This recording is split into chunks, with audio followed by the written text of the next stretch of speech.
Call us to order. Let the record reflect that 4 members are present here in room this morning. I'm going to turn to council to make an announcement about Supervisor Alejo's participation today. Supervisor Alejo will be participating remotely under the Just Cause exception under Government Code 54953 as he has a contagious illness. I will represent going into closed session that there is no one with him for closed session. He's on now? Oh, all right. All right. He can. That is correct. I have an illness and there's nobody with me here at home.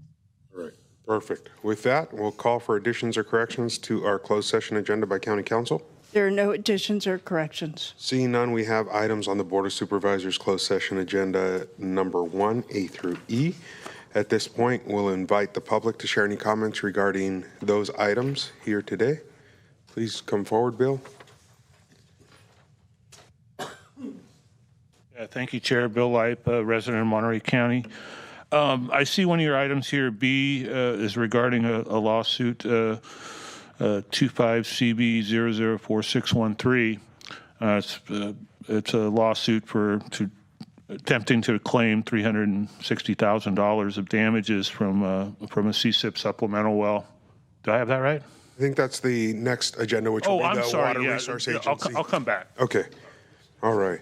So again, looking at the closed session agenda for the Board of Supervisors, we'll invite the public to participate. I know we have folks in room. If there's anybody participating via Zoom, please use the raise hand function or *9 via landline now to be recognized.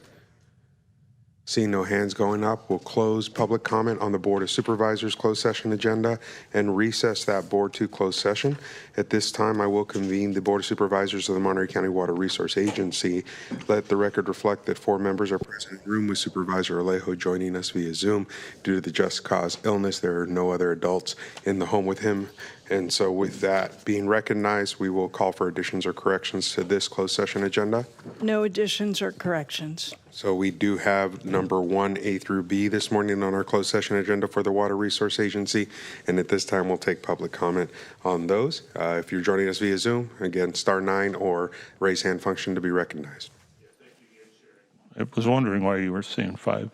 There was only 2 on the one I had. Anyway, Bill Light, Monterey County, and this is in regards to item B, 1B, lawsuit 25CV004613.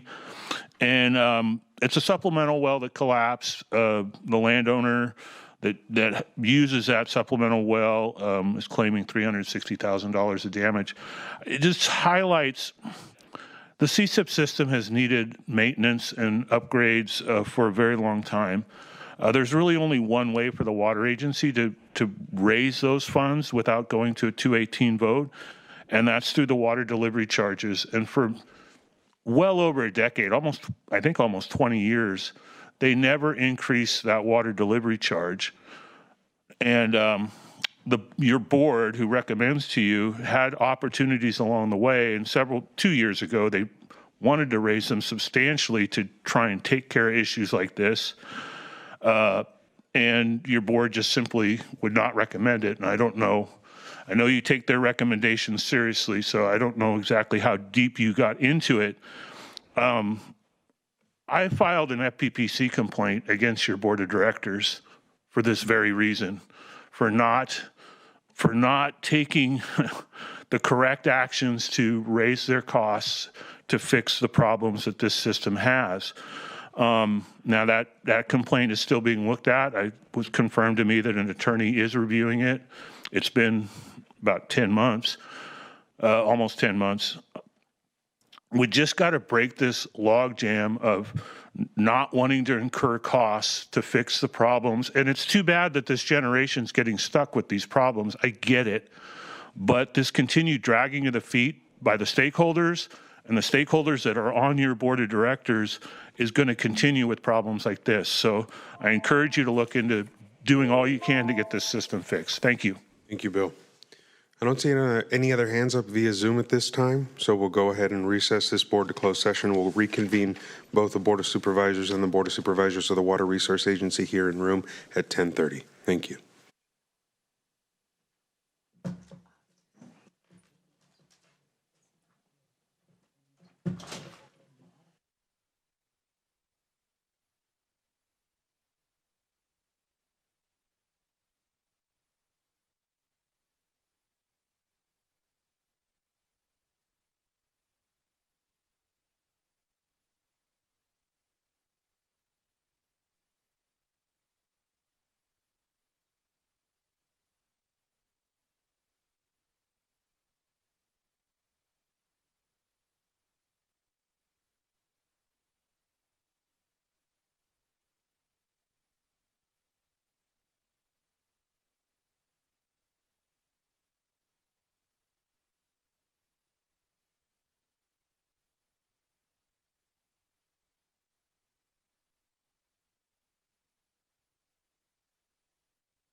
Kenya, this is Valerie. Can you hear me?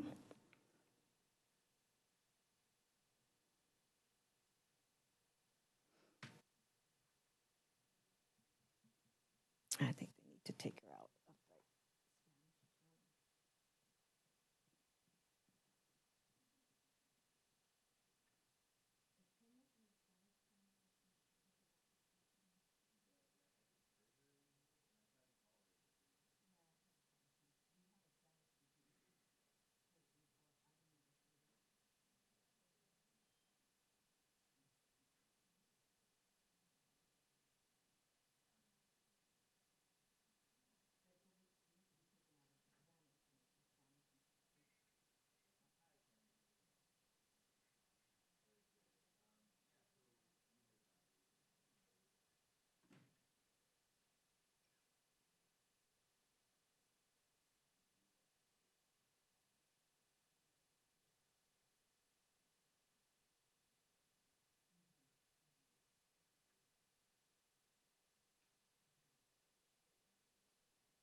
Yeah, if I toggle, so I'm in English now.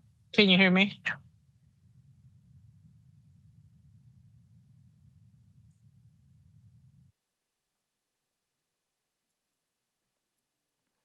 Hi, Kenya. This is Irasema. Yes, we can hear you.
All right, good morning, everybody. I'm going to ask our folks behind the scenes to get our screen going live here. We're at time. I've got 10:34 on the clock. So we're reconvening at this point the meeting of the Board of Supervisors of Monterey County. Let the record reflect that all members are present, with Supervisor Alejo joining us via just cause provisions of state law via Zoom today due to an illness. He does not have any other adults in the room with him. So at this time, all supervisors are present with us. At this time, I'm going to ask our Spanish interpreter, Kenya Cobos, to give us the announcement of the interpreter via Zoom. Thank you. Good morning. Muy buenos días. Para alguna persona que necesite interpretación de esta reunión por español, por favor, busque un dispositivo audífonos para escuchar toda la información por español. Muchas gracias. Gracias, Kenya. And with that, I'm going to ask if our birthday girl doesn't mind leading us in the pledge this morning. Supervisor Askew.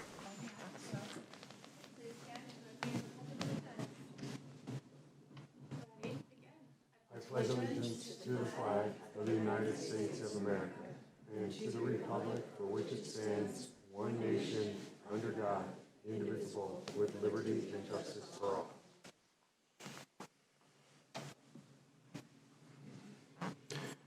All right, at this time, I'll turn to the clerk to see if we have any additions or corrections to this morning's agenda.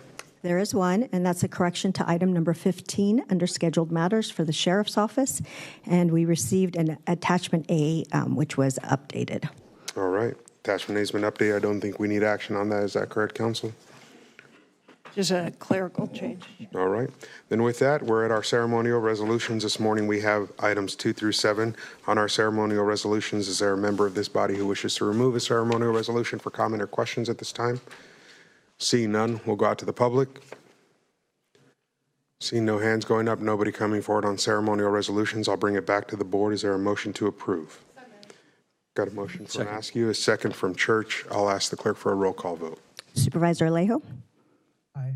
Supervisor Church? Aye. Supervisor Askew?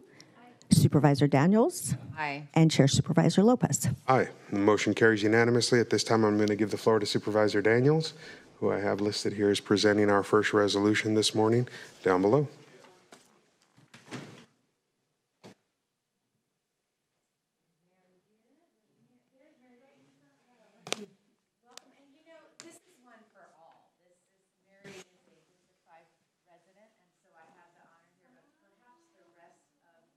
Okay. Let's get you a microphone, though. It's right. Apologies. If I could have the rest of my colleagues join me so we can all take part in the honoring of Mary Zeeb. And this is the resolution. Thank you very much. So it is my honor and privilege to be here this morning to recognize Mary Zeeb upon her retirement and recognize her as the first woman to have ever served in this role. And she has served this role with such integrity and professionalism and commitment to our county. And it is really just a privilege to be another female elected official standing beside you and really walking in this path behind you. It's really special to be here today, and thank you for all these years of service. So with that, we are adopting a resolution as the Monterey County Board of Supervisors this morning, recognizing and commending Mary Zeeb, Treasurer Tax Collector, upon her retirement from the County of Monterey after 38 years of public service. Some of the super important whereases that are among many is that you demonstrated compassion and innovation during the COVID-19 pandemic by drafting tax code changes allowing hardship extensions and penalty waivers, which were later adopted and implemented statewide by executive order of the governor, causing you, Mary, to be named California Distinguished Treasurer Tax Collector of the Year.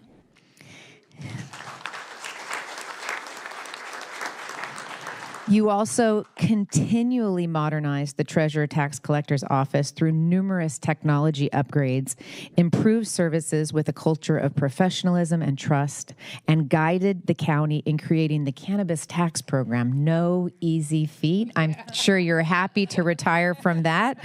Establishing fair and transparent processes for the entirely new industry here in Monterey County.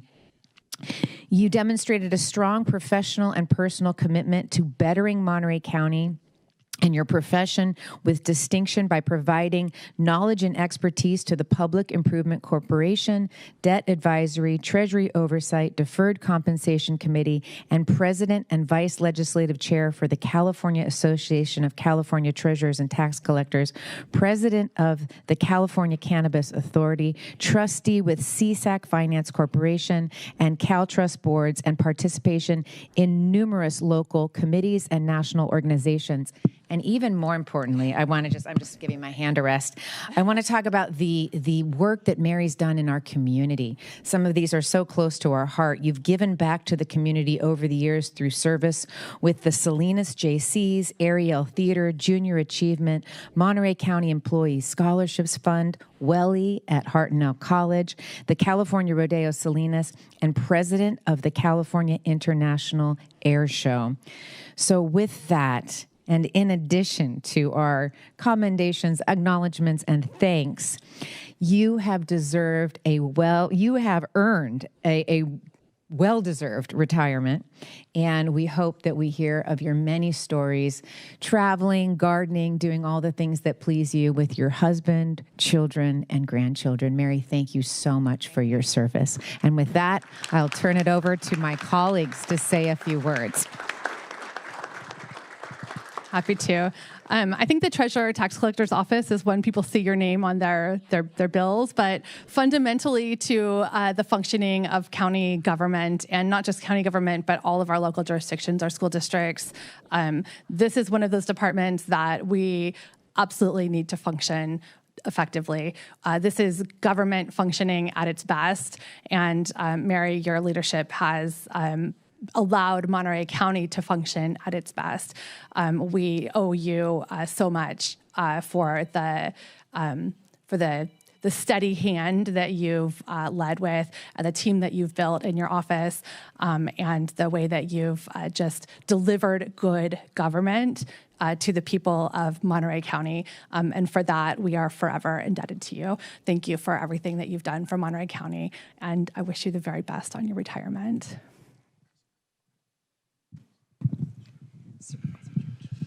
So, Mary, I don't know if there's much I can really add from what Wendy said. Obviously, your position is really important, and your office has been run so smoothly, and it's really an example, I think, for all the counties, offices to run by there. And I think you're going to be missed. And let's face it, you're going to be missed because you've done such a great job. You've been available whenever I've reached out. You've always responded really quickly from you or your office.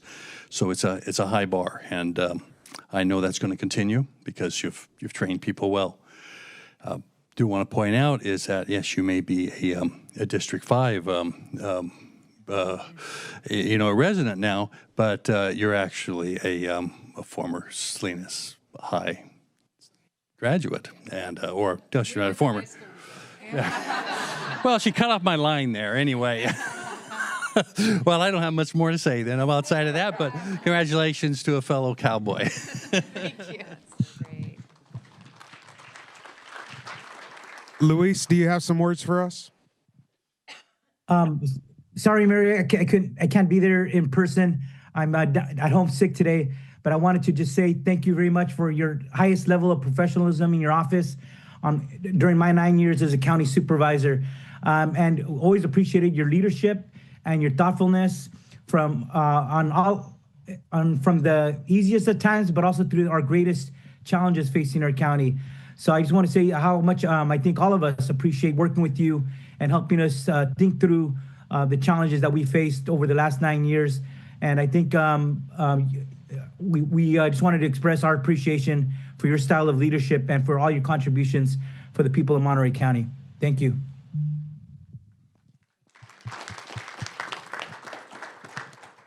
Mary, I want to say thank you. I often share that people mostly interact with their county government 2 times, right? And that's when they drive on our roads and when they pay their taxes.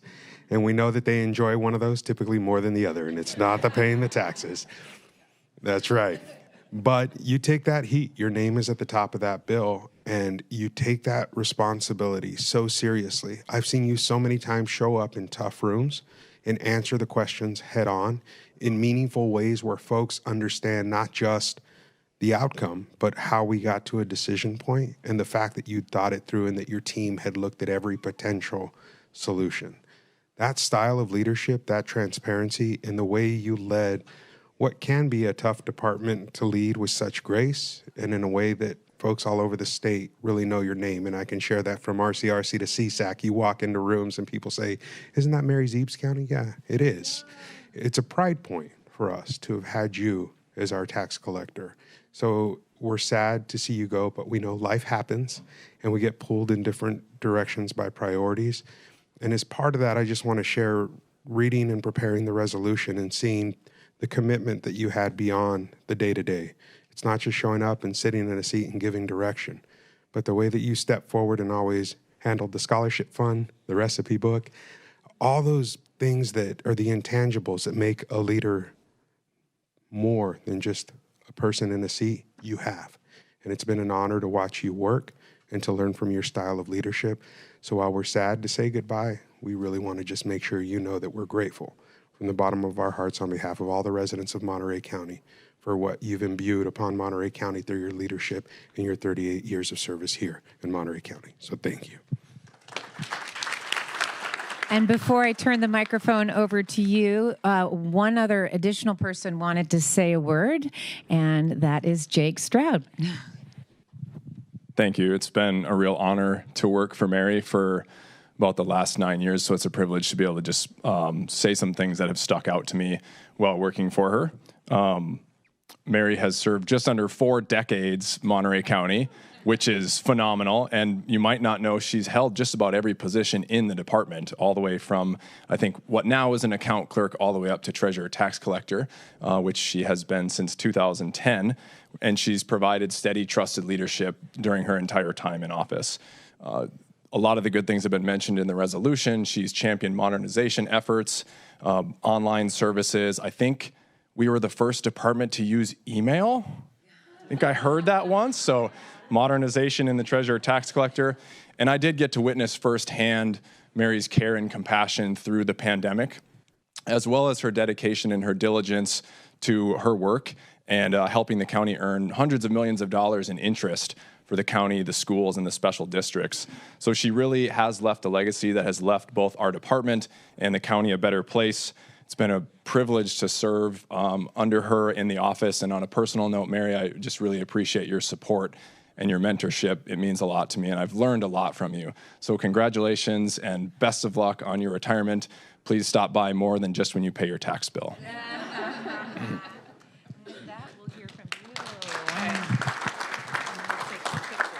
All right, thank you. Yeah, I am worried that I'm going to forget to pay my taxes on time when I don't work here anymore. I don't know how to do that. I do have a couple of gifts for the board members, though. So, yeah. Oh, I'm sorry. Thank you. Oh, wonderful. And I have one for Supervisor Alejo and also council and our CAO. These are challenge coins, and they were my gift to the department this year for the Employee Service Awards.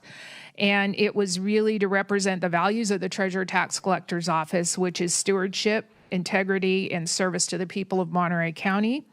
I'm sharing it with you as I appreciate your partnership and your dedication in strengthening the local government and finance for the betterment of the citizens of Monterey County. So I wanted to give you a little something. I got that idea to give it to you from a Zoom. Chris, you have a whole stack of these in your office, and I could see it behind your head on the Zoom meeting, and I thought, wait a minute, we have extras. Let me make sure each of the board members gets one of these, kind of a parting gift from me. So Yeah, almost 4 decades. That's wild to me because I really don't feel like that much time has gone by, but I know it has when I make some comments or talk about things that have gone on through the years.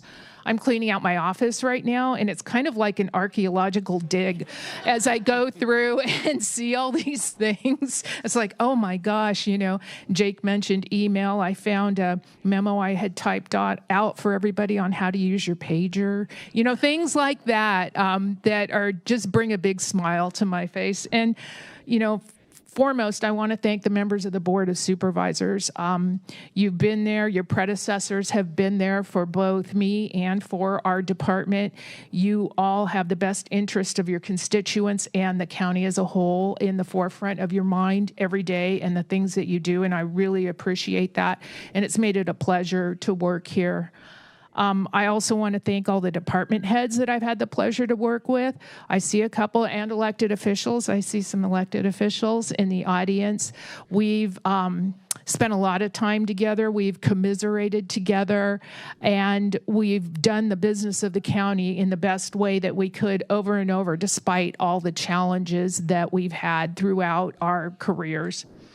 I have a little note because I don't want to forget anybody because I've done that before.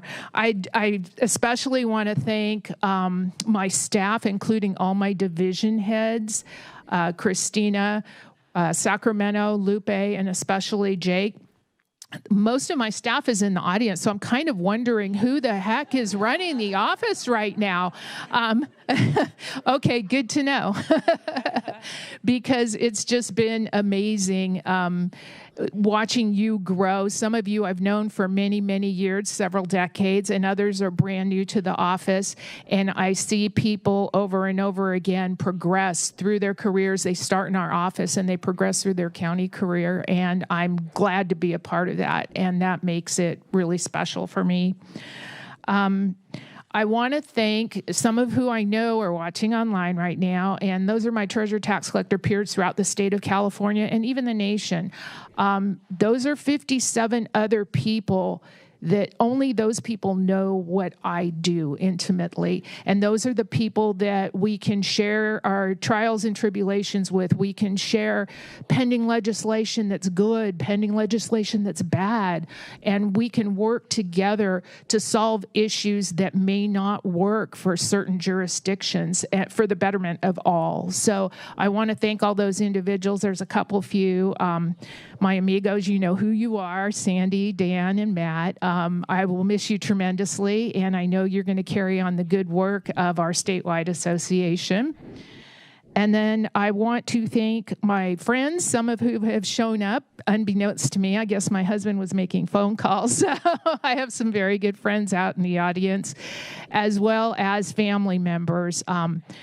Fortunately, my husband and my daughter are able to join me today. My other daughter-in-law just stepped out with my 2 grandbabies that I think one was getting ready to scream, that aren't in school today. So I'm very pleased that at least the part of the family that was local could make it here today. Without their support, I really couldn't do this. I mean, I come home every day and my husband has to listen to me. So I think pretty much everybody knows how that works. I think a part of him's going to miss it though, So now he has me full time. Be careful what you wish for, honey. So thank you so much. I really appreciate it. It's been a wild ride. Not always easy, but well worth it. So thank you very much. I really appreciate it. So this is for you, and we'll take some pictures.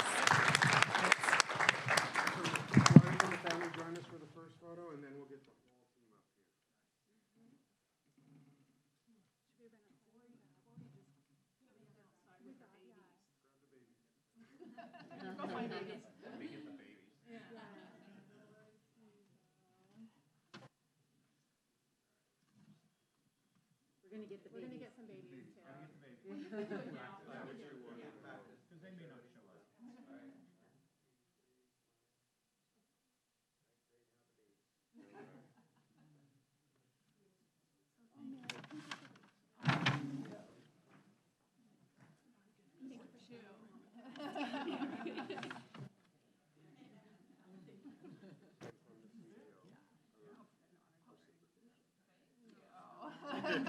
I have one or two. Why don't we bring the team up here while we wait? Yeah, the office.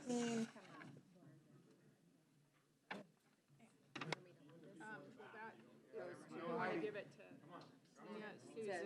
Susan and Louise. Yeah. Where you going?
Babies are coming.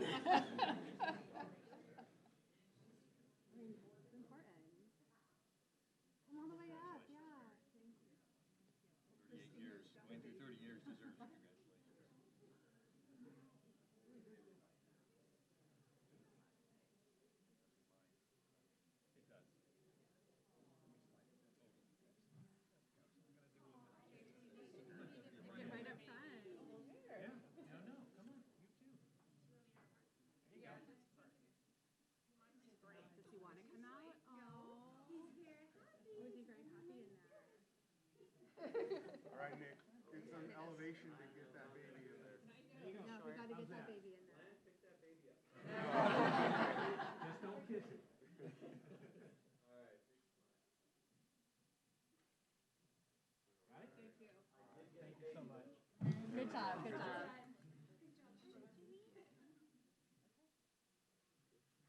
And then you've got. Yeah, I think there's two more.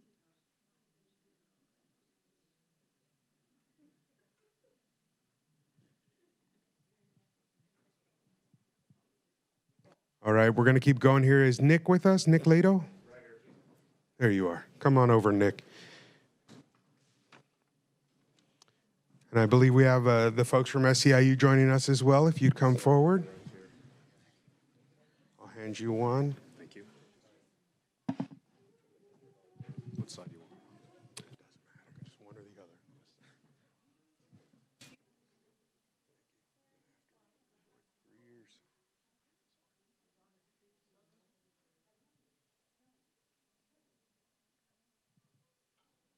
You're going the wrong way. All right, so we're here today proclaiming November as National Family Caregivers Month.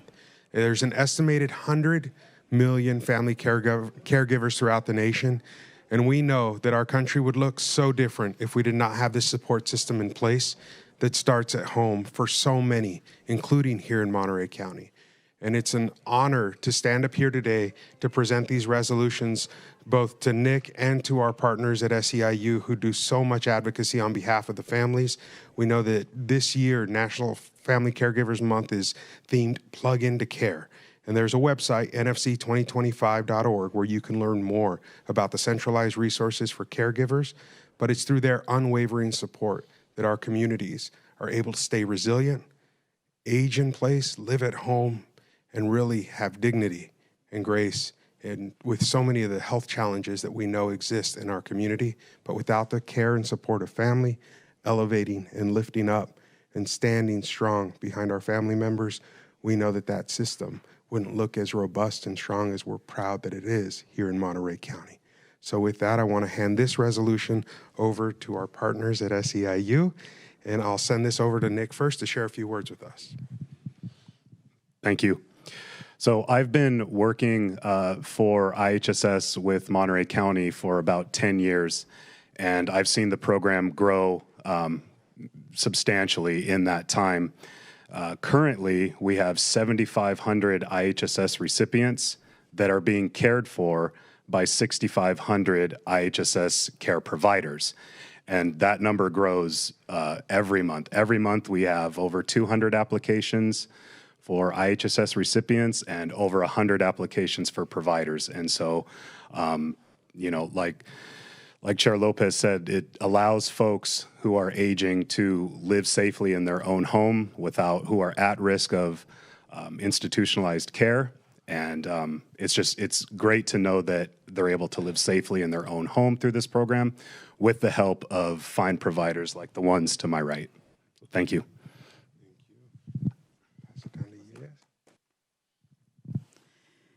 Muy buenos días. Le voy a hablar en español.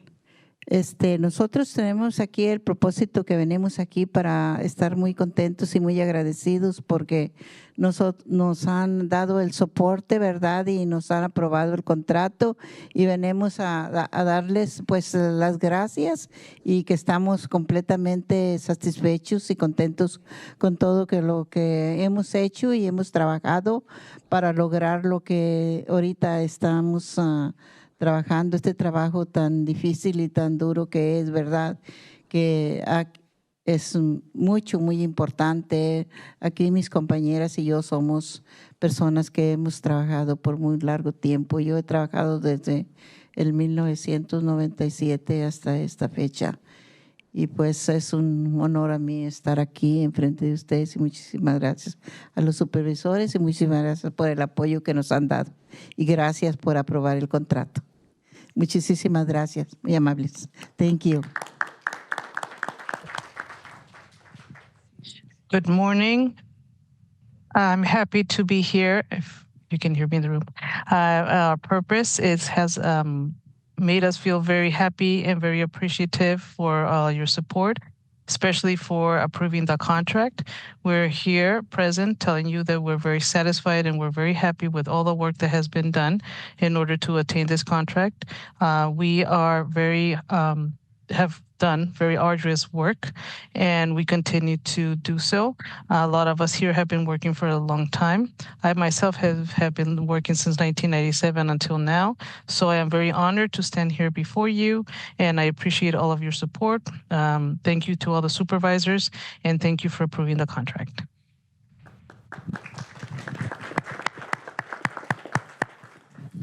Buenos días, mi nombre es Kenia Amaya, soy proveedora también de cuidado en casa para mi hijo. Como dijo Rosita, confirmar el agradecimiento por reconocer nuestro trabajo y también recordarles que es muy importante, esto es muy significativo para muchas familias y personas, no solo para mí como madre soltera que he podido cuidar de mi hijo, sino también para muchas personas mayores que reciben cuidado en su casa con dignidad y comodidad y calor humano especialmente. Esto hace la diferencia, el cuidado en casa hace mucha diferencia para personas que les gusta estar en su casa, hasta hacen conexiones familiares, como familia se ven los proveedores con los consumidores. Así que muchas gracias y qué bueno que estemos aquí y que podamos ver lo importante que es el trabajo de cuidado en casa y por el apoyo que nos dan, que nos han estado dando a pesar de tribulaciones, pero aquí estamos y muy agradecidos por todo.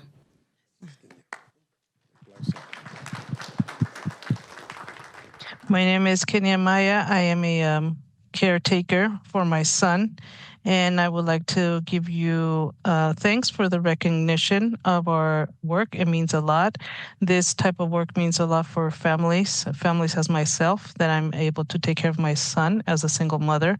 It brings dignity for the elderly as well, and a touch of humanity in their care, that we allow them to care for them in their own homes. That makes a big difference, and I am very proud, and I would like to thank all of you present, and thank you for understanding the importance of our work. Thank you.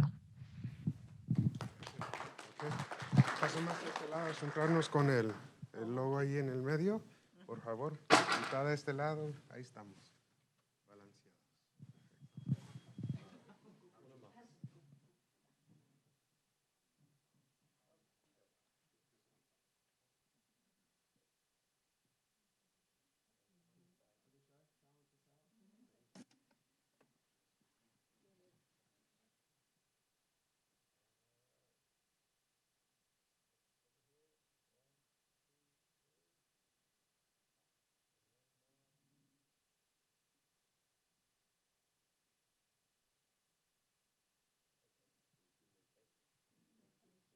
Muchísimas gracias.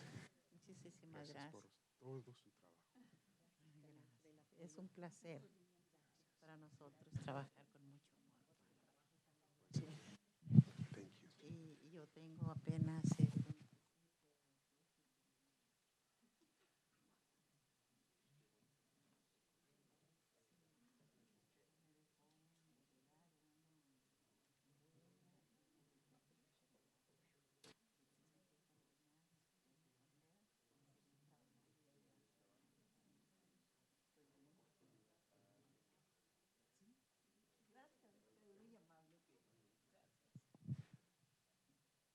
All right, is Gloria here?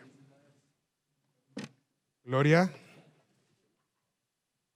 Ramirez? There she is.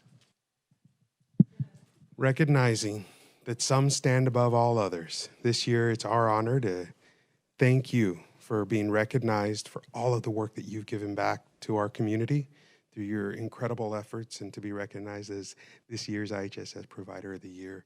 It's our honor to celebrate you and all of your efforts. Know that your peers and everyone who works with you has seen your work and knows that you've gone beyond the expectations of the job, as so many IHSS providers do. But you've been called out as being the best this year. And so we wanted to pause today in front of the Board of Supervisors, in front of some of your colleagues, to thank you for your work and let you know that we appreciate all that you've done and give you an opportunity to share a few words with us. Thank you, everyone, for being here today. I thank God, and I'm grateful. It's a surprise. I'm still taking it in, but have a passion for what I do. Yeah, thank you. Nick, did you want to share a few words? You're good? All right. Well, I'm going to present this to you in recognition of your work and ask if Nick wouldn't mind taking a photo.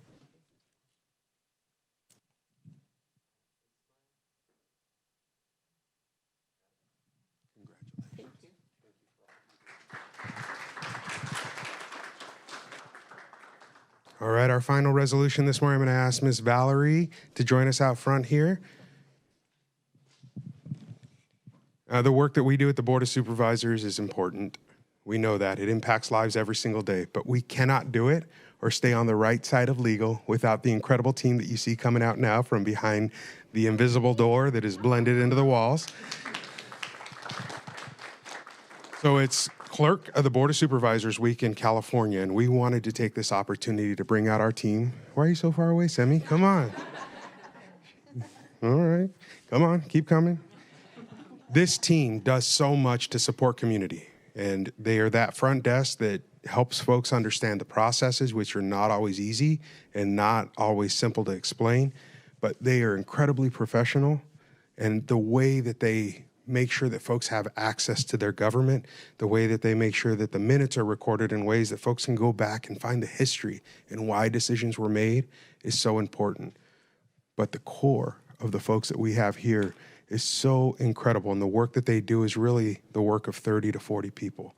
And so it's an honor for the board to stop today and say thank you to Valerie, Ralph, and our entire team here for all that they do every single day to make our work so much easier, and more importantly, to make our work accessible to the public that we're so proud to serve. Valerie? Yep, I have a little bit to say. So thank you, Chair and board members and CAO De La Rosa and County Council Blitch for this meaningful recognition. Our office certainly strives to achieve each mandate required of the clerk of the board. It is a privilege to work with the Board of Supervisors, as well as serve the constituents of Monterey County. My team, who amazes me each day with their dedication to provide the best customer service, deserves such recognition. If I could, I would like them to come up, which they are here. And we have Iracema Lopez, Emmanuel Santos, and Margarita Hernandez. And Vicente Ramirez, who is covering the office right now, is not out here. As you can see, we are small. And one of my colleagues always says, we are small, but we are mighty. So thank you for this recognition. We really appreciate it.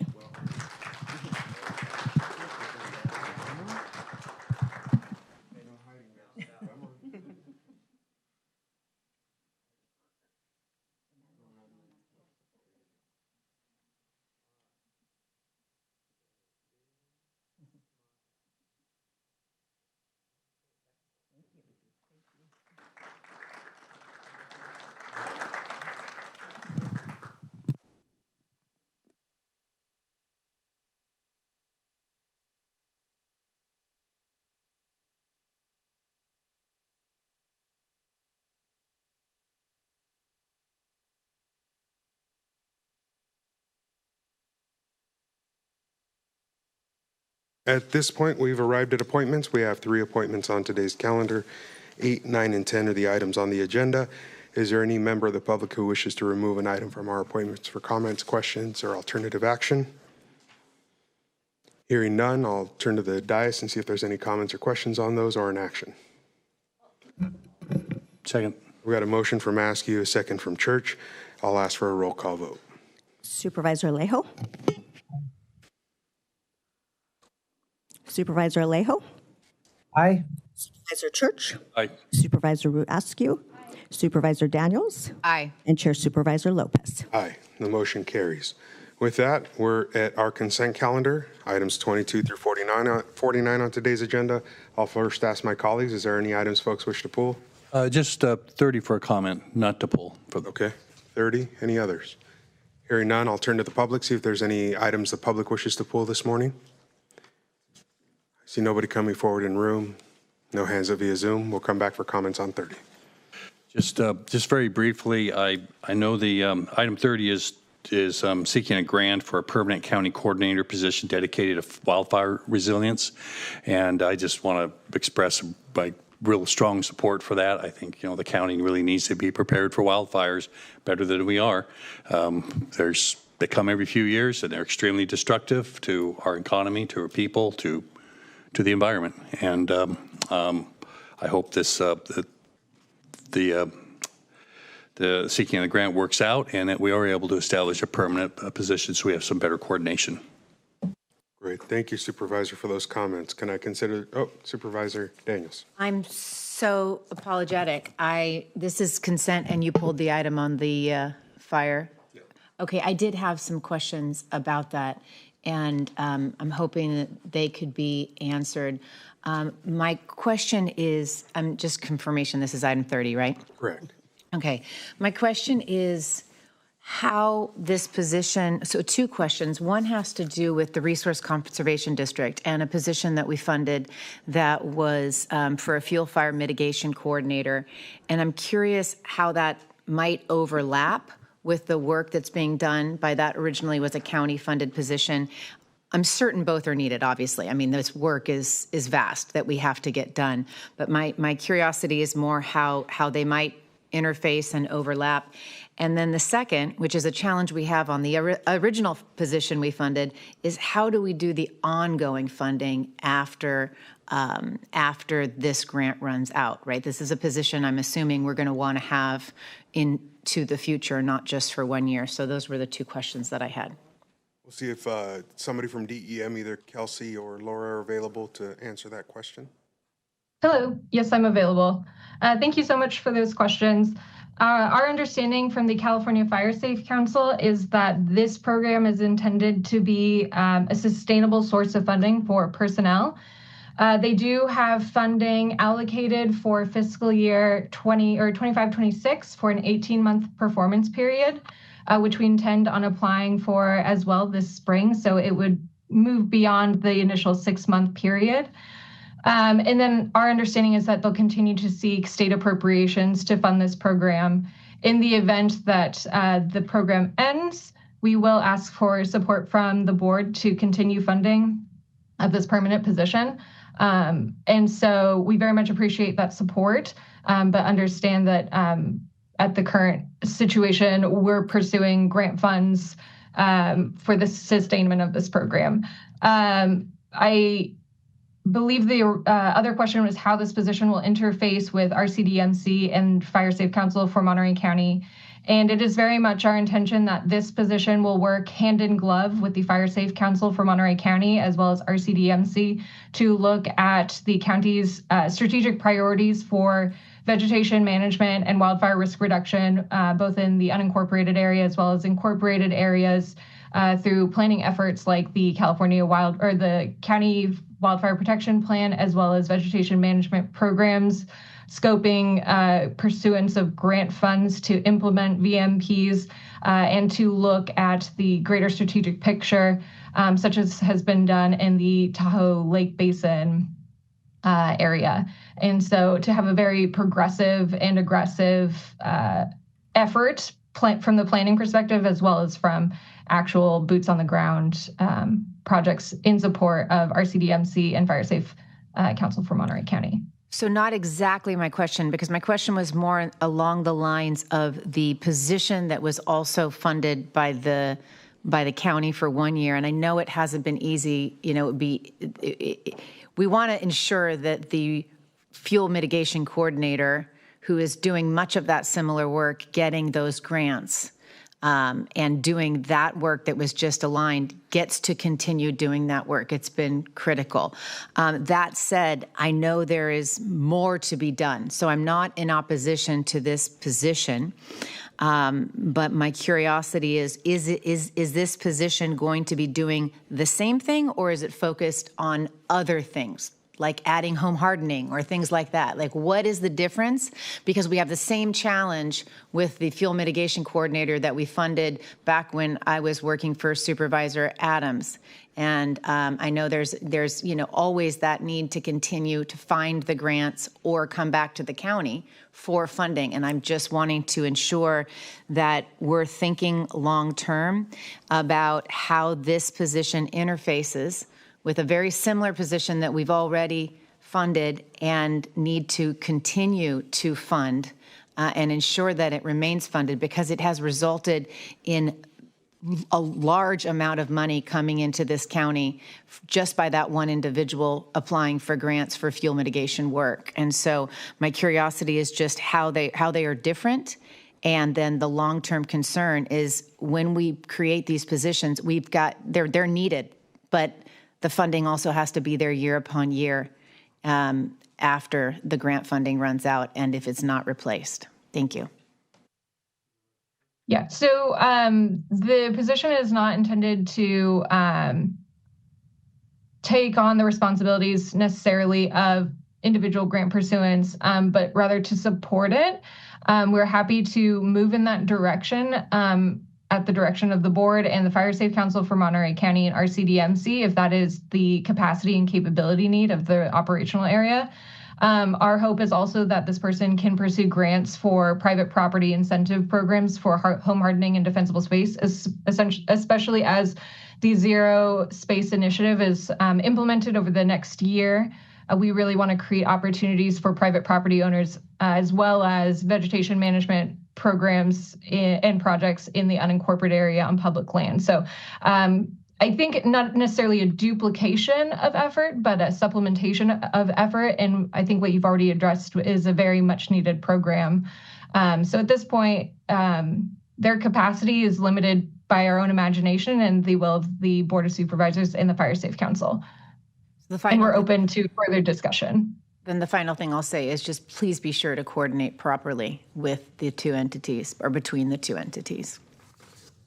Thank you. Fire Safe Council for Monterey County representatives have expressed that same concern, and we concur that this is very much something that we cannot do on our own, and as I have said, should be hand in glove with Fire Safe Council for Monterey County. And I appreciate your concern, and we'll absolutely keep that in mind as we move forward with planning efforts. I just want to point out that the Fire Safe Council had funded a similar position for a number of years as a county coordinator, and this is just really getting it really more county involvement and county direction and sort of upgrading it to some degree. So I know the Fire Safe Council and RCD have worked together quite closely in the past, and I do share your concerns. Is that we need to find the funding for this, and I'm hopeful that it will continue at the state level with money and not have to draw out our general funds. As important as this is, we have a hole right now, and we have to respect that. All right. Any other comments from the dais? Supervisor Lopez? Yeah. I was reading the public comments that came in when we asked if there were other items, and I did want to make just a comment on 40, if that's still a possibility. Go for it. Now would be the time. Okay. So I'm sorry, item 43. And that was introducing waive first reading and setting December 9th as the date to consider the ordinance that has to do with definitions of bicycle and electric bicycle in our county parks. And, I just couldn't help but say something about this ordinance because I've sort of long had a concern about our trails and the state of Toro Park in particular. And the only question I have is, how is this ordinance enforced? And I think it would be for county parks. It says things in it like trail users may not pass another user at a speed greater than 5 miles per hour. How do we do that?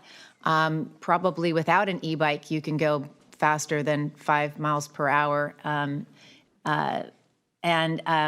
My question then also is, since we have Fort Ord, that is an area that bicycles are utilized a lot, do they allow e-bikes in other parks nearby, like in Fort Ord? Or in the monument, National Monument? My apologies. Thank you, Supervisor. So this is a long time coming. As you can see from your report, it started in 21 and actually a year before that during COVID. So we've done lots of work and lots of research on this. And with regards to the 5 mile an hour passing, this mimics BLM's Safe Passage program. And basically the thought is we talked about having speed limits, but that wasn't just solely for e-bikes, because on a conventional bike, you could easily reach speeds of 40, 50 miles an hour going downhill. That would be difficult to enforce because you'd have to have a ranger or staff member going that same speed or waiting for them somewhere, and that could cause some issues. So the 5 mile an hour safe passage, it's pretty easy to see if somebody's going faster than 5 miles an hour, which is a brisk walk, jog. So that's why we went with that 5 mile an hour safe passage, because that's really where the issues occur. I don't care if somebody's going 40 miles an hour down a hill. That's their own, risk that they're undertaking. But when you have multi-use trails and equestrians, bicycles, and pedestrians on that same trail, you want to ensure that they're passing safely and not injuring or forcing somebody off the trail. So that's why we went with the 5 mile an hour passage rather than the top end speed limit. We did discuss it, but enforcement would be very difficult for that. With regards to other areas that allow e-bikes, it's kind of all over the map. Technically, e-bikes are not allowed on federal properties in BLM areas, but it's been handed down through various BLM managers that they have the ability to waive or put a pause on that enforcement. So it's kind of, I don't want to say they're turning a blind eye, but it's not enforced at this time on BLM properties. So roughly about 60 to 80% of our biking population are on e-bikes these days. And so it's kind of the barn door's been open. There's no way to put the horse back in there, so to speak. And so we kind of have to look at a way to regulate it.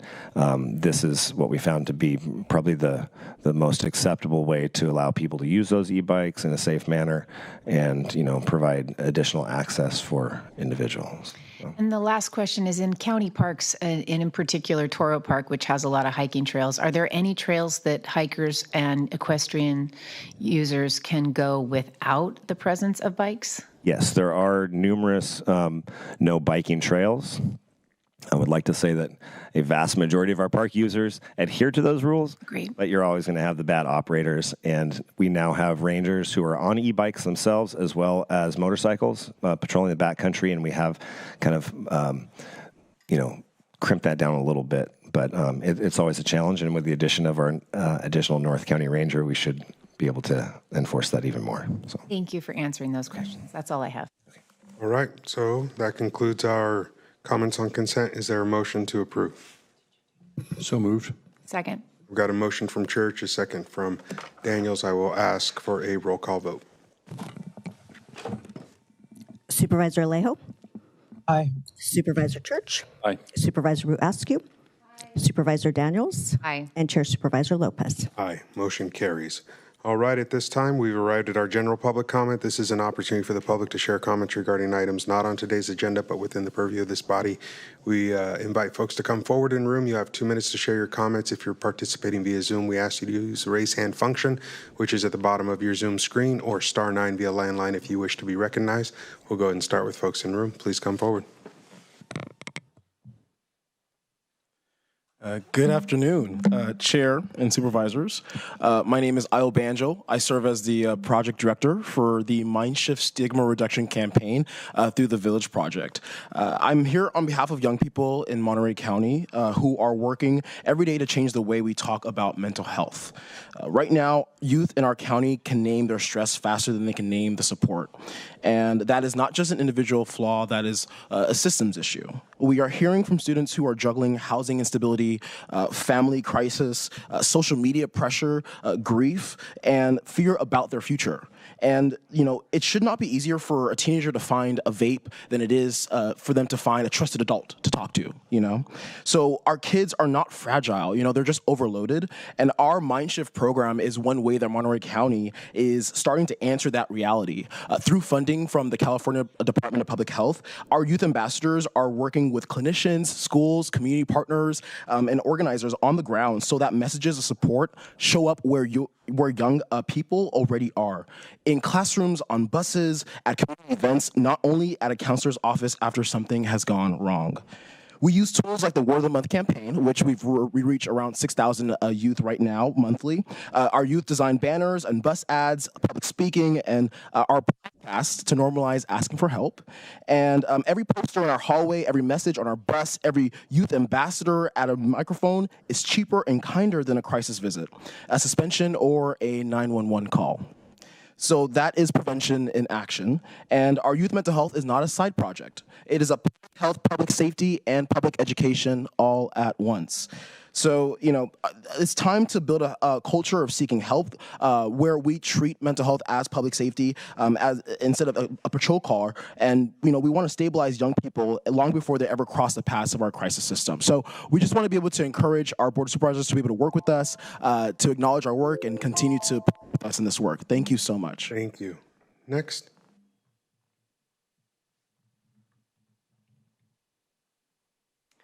So good morning, Supervisors. My name is Eloise Shim, and I wanted to talk about the homeless situation in Salinas, particularly because I know of a man who is in his 70s, and I just found out, I mean, I've known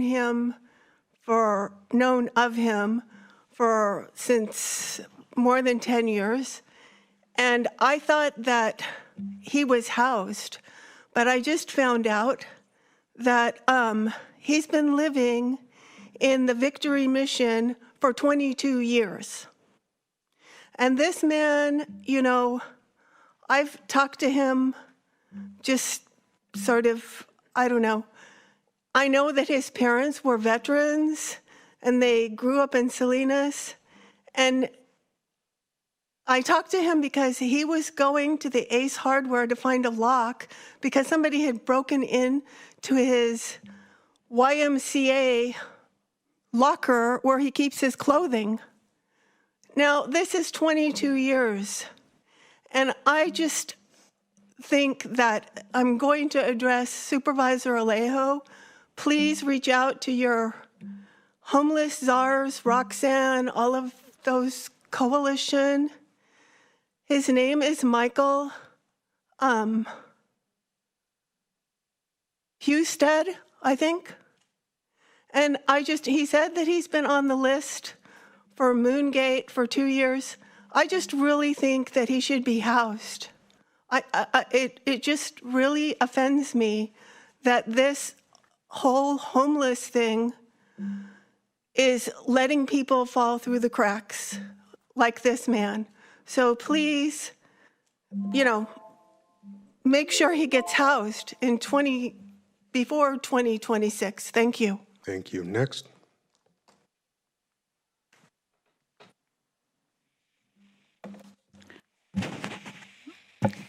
Buenos días. Yo voy a hablar en español. Buenos días, supervisores del condado. Mi nombre es Nidia Soto. Trabajo para BHC, construyendo comunidades saludables en el condado de Monterrey. Vengo aquí para compartir que vivo en el área de Adobe Boronda, Distrito 2. Quiero hacer un llamado de atención al supervisor Schurz. Nuestro vecindario no tiene alcantarillado para aguas pluviales, lo cual ahorita resulta en un gran problema cuando está la lluvia. No tenemos banquetas, las calles ya no se distinguen de deterioradas que están. Boronda tampoco tiene, la calle Boronda principal tampoco tiene banquetas, lo cual resulta en un problema porque esa calle es bastante transitada. Hay múltiples camiones de carga pesada, lo cual puede resultar en un incidente grave. Hay personas de la tercera edad, jóvenes y trabajadores huéspedes H2A continuamente caminando por esa calle Boronda. También estamos expuestos constantemente a los pesticidas, ya que no tenemos barrera que nos prevenga sobre esto. Boronda se fundó en 1844. Es 30 años mayor que Salinas. ¿Habrá algún plan de mejora en esta área? Principalmente donde yo vivo es la calle Muroc Street. Creo que merece atención y estamos listos para apoyar en lo que se necesita y en colaborar. Gracias. Kenya? Yes, good morning. My name is Nidia Soto. I work with BHC, Building Healthy Families for Monterey County. Excuse me. I live near Boronda District number 2. And this is an admonishment for Supervisor Church. We don't have rain gutters in that area. We don't have any sidewalks. The conditions are very poor in that area. They're not looking well. On Boronda Street as well, there aren't any sidewalks. There's always large vehicles going up and down that street, and that can cause a big problem or an accident. There's a lot of elderly people as well as young people walking down and up and down that street. We're exposed to pesticides. There aren't any barriers to help us with that. Boronda was founded in 1844, which is 30 years older than Salinas. I'm wondering if there's a plan for improvements. And I live on Mooroc Street. And we are willing to help and coordinate anything necessary to improve the situation. Thank you. Thank you. Morning, Chair and Supervisors. Norm Group for Farm Bureau Monterey. And I wanted to go back and make an additional comment to the consent item related to the wildfire management position. And if we are successful in the grant program for that position, I think it's important to also include the coordination with the University of California Cooperative Extension System, who has a fully paid position right now working on fuel load management in the Tri-County area. They've had some very successful control burns, and that's part of the strategy of controlling wildfires at this point. So I would hope that if this position is indeed funded, that we go back and make sure that we include cooperative extension in the coordination of that effort. Thank you. Thank you, Norm.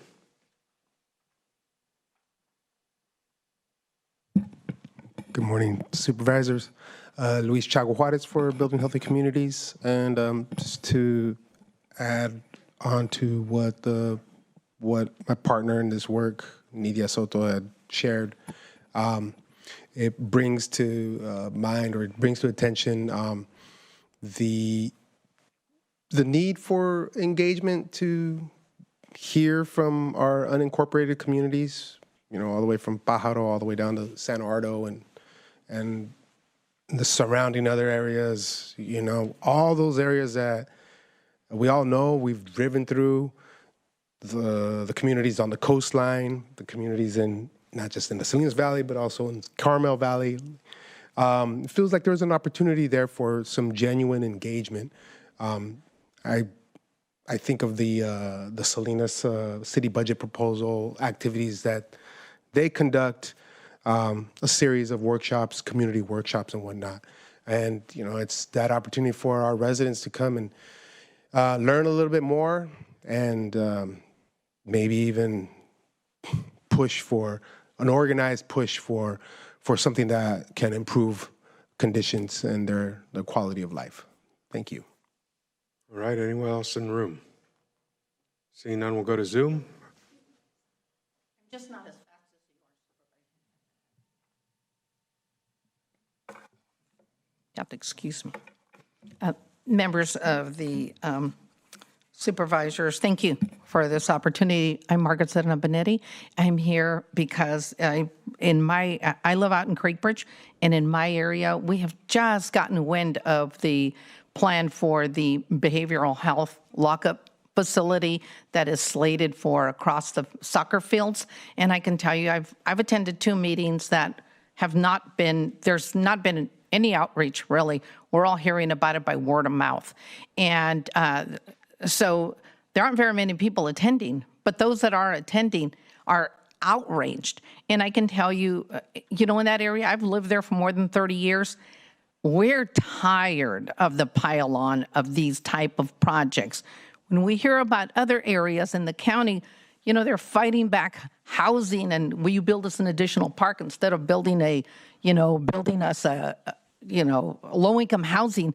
In our area, we're just trying to keep you guys out of constantly giving us the homeless shelters and the, now a lock-up mental facility and but it's supposed to look nice. These things are never nice. This is residential. I beg of you, take into consideration that no one out there has been told about. There's just been no town hall meetings. It's all word of mouth. And we need preventative solutions, not just, those that are 24-hour lockup with floodlights. We've got the soccer field lights. We've got the jail lights. We've got the juvenile hall lights. We've got helicopters that go overboard when somebody comes through. We've got the airport now issuing so many flights that go over our area. Can you please just have some compassion for people who live in our area and not think that we're the place where all of these problems could be dumped on? They become blight communities when you do that, as opposed to looking at spreading it out a bit, or maybe look for another solution. How about a UC extension? How about a county library? How about something positive that our youth can see when they drive by? I appreciate the time. Thank you so much. Anyone else in the room? All right, we're going to go to Zoom. I do have, it looks like 5 speakers on Zoom. I'll take them in the order at which the hands were raised. I've got Lily Tran first. Lily, the floor is yours. We'll give you the ability to unmute yourself.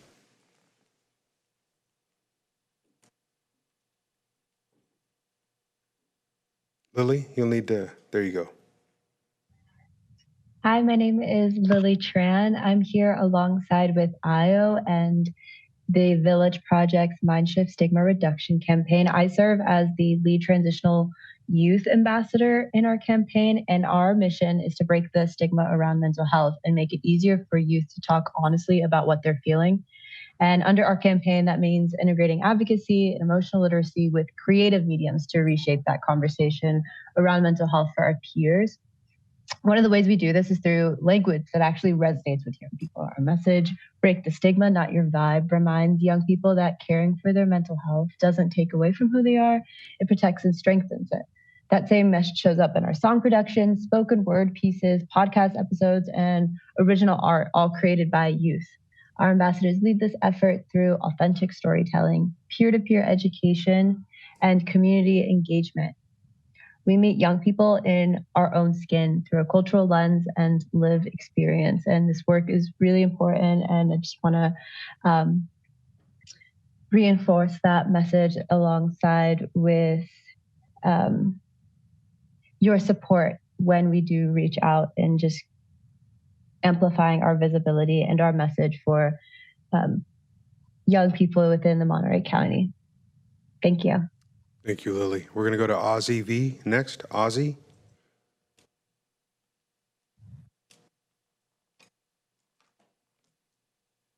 Ozzy, you'll need to unmute yourself. Good morning, Board of Supervisors. I just want to let you know that I'm very disappointed in the way your board has been run these last couple of years. There's been a lot of unaccountability, a lot of untransparency, and a lot of inappropriate behavior coming from supervisors and the board supervisors. So let's start with Lisa Lejo. Lisa Lejo has engaged in very inappropriate behaviors. Lisa Lejo has engaged in very inappropriate and nefarious behaviors towards the community. Alejo has personally attacked threaten, harass, and blackmail people who have criticized him on social media.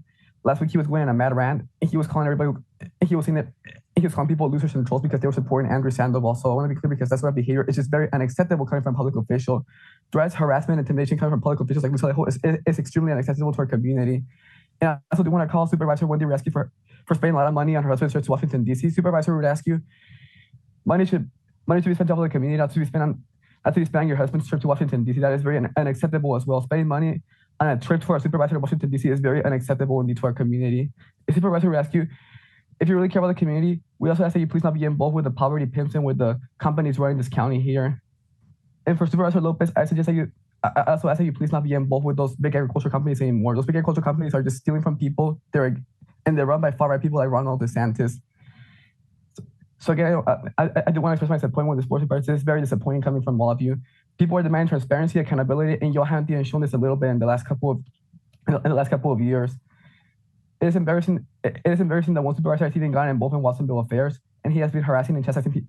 He's also been harassing and threatening black people in the community here in Watsonville when we disagree with him. Supervisor Alejo needs to be held more accountable, and we also demand investigations to the sheriff's office as well. The sheriff's office has been very untransparent.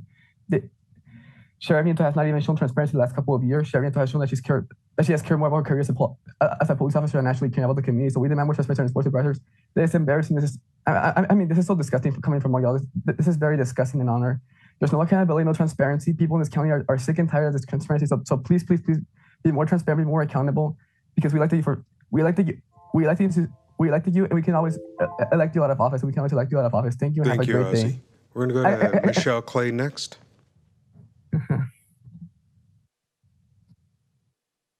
Clary. It's Michelle Clary. Can you guys hear me? We can. Okay. Just want to, this is for Supervisor Church, but for everybody, just please remember when you're doing all these road improvements, which are so great to see. Thank you guys so much. Glad that funding is here. But there's a lot of people in the unincorporated areas that ride their bikes. And when there's no bike lane or no spot for them and they're on the main roads, those of us driving or in horse trailers have to swing over in double yellows to give them room to ride the bikes. Plus, we're getting a lot more road bikers as well. And these roads just weren't really meant for that amount of bike traffic. So we really need you guys to add bike lanes, because this whole moving over to accommodate bikes is putting us drivers in danger of head-on collisions. You can't, when you have 6 or 7 bikers in a row, some of them don't even go in a line. There's no way. So it's pushing traffic back. We're all backed up trying to get around these bikers on these unincorporated roads. So please just keep that when you're doing more of those. We're going to have more and more people. We're getting more and more communities. Again, everybody wants green people not, driving their cars. But, if we have to share the road, then you guys got to put bike lanes in. Thank you. Thank you, Michelle Clary. I'm going to go to a phone number ending in 705 next. 705. We'll give you the floor. Yes, good afternoon, Supervisors. Lorna Moffett here. The invasive species diatribe comes from Monsanto's public relations man, Nelroy Jackson, to sell Roundup as a ways and means of eradicating invasive species. That rhetoric has also invaded our human population. Immigrants, which is all of us except the native population, is also invasive. The Fuel Management Wildlife Program is also invaded with invasive species management and thus herbicides. Eucalyptus are not flammable, but the rhetoric surrounding them is hysterical. And I'd like to give you an example how eucalyptus trees actually fight fires. It is suggested rather than adding to fire risk, eucalyptus actually fight wind-driven fires up to the point it is overcome. It does this by breaking up the flow of the wind and trapping flying embers that would otherwise lodge in homes and buildings, setting the dry structures on fire. Essentially, eucalyptus can act as a fire break and was planted as such. So I'm asking that you reconsider the cutting down of the thousands and thousands of eucalyptus that are now harboring tons and tons of CO2. And when you cut them down, you are releasing that CO2. And then when you chip them, you are further releasing that CO2. So this fuel management program, to me, needs to be greatly revised and looked at carefully. Thank you. All right, next up, I've got a phone number ending in 837. It looks like an 805 number ending in 837. We'll give you the floor.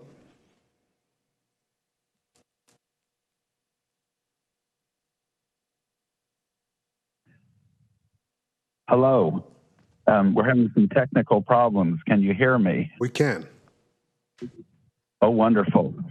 Well, first of all, a lot of times bicycle lanes are not maintained and they're too full of, you can't ride in them. So bicycles have to ride in the street. They don't have a choice. And cars should not go over the double line because that is irresponsible and endangering lives. So those people who, like the one who just spoke, need to slow down and wait. Because bicyclists have the right to be on the roads too. I don't want to talk anymore about this, but fix the bike lanes. Okay, so I want to talk about the federal government. They're out of control. Even if you're brown skinned, you're very likely to be targeted by ICE and you're being arrested. People are showing their real IDs. People who are brown skinned, who are not white, are being kept in detention despite their showing their real IDs. And the government, our federal government, is out of control. And the Democrats are corrupt. Right now, they're not the problem. Right now, Trump is the big problem and the Republicans.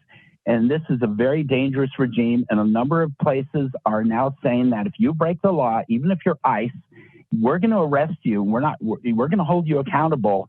And you need to do the same thing. You need to put this on the agenda. They cannot flagrantly break the law. They can't switch their license plates, which ICE has confessed to doing illegally, which is illegal. And you need to establish ICE-free zones on public property. It's very important. They're out of control. And whatever we do to all this racism, we're all one. We're all part of the one body. And whatever we do to anyone, we do to ourselves. And this is wrong. And this needs to stop. And once we get rid of Trump, we'll still have problems because these people are underpaid. The Mexican and the immigrants who are here working in the fields are being We're at time. Thank you. All right, we're going to go to Catherine next. Catherine. Hi, good morning, everybody. How are you? Morning.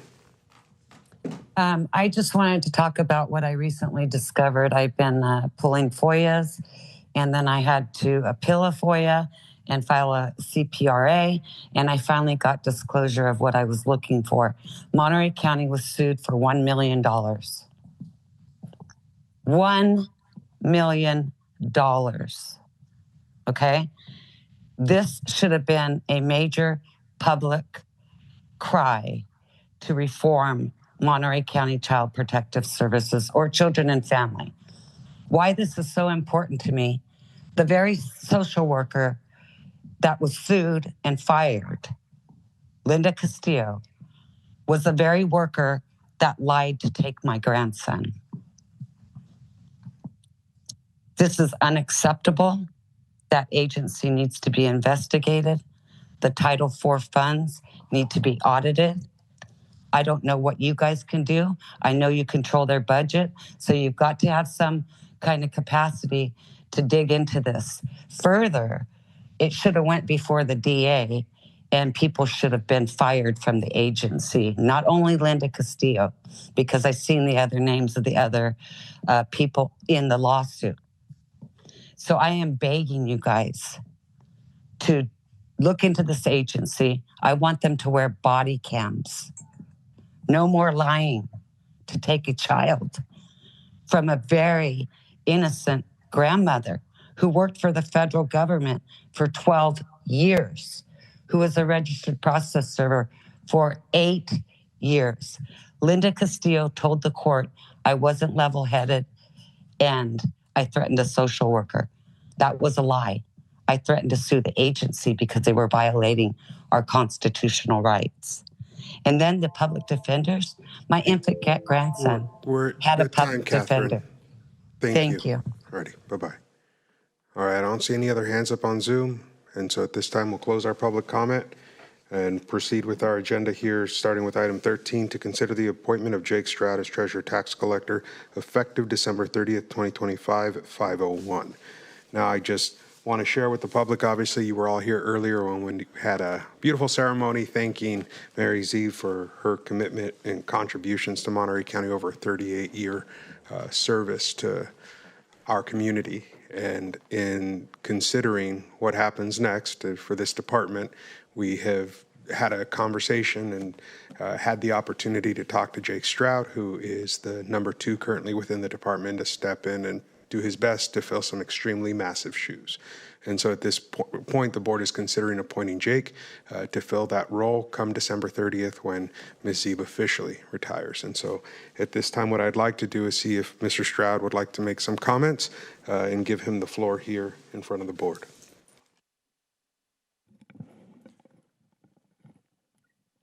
Good morning, Chair Lopez and board members. Thank you for the opportunity to come up and speak. Thank you for your consideration regarding this very important appointment. It's truly humbling for me to be here before you on this special day. I'm not only humbled, but I'm also confident that I'm prepared for this specialized role. And that confidence comes from almost 16 years of public finance experience, all in tax collection. And the last 9 years, I've been serving for Mary. I've had her mentorship and her support to gain deep experience of all functions of our office, including our Treasury, banking, and investment services, and acting as department head in Mary's absence. So I am fully prepared and committed to continuity of operations of our office and stability for our staff and our customers. And I plan to do this through strong leadership centered around 3 core values. First and foremost is integrity. We are collecting over $1.1 billion in taxes, property taxes, transient occupancy taxes, cannabis taxes annually, and we're protecting a $3.5 billion investment portfolio. So always doing the right thing every time is the most important thing. Second is efficiency. Our goal is always to continue improving with technology and innovation to meet our customers where they're at and deliver the best service to them that we can. And last is quality. Quality starts with the people. And my goal is to create and facilitate an environment where our staff are supported and they can then in turn deliver the best service to our customers. I think I would close my comments just by saying that it would be an extreme honor to continue serving this community that I love so much. And I thank you again for your consideration to serve as Treasurer Tax Collector for our county. Thank you, Mr. Stroud. I'll turn at this point and see if the board wishes to make comments now or questions, or wait until we hear from the public. Public okay? All right, then at this point, we'll open up public comment on this item. We'll invite folks in the room first, then folks via Zoom. Again, *9 or the raise hand function at the bottom of your screens, how you get recognized. Please come forward. Buen día, good morning. Chair Lopez, members of the board. My name is Sacramento Villicaña. I work at the Treasurer Tax Collector's Office as the Chief Deputy Treasurer Tax Collector. I'm here today to briefly highlight my support on this schedule matter, to consider and approve the appointment of Jake Stroud as a Treasurer Tax Collector. Our retiring Treasurer Tax Collector, Mary Zeeb, has helped shape strong, thriving community through commitment, 38 years. So thank you, Mary, where you are. And vision. Through encouragement and reason, and in the process, Mary has guided and cultivated effective leaders in our community and in our department. A figure that stands out for all of us is Jake Stroud, our Assistant Treasurer Tax Collector. A few things about Jake. Jake cares. He cares deeply for our community. He leads by example, dedicating himself to the community, paving forward through knowledge, focus, and openness. I openly believe that appointing Jake Stroud as a Treasurer Tax Collector provides continuity, stability, and strong leadership for the community that we serve. Jake has been and will continue to be an inspiring leader through guidance, wisdom, and vision. Thank you for your time and considering my comments. Muchas gracias. Buen día. Thank you, Sacramento. Anybody else in the room? Good morning, Chair Lopez and members of the board. My name is Jennifer Pittenger, and I work in the Treasurer Tax Collector's Office as the Administrative Services Officer. I'd like to take a moment to speak in support of Jake Stroud, our current Assistant Treasurer Tax Collector, who is being considered for appointment to Treasurer Tax Collector. Jake has been with our department, as mentioned before, since 2017, and during that time, he has demonstrated exceptional professionalism, integrity, and leadership. He has worked his way up through the ranks, gaining a deep understanding of every aspect of our operations and the vital role our office plays in serving the residents of Monterey County. He's approachable, he's dependable, and he leads by example every single day. Our retiring Treasurer Tax Collector, Mary Zeeb, has expressed her confidence in Jake, and I wholeheartedly agree. He knows the department inside and out. He supports and inspires our team, and he is well prepared to continue her legacy of excellence, and while also moving the department forward to the next chapter. I sincerely believe that appointing Jake Stroud as Treasurer Tax Collector will provide that stability, the continuity, and strong leadership both our staff and the community needs. Thank you for your time and considering my comments. Thank you, Jennifer. Anyone else in the room? All right, not seeing anybody coming forward. I don't have any hands up via Zoom, so I'll bring it back to the board for comments, questions, consideration. Supervisor Church. I have complete faith that Mr. Stroud will do well in this job. As we've all discussed here earlier, the great job that Mary has done here, and there are big shoes to fill, but it's a lot easier to go forward when those shoes have already plotted a path and of the right direction to go. And this is, let's say, one office that does not need to have changes. It's well functioning and effective, and I'm wholeheartedly in support of Jake onto this. So congratulations, a little early, but congratulations. Any other members from the dais? Supervisor Askew. Yeah, thank you. And agreed. I think we had an opportunity to honor Mary Zeeb for the legacy of service that she provided. It's not often that we've had here in Monterey County an elected official step down midterm,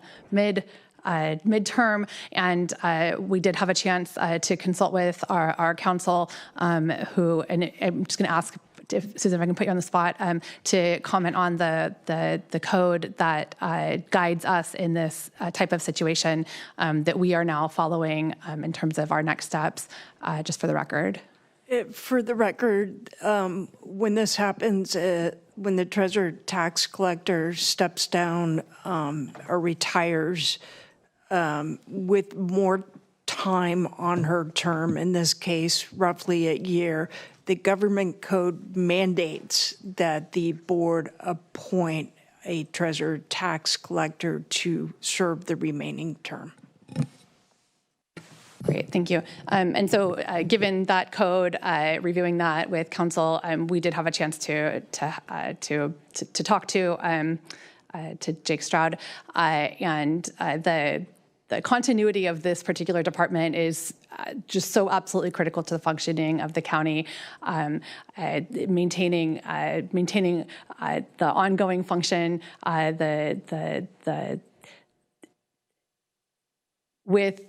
without interruption is absolutely important. So, Jake, I think you've outlined all of the reasons why you're well qualified to step into this role, and it's an honor to have you available. Mary, I think you've done a great job of, again, setting up the department for success, and to the entire team who's here today. Thank you for being here to keep the department running smoothly and efficiently for the benefit of our residents throughout the county, for all of our school districts and for our special districts who rely on the work that you do every single day. We appreciate you, and Jake, thank you for stepping up into this position right now. Supervisor Daniels.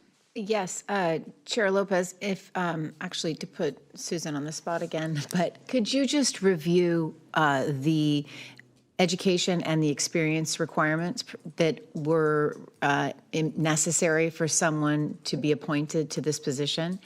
That is in the board memo. Looking in for this item, I believe, but there's a variety, and I'm speaking from my memory of reviewing the code, there's a variety of ways. One is experience, one is experience in tax, financial matters. I'm looking at Jake because he may actually know. Let's have Jake answer it, because I think it's important just for the public to know that this, the requirement that we had in appointing someone was governed by certain requirements that that Jake met those qualifications. And just because I can't specifically remember right now, County Council did review, and Jake qualifies under the code for appointment. Yes, thank you for the question. I apologize. I'm looking through some of my material here to see if I have the code handy. I can tell you that I do meet the first qualification of the code, though, which is to have at least 3 years of experience in a senior financial management position within a county or similar organization. I've reached almost 6 with my time as a chief deputy and an assistant treasurer tax collector. I believe it's in 27,000.11, possibly. So why I was bringing this up, and I'm sorry, I have completely put everybody on the spot, but that requirement of serving in a treasurer tax collector's office in California, if I remember correctly. And so this is not an easy position to fill, and we are so lucky to have someone in the treasurer tax collector's office who meets the requirements, is wanting to serve in the position, and is extremely well qualified. And so I just want to be clear about that to the public, that this isn't a standard appointment process. We had a lot of requirements that the board had to fulfill, and Jake far exceeded each and every one of those requirements. So thank you very much. Supervisor Alejo. Yeah, thank you very much. I just wanted to weigh in as well and recognize that this position requires the highest level of experience, integrity, and professionalism. And I think the people of Monterey County will feel well that we're filling this vacancy with somebody who meets all those necessities, not to mention the education and the credentials that Jake brings to this position. It's something certainly that we cannot just open to anybody off the street, because of the critical importance that this office provides to the people of Monterey County and our finances, for sure. I did want to recognize and say that Mary does have some big we have some big shoes to fill with Mary retiring, and it's a very well-deserved retirement. And so I wanted just to say thank you for that lifetime of service to the people of Monterey County and to the state of California, not only locally, but your leadership throughout the state in your role as our treasurer tax collector. But also a good sign of a good leader is also lifting those up within our office, preparing the next generation of leaders who will step up to the leadership roles, so that when she does decide to retire, we have good options, good people to turn to who have put in their time with the County of Monterey, who work well as a team, and who could continue the good work that Mary has been doing for so many years. And I think Mary did just that in this case, prepared that next generation of leaders to step up and really take this role seriously and to do it very well. And for me, that's a testament of what we want in our county, the highest level of professionalism, so that the people of Monterey County are getting the best quality leaders, best quality service. So I strongly support this appointment today. All right, I'm going to approach this from a slightly different angle. I think there's no question about your qualifications. Mr. Stroud, I think you've heard clearly from my colleagues that we're all thankful that you're willing to step into this role. In the famous words of Uncle Ben or Stanley, depending on who you read, with great power comes great responsibility. And in this role, you are holding a seat that belongs to the people, right? The voters will inevitably decide who sits in this seat long term. Today, it's our authority, as was outlined by the law, to appoint you there, and it's an honor to be able to do so given your track record and the education that you've had under the leadership of Mary Zeeb into a very important role. And I just want to thank you for being willing to take on that responsibility. It is not easy. There'll be a lot of people who now see your name at the top of the tax bill and look for you at the grocery store and seek you out. You will no longer have the anonymity, right, that Spider-Man enjoys with that mask on. But with this power comes great responsibility, and as you step into this role and occupy this seat and hold it as steward until the voters can make that vote, we're thankful for your willingness to do so and for the support that you found amongst your colleagues to step into it. And so I'm going to be thankful for your leadership, willingness to step into this, and honored to support whoever makes the motion up from the dais today to set this in motion. I would be happy to move. My apologies. Would you like to go? So I'd be happy to make a motion to appoint Jake Stroud as our treasurer tax collector effective December 30th, 2025 for the duration of the existing term. Is there a second? Second. All right, I have a motion and a second. Because we have a supervisor participating via Zoom, we will ask for a roll call vote. Supervisor Alejo? Aye. Supervisor Church? Aye. Supervisor Askew? Supervisor Daniels? Aye. And Chair Supervisor Lopez. Aye. Congratulations, Mr. Stroud, and we look forward to working more closely with you. All right, with that, we have concluded item 13, and we'll jump into item 14, which is to receive the 2025 Economic Contribution Report of the Monterey County Ag Commissioner's Office. We will turn it over to the Commissioner and his team, including Richard Ordonez, Jeff Langholz, Dr. Fernando de Paulus, to make this presentation for us this afternoon.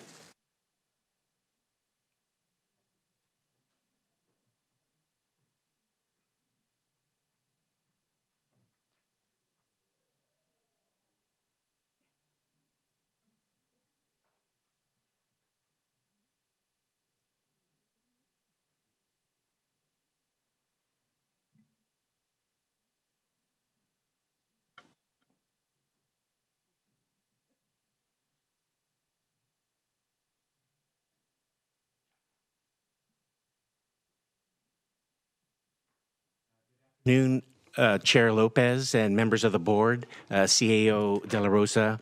My name is Rich Ordonez, the Assistant Agricultural Commissioner, and today I have the privilege of presenting the latest economic contributions of Monterey County Agriculture Report. It is the fourth in a series of reports that our office has released, first starting in 2012, 2015, 2020, and now again in 2025. These economic reports shouldn't be confused with our annual crop report that focuses solely on the gross production value of crops grown in the county. The latest economic contributions report uses modern-day economic tools and looks at other sectors such as food processing, employment, and multiplier effects to give us a more comprehensive picture of the economic contribution agriculture plays in our county. Hopefully, this report will help policymakers such as yourselves to make informed decisions about issues relating to agriculture. Today, I'm joined here with the creators of this report, Dr. Fernando de Paulus and Dr. Jeff Langholz, who are both professors at the Middlebury Institute of International Studies at Monterey. They'll go over the highlights of the report and answer some questions regarding the report. So without further ado, I'll turn it over to Dr. de Paulus.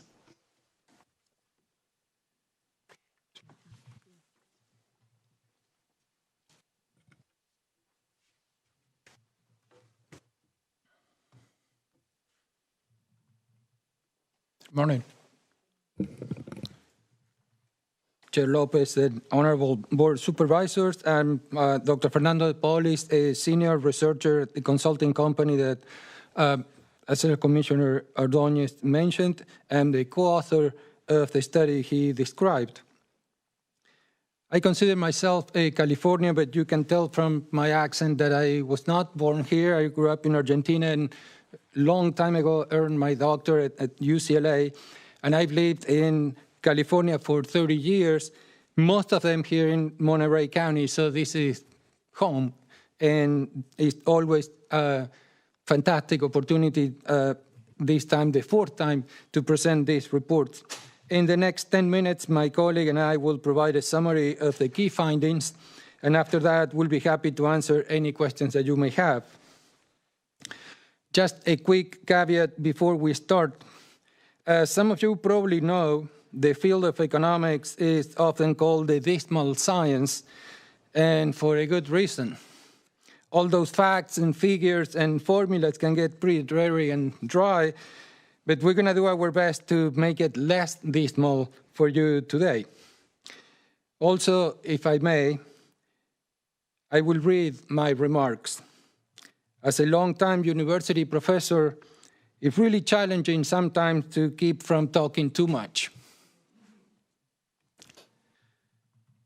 As you know, all California counties are mandated to report the value of their agriculture production every year. That is a legal mandate in Section 2279 of the California Code, and the latest results is the Commissioner's Crop Report for 2024 just released, and which figures look fantastic, truly. Our study, however, is more closely tied to the 2023 crop report, as that year was the latest for which complete data are available. But now, thanks to additional economic tools, we can fulfill that mandate a whole new level. We can go beyond simply documenting agriculture gross production value. We can also quantify local food processing, multiplier effects, employment, and the overall economic structure of the county.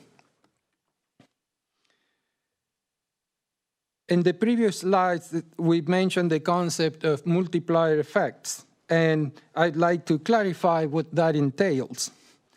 The multiplier effects come in two types. The first one, indirect effects, refers to business spending. This is the money that agricultural producers and processors spend within the county on supplies and services. They buy vehicles, fuel, and seeds. They purchase insurance, veterinary services, and banking. They pay for fertilizer, chemicals, contract work, and dozens of other items. The second multiplier effect is called induced effects.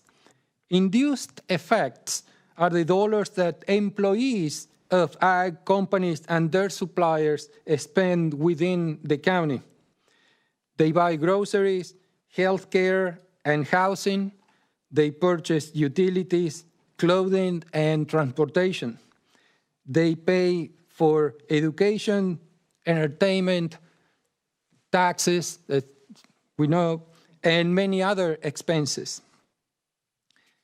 The key point from this slide is whether you're talking about indirect or induced effects is this.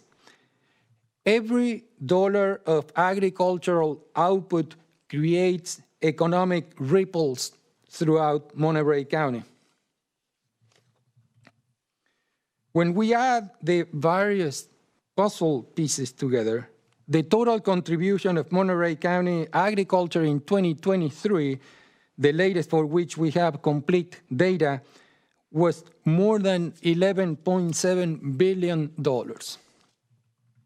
As this slide shows, the total consisted of $4.77 billion in food production, $3.13 billion in local processing, and $3.81 billion in multiplier effects, representing all the spending by companies and the employees involved in agriculture. These figures are impressive by any measure or comparison. The level of production of most counties in California appears to be a rounding error compared to Monterey's. Agriculture total contribution amounts to over $32 million per day, a truly impressive figure. In addition to agriculture economic output, we also estimated employment effects.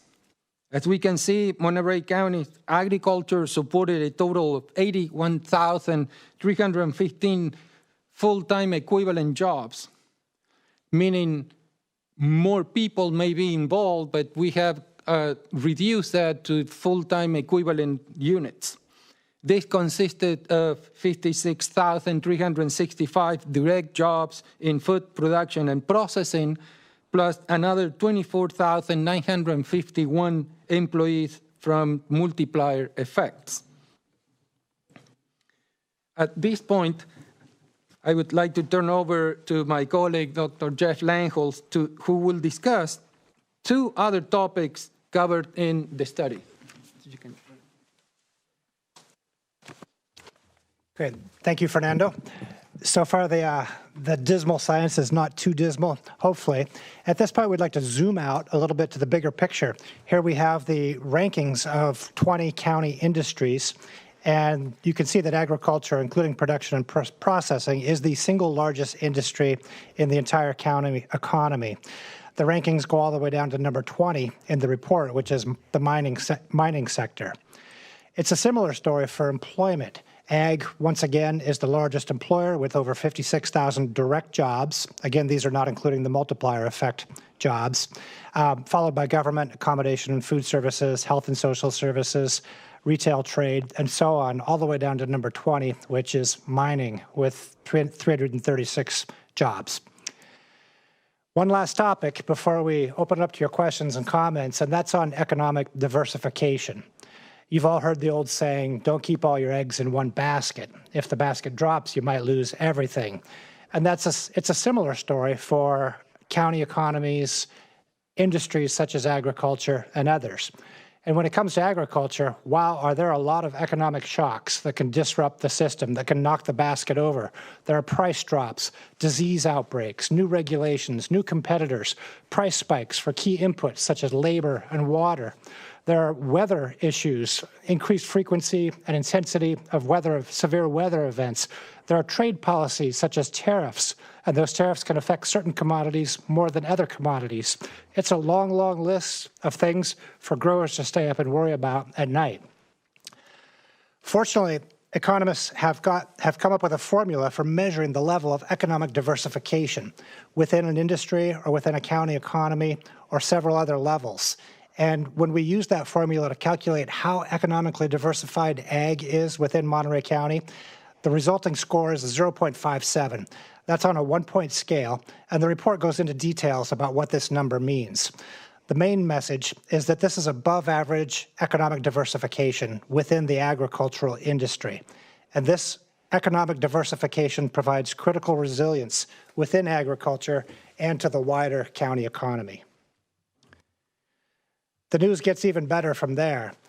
The economic diversification level is not only high, but it's also consistent. If you look at the far right-hand side of this graph, you can see that the latest score, 0.57 for 2023, is the exact same number we saw a decade earlier in 2014 on the far left side of the chart. So it's remaining consistent, which runs contrary to what we're seeing in many counties across California that have become increasingly dependent on one or two commodities. We look forward to fielding your questions and comments in a moment, but first I'll just summarize with 3 key messages from this report. First, agriculture has a very large economic output in the county at over $11.7 billion. That includes the 3 pieces of the puzzle that Fernando mentioned. That's farm production, locally sourced value-added food processing, and the multiplier effects. I like to think of it this way. When people travel around Monterey County, whether they're residents or visitors alike, they can't help but notice that agriculture must be pretty important to the local economy. And the message from this study, 24 pages summarized briefly, is that yes, ag is even more important than they probably realized. Second, ag is the county's largest industry. They rank number 1 for output and for employment. And last, ag has a strong level of economic resilience, above average, with an above average economic diversification score. That concludes our formal presentation on the dismal science of economics. Hopefully it was not too terribly dismal. And at this point, we'd be happy to open it up to any questions or comments you have. Actually, we're going to turn it over to Assistant Commissioner Ordonez briefly, and then we'll do the Q&A.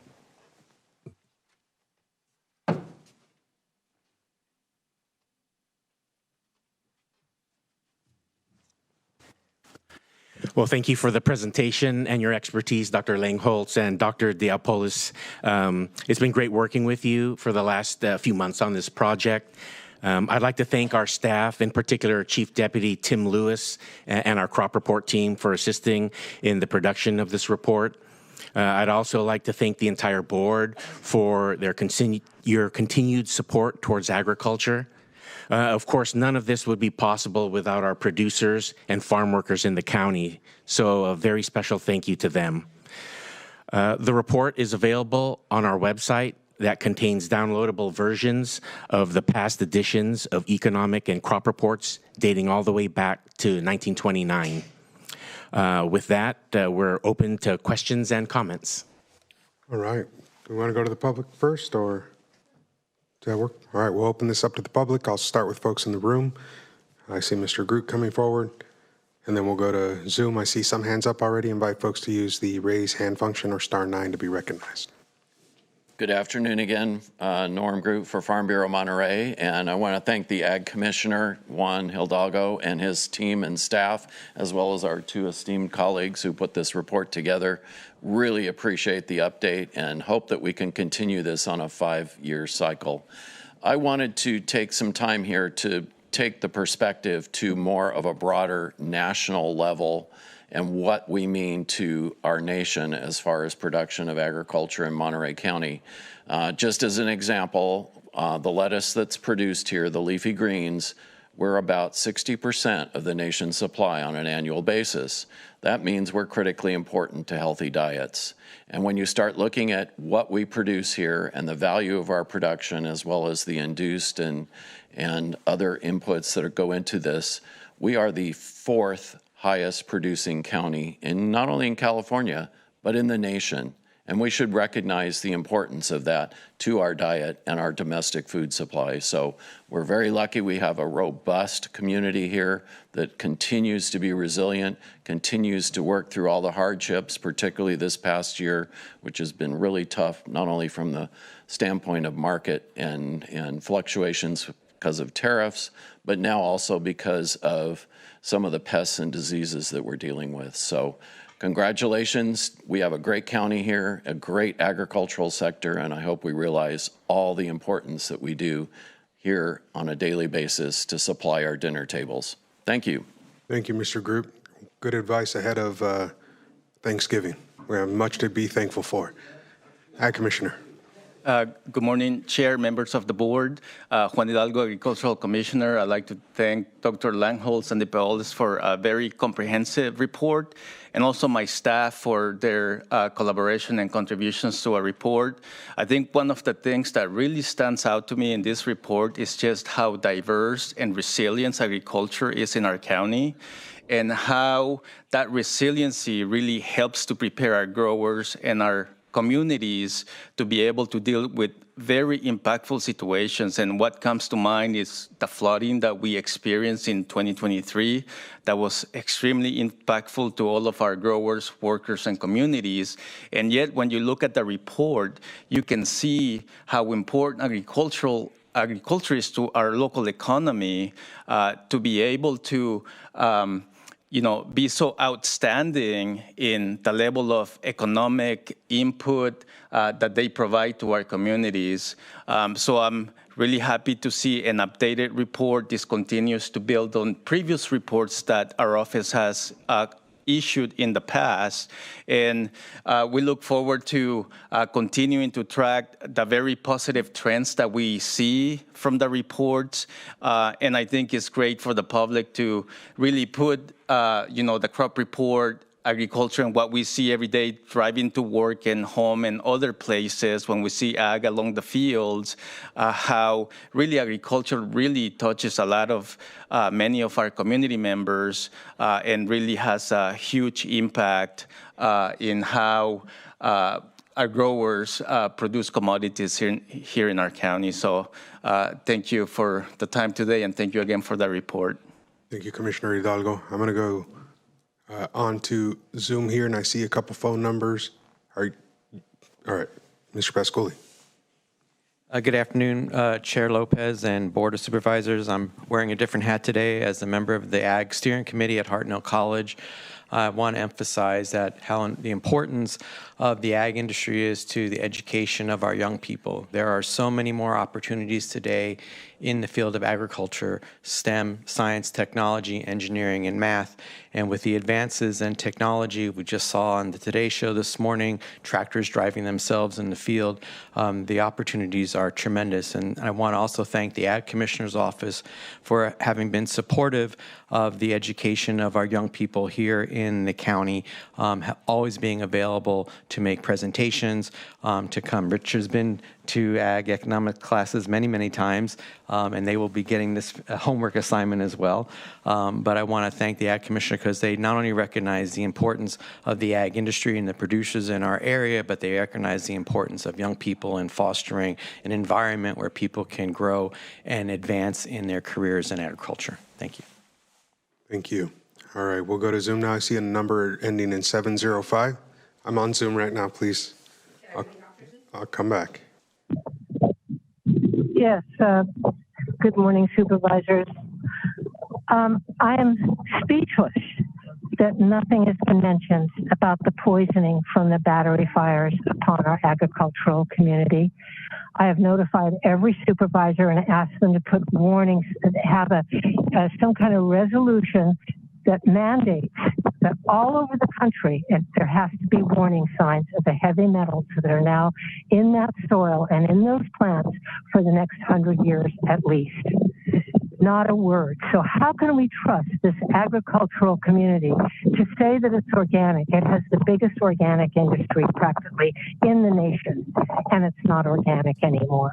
And why aren't these farmers being totally funded by the loss through these battery companies and Elon Musk, who was the first one to perpetuate this whole battery philosophy? So I can't believe that you're allowing people to be poisoned without their knowledge all over the nation by these heavy metals that never again Fort Ord tested the soil independently from EPA. And the metals are horrendous. So please do something about it. Be good people. You're not good people right now. You're covering it up, and shame on you, all of you. And I pity the farmers. They need instant help from Panetta to get funding for the loss of their land for the next 100 years. And that's a fact. Thank you. All right, we're going to go to phone number ending in 837 next. 837.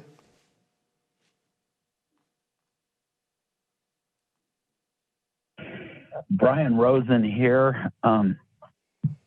Realistically, when it comes to politicians, you're always going to support the money. I mean, over the workers, I think, unless there's tremendous pressure. That's just the way things work. And you are politicians. I'm concerned about the farm workers who are being sprayed. They get a lot of pesticide exposure in the valley. Things aren't so rosy. With all these rave reviews about their employment, they're underpaid, and a lot of them are not here illegally, so there's such things as wage theft going on. And but pesticide impacts are being ignored. And of course, we don't want to give health care because they're here illegally, but I think maybe we should because it's a basic human right and they're doing a lot of important hard work. But I am very concerned about what's going on with the battery fire. I think, of course, we should have adequate testing and warnings, and the closer something is grown to the battery fire, the worse it's going to be for health-wise. It's just not enough is being done. Agriculture can be a real evil thing with the pesticides and the workers. It's not always a sacred thing. There are other things. Money is not the only goal. We want a good economy, but we want a healthy population and healthy, happy workers, and not just to praise immigrants all day long and just ignore the suffering they go through so we can feel good. We need real immigrant protection and real worker protection because most of the workers are pretty lowly paid. So when you talk about employment, for example. Thank you, Mr. Rosen. We're at time. Thank you, Mr. Rosen. Thank you. Hello, my name's Eloise Shim, and I just wanted to comment as a historic resources board member in Salinas. I recently, just by chance, met the great-granddaughter of Eugene Sherwood. And, you know, as you know, in Salinas, a lot of places have the name of Sherwood. And her uncle, his name is Sherwood Darrington. And in 1984, he was the first board of director for Ag Land Trust. And Ag Land Trust took over Monterey County Historic Lands Association. And what it is basically is it's an agency which grants easements so that Salinas Valley can stay, have the rolling hills and have the rows of agriculture. So, you know, I just wanted to mention that, you know, there's a lot of goodness from the past with regard to agriculture, and people should sustain that. Thank you. Thank you. All right, not seeing any other hands up on Zoom. Nobody else in the room. Bring it back to the dais. I had seen Supervisor Church with his hand up earlier. We'll go back to you, Supervisor. Yeah, just I do have one question, but one thing I did note here when we're going through the numbers is, you know, the per capita income in Monterey County is $68,000, but if you take the economic output of agriculture at 11 billion and divide it by the population, that's 26,000 right there. So you're really looking at agriculture actually almost contributing at half of the total gross domestic product there in Monterey County, which is a real significant number, and I think it's something to keep in mind. That I did have one question here, and that was on the economic diversity, the 0.57 for Monterey County. What is it statewide, and where do we rank in that? I'll be glad to answer that. Thanks for the question about how Monterey's level of economic diversification within agriculture compares to other counties. We don't have numbers for all 58 counties. At this point, we have numbers for 19 counties, and they range from a high of 0.75, which Fresno got a few weeks ago, all the way down into the single digits, which is a northern county that's extremely dependent on wine grapes for 99% of its economic output per year. Monterey is just slightly above the middle. Counties that have a number in the 0.5 to 0.59 are in the middle, and Monterey is just a little above that midpoint. Okay. All right. Thank you. Other questions on the dais? Supervisor Daniels. To follow up on that question, which county was most diverse in terms of economic diversification? The county that has the highest Shannon Weaver index is Fresno. They just got the 0.75 a few weeks ago. The 0.75. 0. That's why we brought in Sonia. Got it. Okay. So I have a lot of questions and curiosity about the 300 plus mining jobs, but I won't ask those here today. But thank you to our Agriculture Commissioner and to those of you who put together this report, and also, of course, has been said, to the workforce that makes this industry what it is. I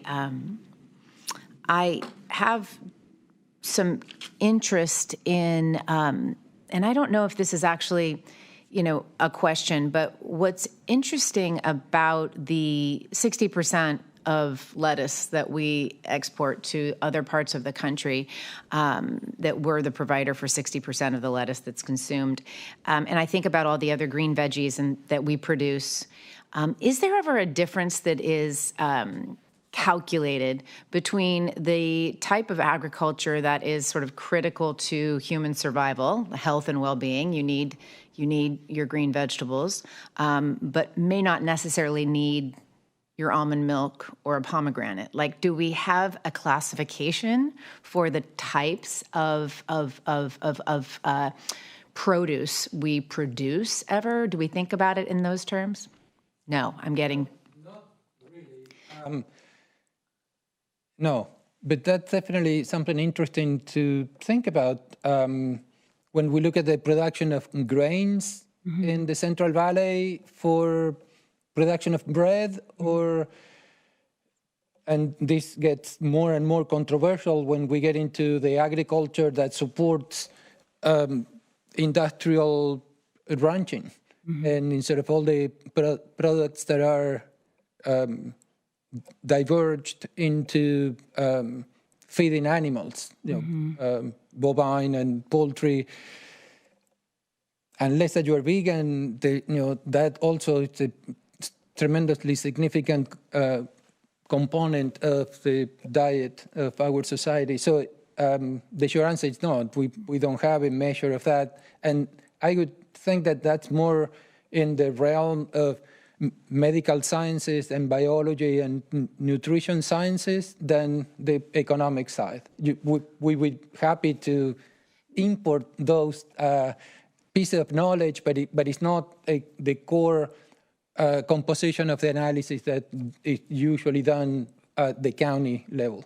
So the reason I bring this up is, one, I'm always impressed with the Salinas Valley's product and how much it contributes to the health of our health and well-being, right? And across the United States, right? If you're eating your fresh fruits and vegetables, you are having a tremendous health benefit. And there is a cost to certain products that get produced. We hear all about, like, how much water it takes to grow an almond is something that's been said. And it's just something I've always thought about. Do we ever classify like that kind of economic cost? Clearly we don't. And I don't think we produce almonds here either. So it's something I've thought about, and you seemed like the right folks to ask that question. I also would like to ask, if it's appropriate, emergencies and crises have an economic impact. You addressed that in your slide about what sorts of things, and this is why, of course, the diversification is important.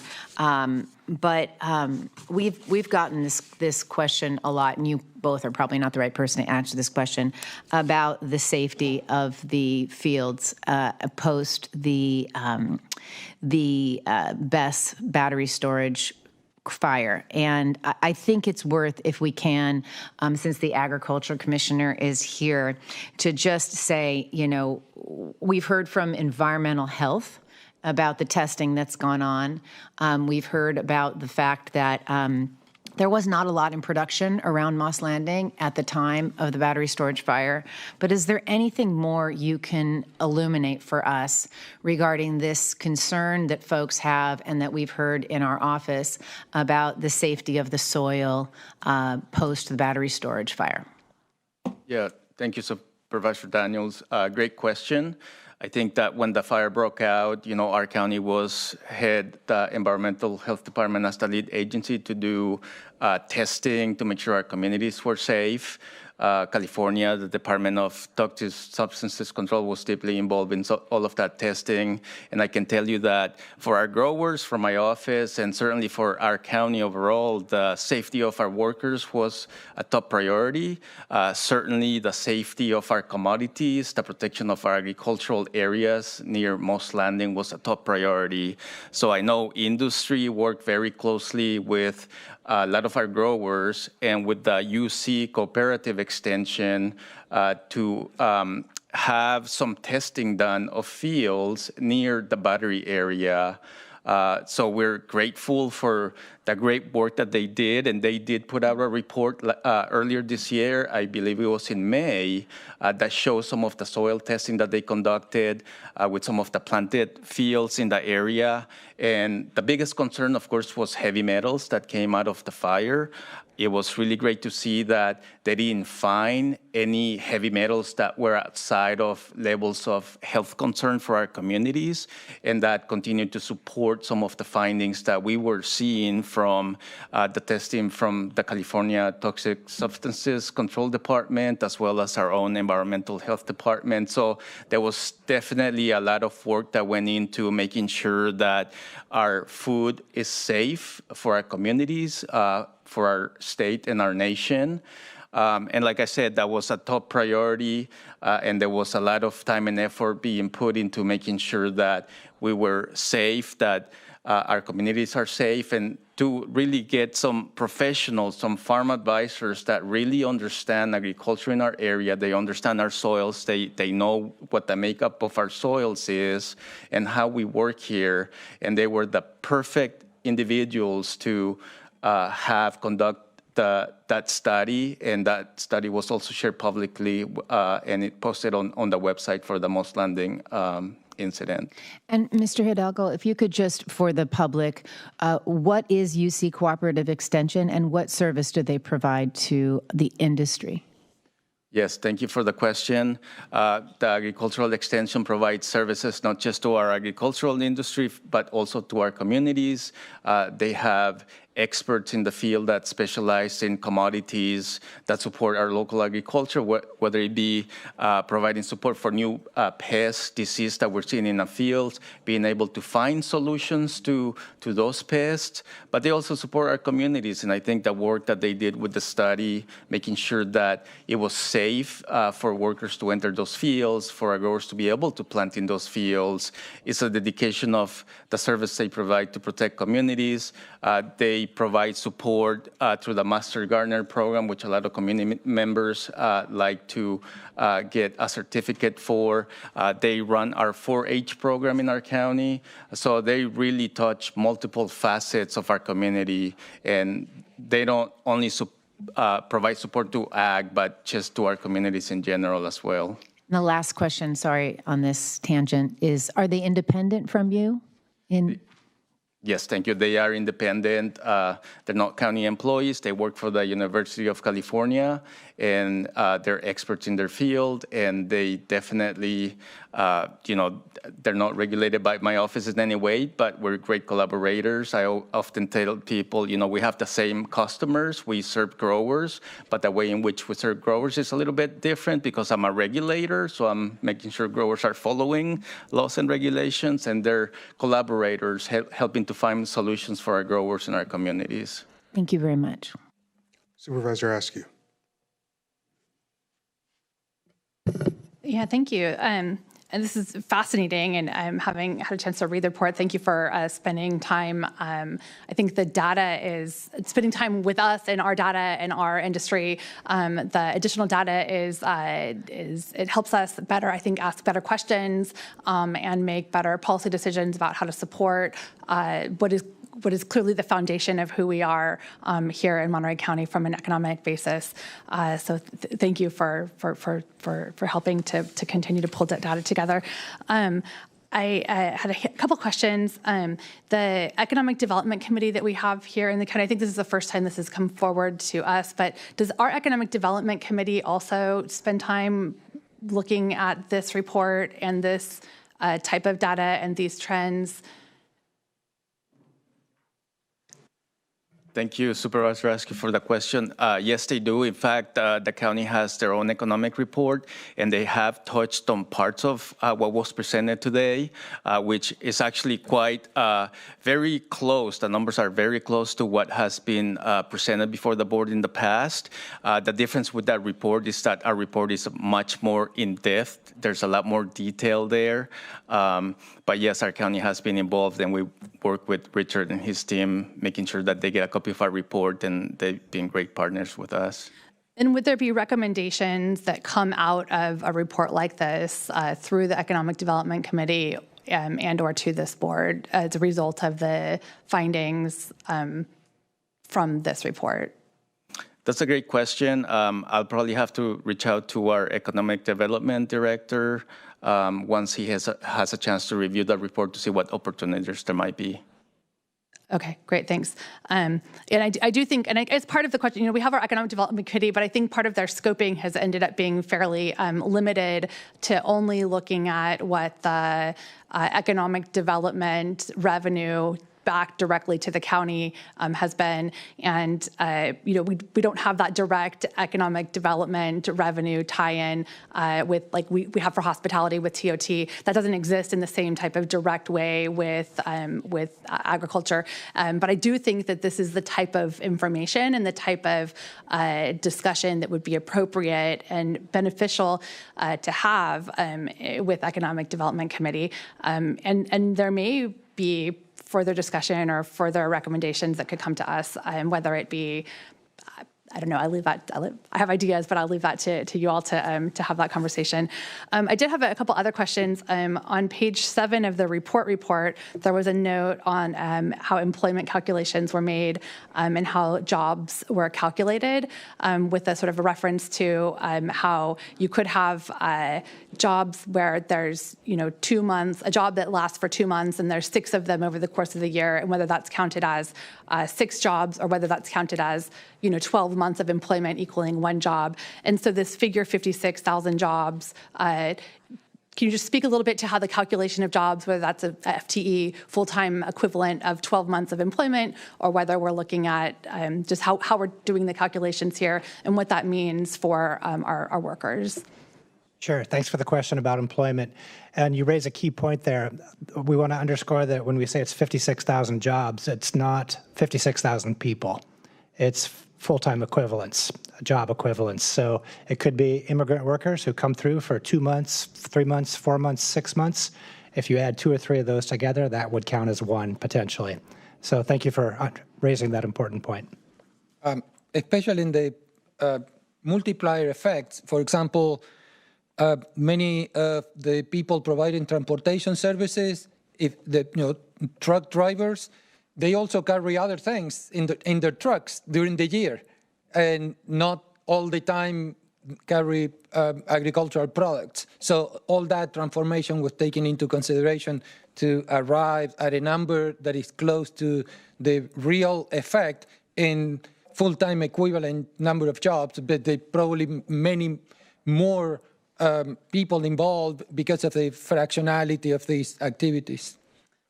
Great, thank you. So I think that's a really important footnote to have on our slides, because it really isn't, so it's 56,000 full-time equivalent jobs, which truly represents quite a number of more individuals in reality. And I think the other part of that that I would love us to be able to at some point take a closer look at, because it's other data that talks about 56,000 jobs is impressive, $8 billion, roughly $8 billion, like it is fundamentally runs our economy. But if we're talking about 56,000 jobs, but those are end up being part-time, if they're not fully benefited, if they're not able to pay wages that allow for those, and if it's a 2 months of the year, 6 months of the year, for someone who isn't then able to pay rent full-time, you have to live. Most people live full-time. They have to pay rent 12 months of the year. They have to pay for their health insurance 12 months of the year. You have to feed your kids 12 months of the year. So, so the reality and the quality of life indicators that tie back to these economic indicators, I think is a critical piece that when we look at the big picture for our county and for the quality of life for the residents in our county, is a connecting factor that there's good information here, but we oftentimes hear from residents who are struggling. We have right now 50,000 residents who are on CalFresh assistance. We have half of our residents who are on Medi-Cal for assistance. So I would love us, this is great, but I do think there's some more context that would be helpful to include in the report, and some more context that would be helpful to include as footnotes, even in the presentation slides, so that we're seeing a bigger picture in how all of these pieces fit together. And as we think about what future reports might include, looking at those quality of life indicators and what recommendations would come into how we can build quality of life into a higher quality of life for our workforce and for everyone who's in that indirect, larger spaces as well. But I think it's clearly who we are as a county, and it's from a policy perspective. I really appreciate having the information, and I would love recommendations about what when you look at this and when you're looking across the state, what stands out to you as if you were sitting where we sit? Like what do you think you would be focusing on? I would love to hear some sort of thoughts about where you would be focusing your attention. But thank you. Thanks. I'll respectfully pass on telling the Board of Supervisors what their priorities should be. But if I may, I think the main message here, again, is that the report underscores just what a driving force agriculture is for the local economy, directly through farm production, through locally sourced value-added food processing, and the multiplier effects. And so anything that the policymakers and the public can do to continue that is probably worth considering, keeping in mind all the things that are not discussed in the report. For example, the costs of agriculture, the subsidies, effects on water, air, and other things. One last thing on that, in our previous study 5 years ago, looking at the economic contributions of Monterey County agriculture, we had a special theme on that one on ecosystem services valuation. We added up the dollar value of the wildlife habitat, open space, scenic beauty, and a dozen other ecosystem non-market values that agricultural lands provide in the county. And it was worth just as much, if not more, than the annual value you would see in the annual crop report. All right, Supervisor Alejo? Yeah, I just want to make a brief comment. First of all, thank you for the information. I think it's important for the public to know how critical agriculture is to Monterey County's economy, to our well-being, and to future prosperity and opportunities. But there's a lot of variables to keep that going as well. And one of those, obviously, is having a stable workforce. And I just wanted to put this in context because when it comes to agriculture, certainly having our workforce targeted by immigration enforcement could cause severe disruptions to our agriculture industry, as we saw what it caused in Kern County during the height of the citrus harvest just last January.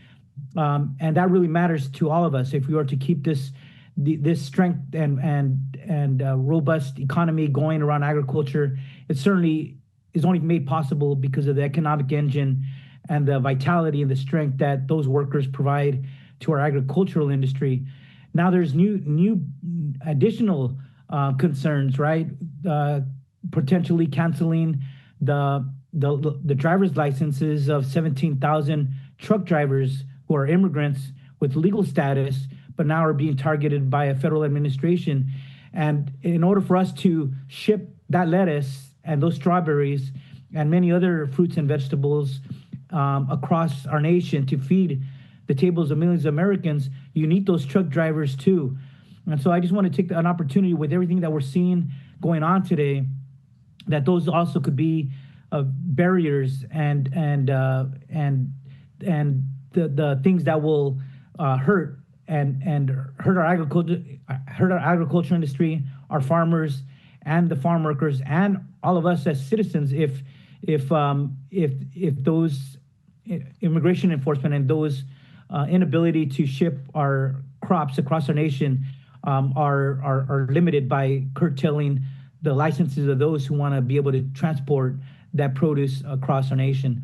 I just wanted to put that into the conversation as well. But I thank you for the report and the research and the expertise because I think it is important to highlight how important agriculture continues to be for Monterey County, for our nation, and for the world. Thank you.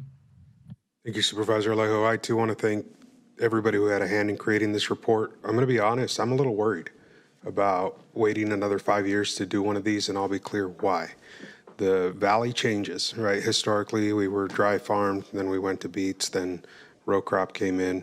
We're going through a major shift right now in the moment that we're living in with what's happening in the wine industry. We're seeing somebody called them gumdrops yesterday at a meeting that several of us were at, placed along the freeway, these large piles of vines and stakes and wire as vineyards get ripped out of the ground. And more than that, we're seeing pressure on the brassicas. And with that diamondback moth is absolutely annihilating the broccoli opportunities in Monterey County. Most people think, well, that's unfortunate. The price of broccoli rises, turns into worms in it, and you've got to prune around it. It ups the cost of the labor that goes into producing that and putting it on everybody's shelf. But more than that, with that pressure, that crop just leaves the area, right? That crop ends up in Mexico. And with that, we lose the cyclical nature of how we plant, meaning you plant the brassicas in areas where you intend to plant strawberries in the future due to their working together in the soil health. All these pieces matter. And I'm worried about the moment we're sitting in today. We've heard a lot recently in the media about the pressures on industry from thousands of laws that have passed. It is death by a million cuts. We saw that run in not some far right piece, but in the weekly, right? Looking at what those numbers look like for local industry, and it's over 1,000% increase in regulatory costs to local producers. And again, we're different than the Central Valley. We don't have the tree crops. We're not the pistachios, the almonds, and those things that, yes, if they went away, perhaps we'd export a little less or produce a little less almond milk for our friends in the Bay Area. Joke, sorry. We're dealing with crops that when SNAP gets cut, you cannot put it on the shelf as a perishable. It rots in the field. Right? We don't have that shelf life, that storage, that capability with what we're producing in this valley beyond the wine industry, which is now going away. What happens next? Meaning, what comes next to this valley to replace those vines? Is it olive trees that take 5 years to produce? That's something I'm hearing about. We don't know, and I'm worried about what these next year to 5 years is going to bring. So I'm really interested in perhaps a true up in 24 months to better understand sort of how the landscape is shifting. We've also heard recently from Beacon Analytics that Monterey County is the power user of H2A labor in the United States, not just right in California, but Fresno being a distant number 2 at nearly 2,000 H2A employees, with us over 8,500 in Monterey County. We are the power user. That is shifting the economies in my communities. We're not seeing folks buying furniture, buying durable goods. We're seeing folks purchase food, clothes, things that somebody who's here for 9 months out of the year are going to be dependent and prioritize upon. And so the challenges that we're facing as we're shifting in this space are real. And we live in a valley where we've evolved in the past and we will evolve again. But knowing where we're going and how we can be more supportive of making sure that we're successful in where we go, I think is critically important. Specifically thinking of that diamondback moth, knowing there's an attempt to create a concurrent application for the one material that's being produced still within the EPA's pipeline for approval. I had somebody recently tell me that a broccoli field used to be treated maybe once a year. And right now they're looking at over 10 applications to try to keep that specific diamondback moth at bay, but it is not successful. If this new chemical is safe and usable, we may still be waiting years to get it through the California EPA pipeline, when we could use that once and reduce the risk to humans who have to work in those spaces while protecting the crop and the industry within California. They're tough conversations to have because there's nuance and detail within that. To the question, I know I just want to respond briefly to the question of the workforce not being year-round. That is the nature of this industry. It always has been. It's why we created Christmas break, spring break. Historically, as a country, that was the time that our families went to work, and kids would stop going to school because they would be out helping the family on the farm. And so the school started building summer break, building these breaks around these periods when we were an agriculturally based society across the nation. Of course, we've lost pieces of that, but it's always been seasonal, especially in this valley. We're blessed. I heard somebody refer to it this weekend as the Eden of the world, because 9 months out of the year we can produce in this valley. Other areas are lucky to get 3 months, 4 months, 6 months at best. But at 9, we're a very special place on the map that can do this better than anyone else. But the challenges around that are real as well, because it also means you don't have dead periods where there's nothing in the ground, where pests can have to leave the area because there is no host plant. The challenges we face because of the opportunity that we're blessed with are real. So as we move forward, I look forward to continuing to follow your research. I appreciate the fact that you've leaned into these interesting sciences. As we know in economics, the world is shifting, it's changing, and I don't think that cows are being illegally imported from southern parts of our hemisphere, as has been recently mentioned in broad media. I just had to get that on the record as well, bringing in their diseases, undocumented cows. Wild that that is even part of the conversation. It is the economic and sciences that you all practice every single day that help teach folks up the ladder the realities of what we experience and why that is such a funny statement to hear on national media. But we appreciate the work that you're doing and the way that you're framing the success of Monterey County and also the challenges that lie before us. So thank you for the work that you're doing. We look forward to continuing to engage. Thank you, Chair Lopez. Thank you. Thank you. Thank you. All right, with that, we've concluded our business for the morning agenda. We're sitting here at 1 o'clock. We do have a need to be in closed session to address a few issues. And so what I'm going to do is let everyone know we're going to reconvene in this room at 2 p.m. rather than 1:30 so that we can conclude that over the lunch hour. Again, we're entering that period late, but we will reconvene here in chambers at 2 p.m. Thank you.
And a lawyer, so I think I'm good to go. I'm going to go ahead and ask the folks behind the scenes to get us lit up. Perfect. As part of that, let the record reflect that all members are present today, with Supervisor Alejo joining us via Zoom under the allowances of the Just Cause laws, as he is ill and does not have any adults with him in the home where he is participating from.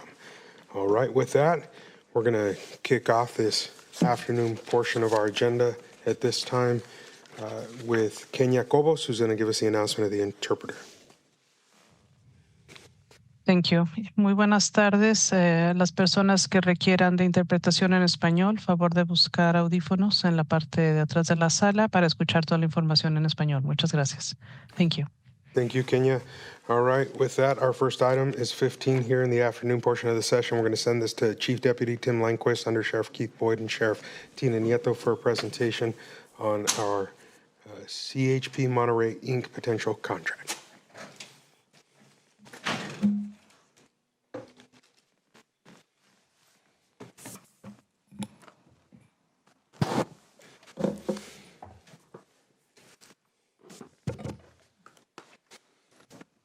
Good morning, Chair and members of the board. I'm Sheriff Tina Nieto. Today I'm bringing forward the Correctional Healthcare Partners Monterey contract, a contract that is not just operationally necessary, but legally and morally essential. Our jail healthcare system sits under the ongoing Hernandez settlement litigation. This contract is one of the most significant steps the county can take to protect itself and demonstrate full compliance. I'm recommending that this contract be approved. It directly addresses the county's obligations in the Hernandez settlement. The agreement requires compliance with every federal court order issued in Hernandez, not operational, not aspirational, but mandatory. This protects the county from further findings, sanctions, and/or liability. It dramatically strengthens staffing, the very issue Hernandez criticized. This contract increases healthcare staffing. It is a major structural correction and a direct response to core deficiencies that put the county at risk. This contract gives us real enforcement tools. If staffing posts go unfilled, the county receives financial credits automatically. It builds in accountability and measurable performance by the contractor. Intake screenings, mental health assessments, dental care timelines, chronic care, all tracked, measured, and enforced. If the contractor fails to meet standards, hefty penalties apply. For the first time, we have a provider contract whose success is tied to measurable outcomes. It puts us on the path to National Commission on Correctional Healthcare accreditation. NCCHC is the national gold standard for correctional healthcare. This contract requires full accreditation by month 33, with escalating financial penalties if that timeline is missed. Accreditation strengthens the county's position in Hernandez and improves inmate health, both of which protect the county and our community. It adds a modernized, comprehensive scope of care. Intake screening by RNs, daily sick call, on-site provider coverage, around the clock, suicide prevention, detox protocols, chronic care, segregation checks, medication continuity, all built into the contract. This contract is aligned with what we know keeps people safe and reduces emergencies and liability. It includes a joint defense agreement to legally protect the county. The joint defense agreement ensures that all privileged information remains protected and that CHP works alongside County Counsel and my office. This is essential as litigation continues. It improves HIPAA compliance and medical privacy. The business associate agreement strengthens our obligations under HIPAA, high-tech, and state medical privacy laws. This protects the county from data breach liability and ensures proper handling of sensitive information. I want to be clear, this is not just a contract. It is a compliance tool, a risk reduction strategy, and an investment in safe, humane, legally defensible healthcare. And most importantly, it protects our staff, protects our incarcerated individuals, and protects the county from further exposure in the Hernandez matter. Thank you. With that, I'm going to turn it over to Chief Tim Lindquist.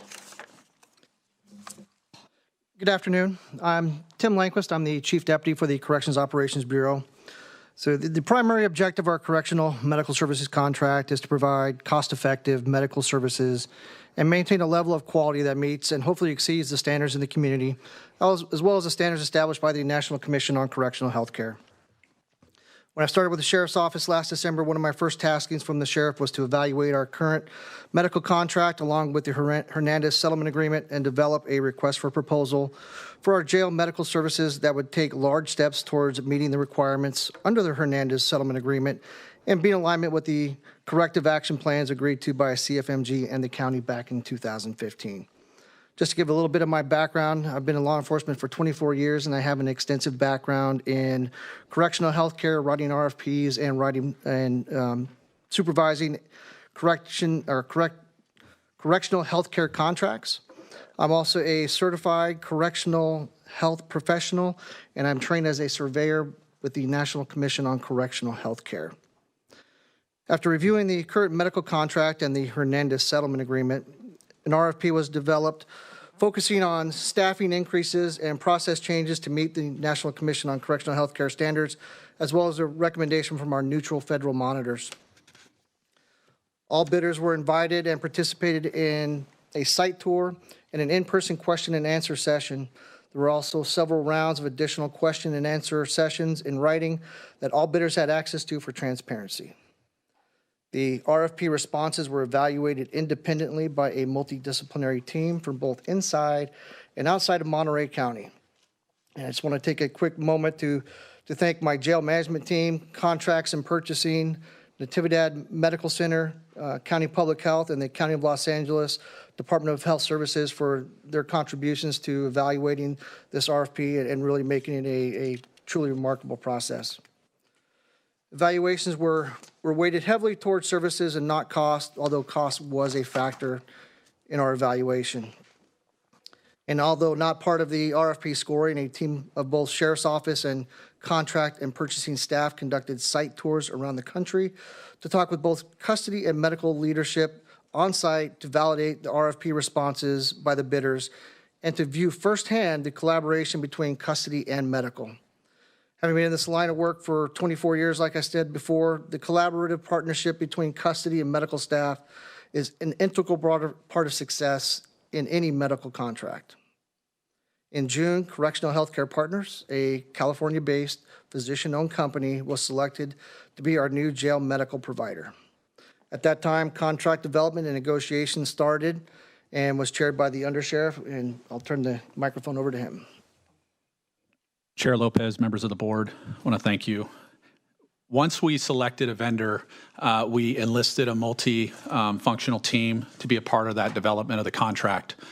We brought in Tucker from County Council, Ellen from County Council, who we regularly work with in relation to the Hernandez settlement and jail matters. We brought in David Bolton, the County Risk Manager. We brought in Dr. Harris Assisted from Natividad Medical Center. And we built what we believe from the get-go was a contract with subsequent scopes of work and exhibits that was truly intended to provide for what is expected of us and what our population and those in our care deserve, and that created an opportunity for the county to ensure that service levels, medical care was provided in an appropriate manner. And we did this by functionally tying our processes to the NCCHC metrics for performance standards. These are the gold standard in the country for correctional health care. They outline specificity on timeliness of examinations, timeliness of intakes. We built that as our focus. Then from that, we developed our scope of work. The team built this process. We looked at all the agreements, and then we started working with our selected vendor. And as I've already thanked those that participate in the process today, we do have with us Dr. Peter Friedland, the CEO for Correctional Healthcare Partners, who's come up to be here to show his investment in the county and how much he values this prospective partnership. Working with Dr. Friedland and his team, we negotiated to ensure that the scope of this contract met the needs of our incarcerated population for the foreseeable future. There are metrics in there to help the county, again, to ensure that staffing is met, to ensure that performance is met. But this contract comes with a cost, and we all recognize that the dollars that the public trust in you, then trust in us, they're not unlimited, that they are measurable, and that there has to be production and responsibility with those dollars.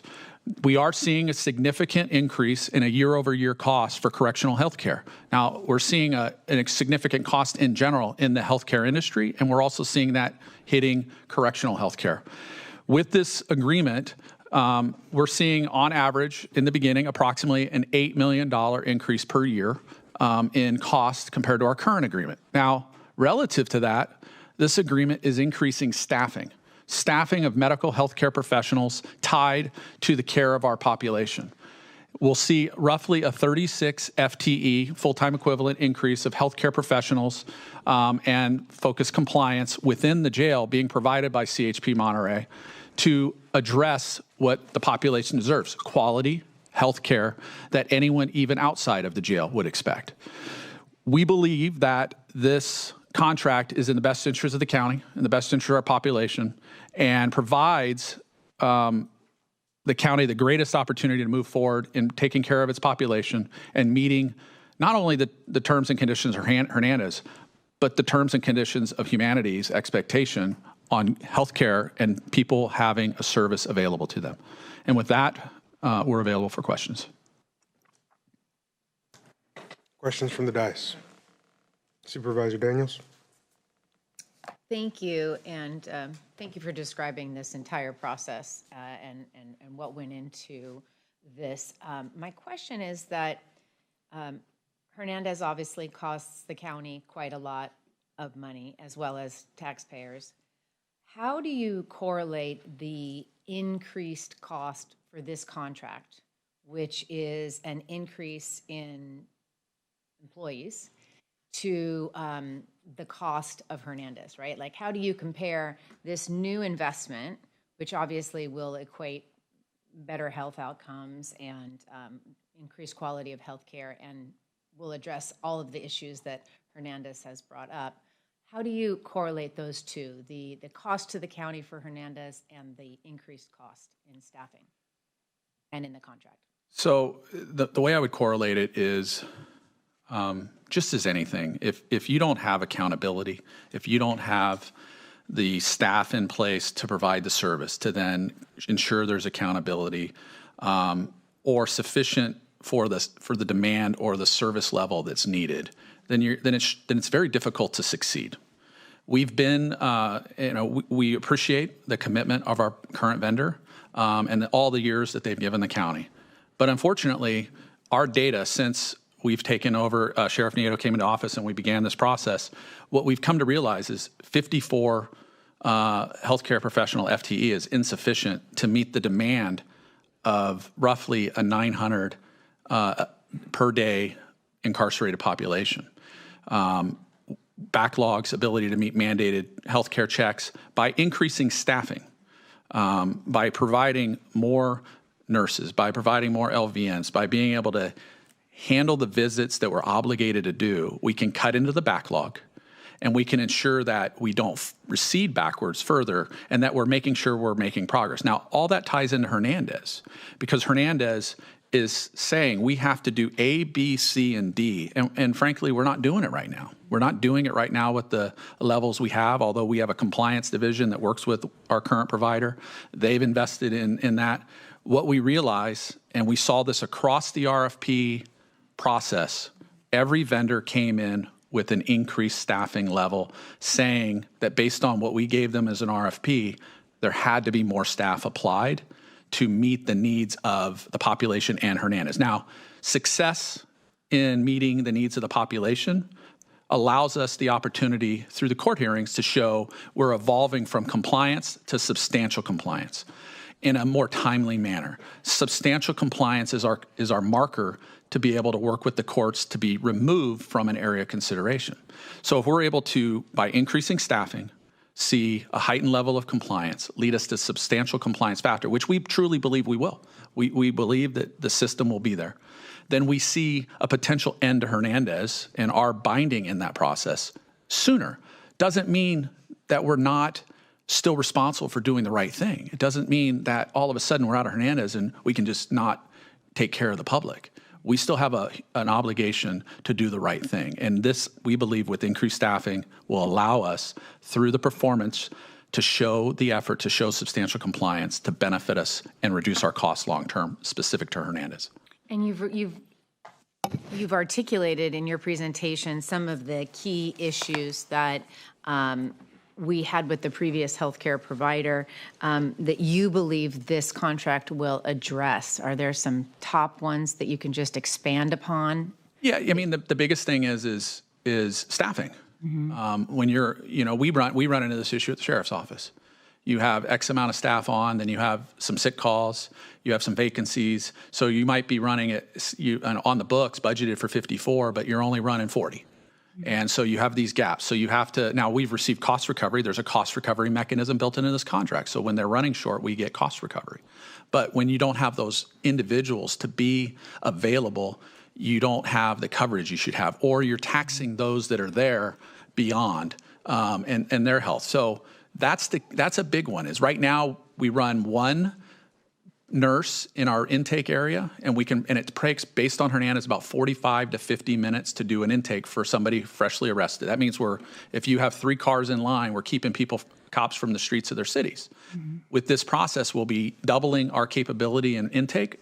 So in theory, we should be able to take some of the burden off the nurses feeling the pressure of trying to rush and make sure they do quality healthcare assessments.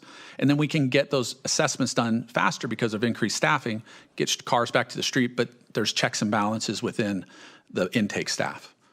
So my last question is just, Hernandez aside, what do you think, can you just elaborate, give us a picture of improved healthcare for the incarcerated population produces what benefits for you in the jail? Like what, if the health outcomes improve, what other problems might this solve in the jail? What is the domino effect? It could impact our jail correctional staffing with the efficiency of operations within the facility. If we have a sick or a population in significant need of healthcare services, then we have staff have to move them to appointments, and it's an impact there. If we have sick or ill individuals who have to go out to the hospital, staff have to go out there. Creating a healthier society, whether in the public or in the jail, is better for society. And when people are healthier, then they produce less burn on the system.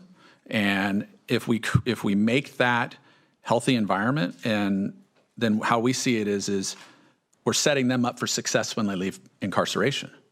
If they're healthier and they have a better level of care in incarceration, when we transfer for release, we will then move them off through our CalAIM Resource and Reentry Center, and we do that handoff for the services they'll need while they're out of custody. And that's where we think we get the better result. Thank you. Well, I just appreciate the what was put into the RFP, how that was described in terms of the thought of having Hernandez in mind. And then also it seems like all the checks and balances that are throughout to ensure that the county's protected if the contract is not being fulfilled or services aren't being rendered that need to be. So we're in compliance with Hernandez and doing what's right. So thank you very much. Thank you. Supervisor Askew. Yeah, thank you. I just want to, the sheriff, you started your presentation by saying that this is a legally and morally essential responsibility and contract for the sheriff's office and for the county. And I just want to say I appreciate that comment, and I couldn't agree more.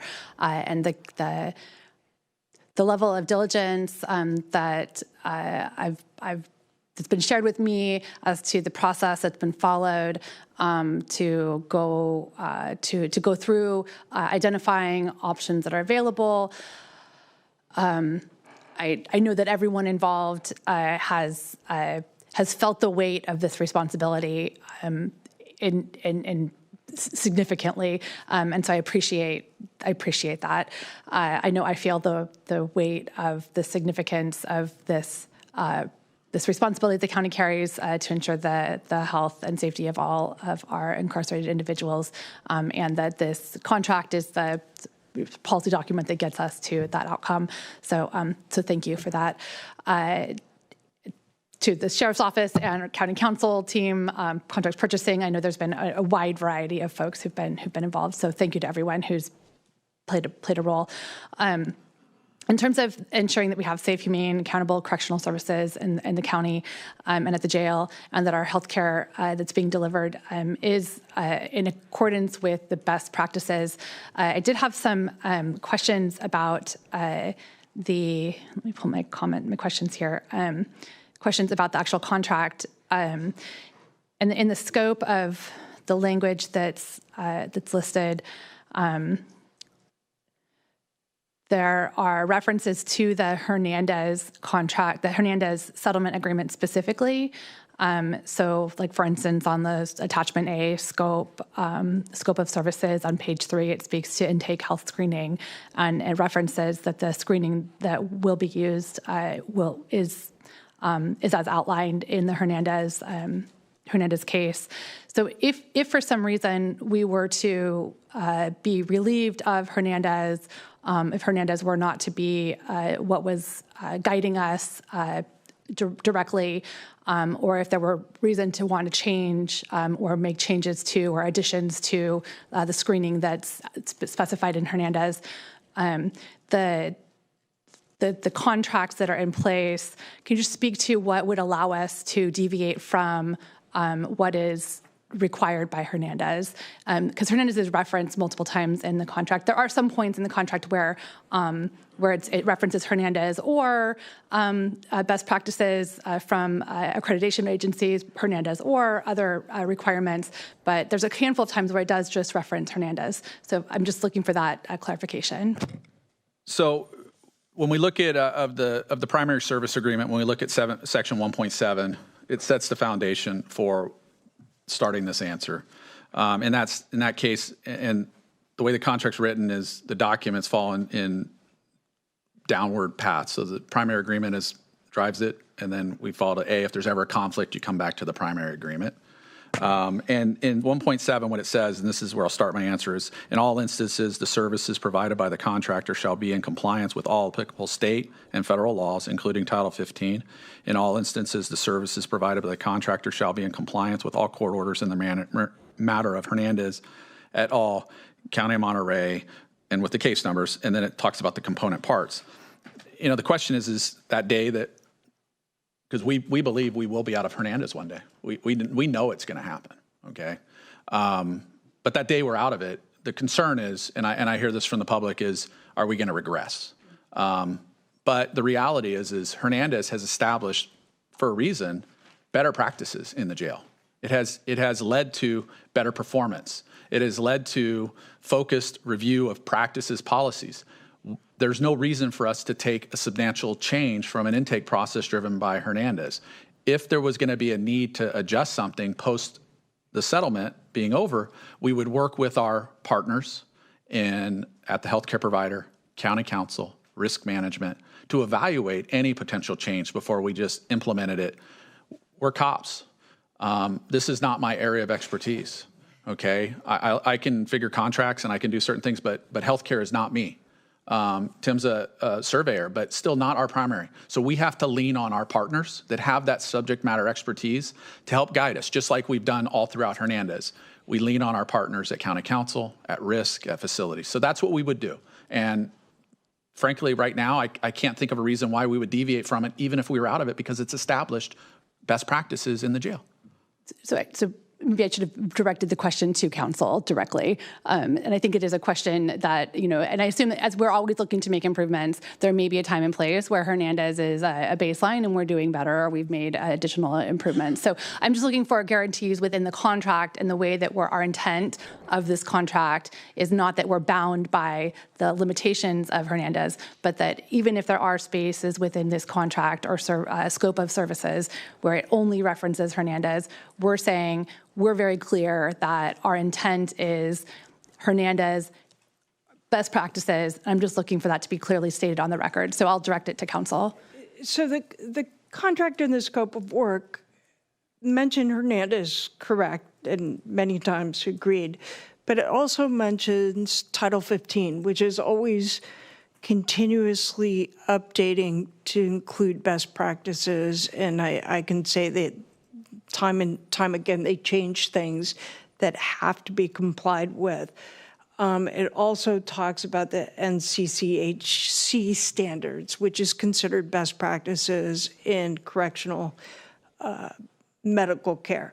It also, there's a compliance to all federal and state law. So if there's a case in federal court that says, you know what, it's deliberate indifference to medical care unless you do X, then we're going to have to comply with that. So it's I look at it, and correct me if I'm wrong, Undersheriff, as a living document, because best practices change over time as different issues are studied by mental health care and medical care. And we look at that as there are spots in the scope of work where it just says Hernandez. Now, we look at that, we believe, and we work this with counsel, with risk, and those that assisted us in working with our partner provider to be that means the Hernandez case, okay? And that, again, we circle back. If there's conflict, it goes back to document 1, which is the primary agreement, and it's section 1.7. It very clearly says the Hernandez with the case number. So we believe, based on 1.7, that everything behind it where it says Hernandez, it drives it to Hernandez with the case specificity.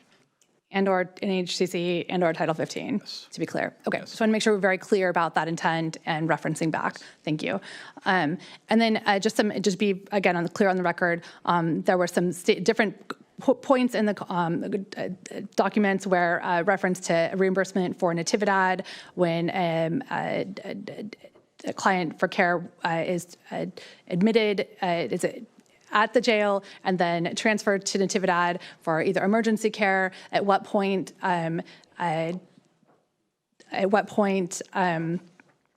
Correctional Healthcare Partners is responsible for reimbursement to Natividad for the care that's being provided, and at what point that care is becomes the responsibility of Natividad or the county to pay for. So to answer that question, so our provider is responsible for repayment to Natividad when they're admitted, when they're sent to the emergency room. Once they're actually admitted into the hospital, that's when the Medi-Cal inmate program takes over, and that now becomes billed through Medi-Cal, and Natividad will receive some reimbursement from that. So we facilitate that billing process, excuse me, that billing process, and Natividad will be repaid. It just won't be up to the provider, our new medical provider, to pay. That'll be handled by our Medi-Cal biller.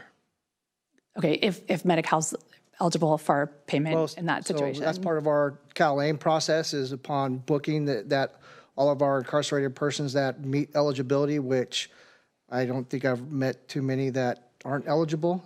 We go and get them enrolled in Medi-Cal as soon as we can, so that process is already done.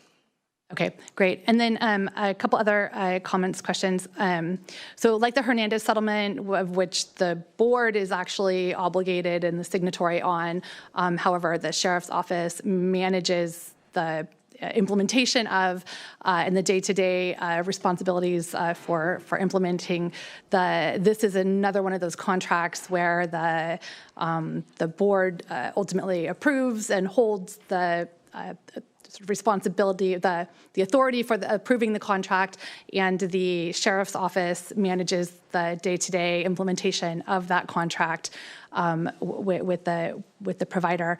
So it's this very significant shared responsibility between the sheriff's office, this board here, and on behalf of the citizens, the taxpayers, those incarcerated in the jail, for the shared benefit, and the impact, whether it be to our the county budget for the cost of paying for the contract, or the cost of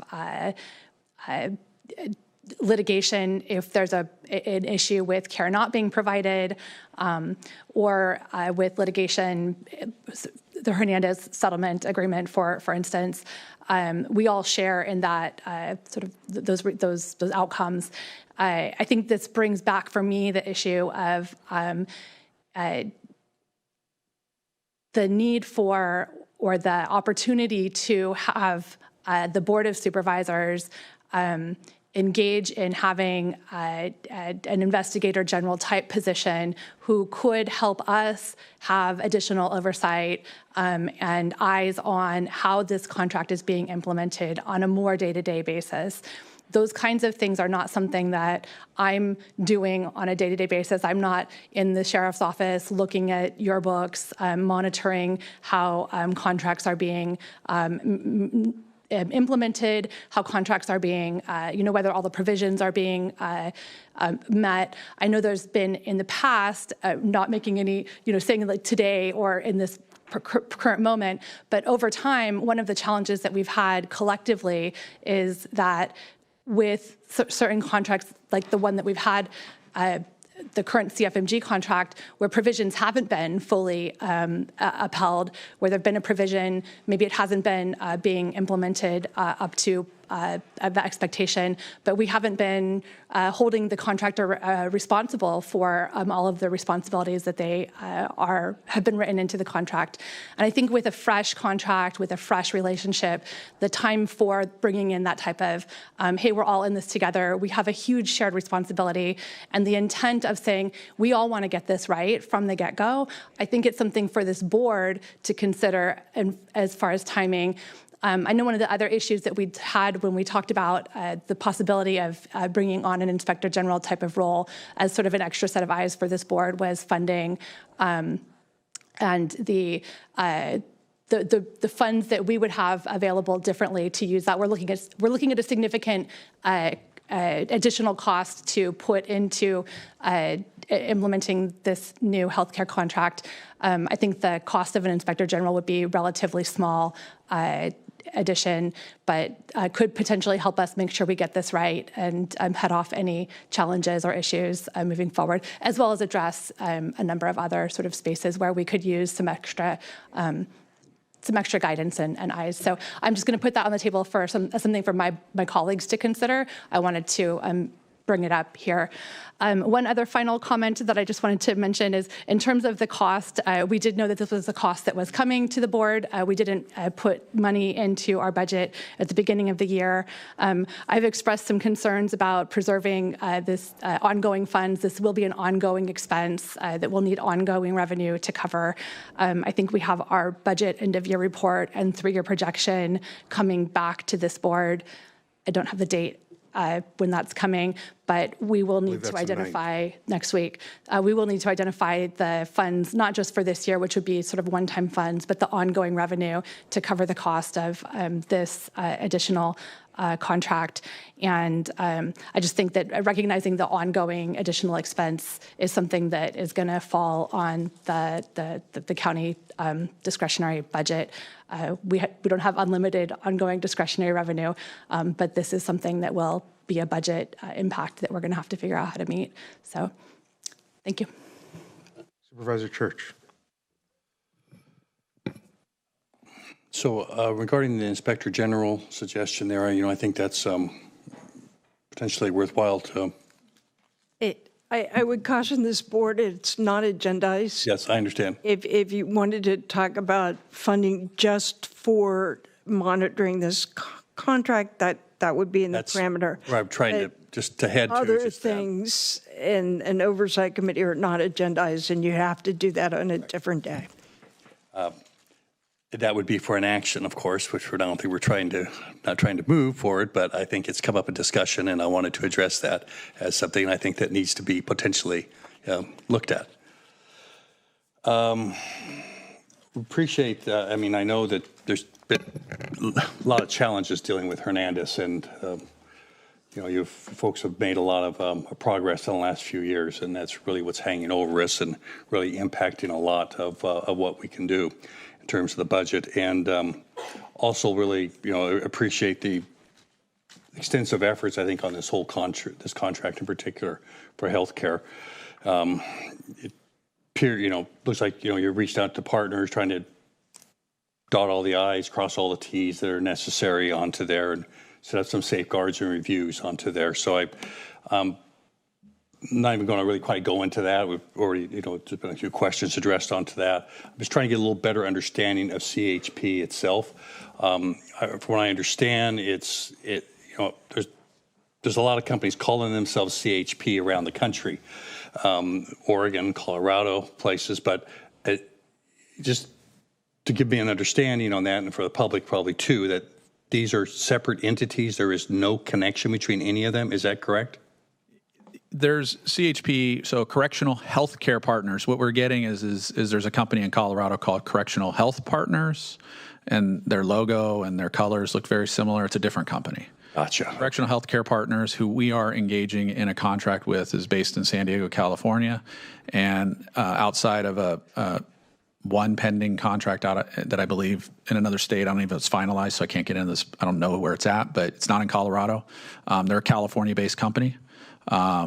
And focused on California business. So, but there is another vendor out there that has a similar name and similar colors, similar branding, but it is not the same. And we've seen where there's some potential not good information about that company. I can't validate any of that, but it's not the company that we're going with. Okay. Yeah. Well, thanks for clarifying that particular part. So, this CHP, I should say. The company was formed about just a few years ago in 2020. Am I correct on that? It's within the last 5 years. I don't have the exact date off the top of my head. I apologize. And we're, us going from 54 to 90, I think, as you say, that's what all the vendors were coming in with, higher numbers, and that makes a lot of sense. I think, that'll address a lot of issues.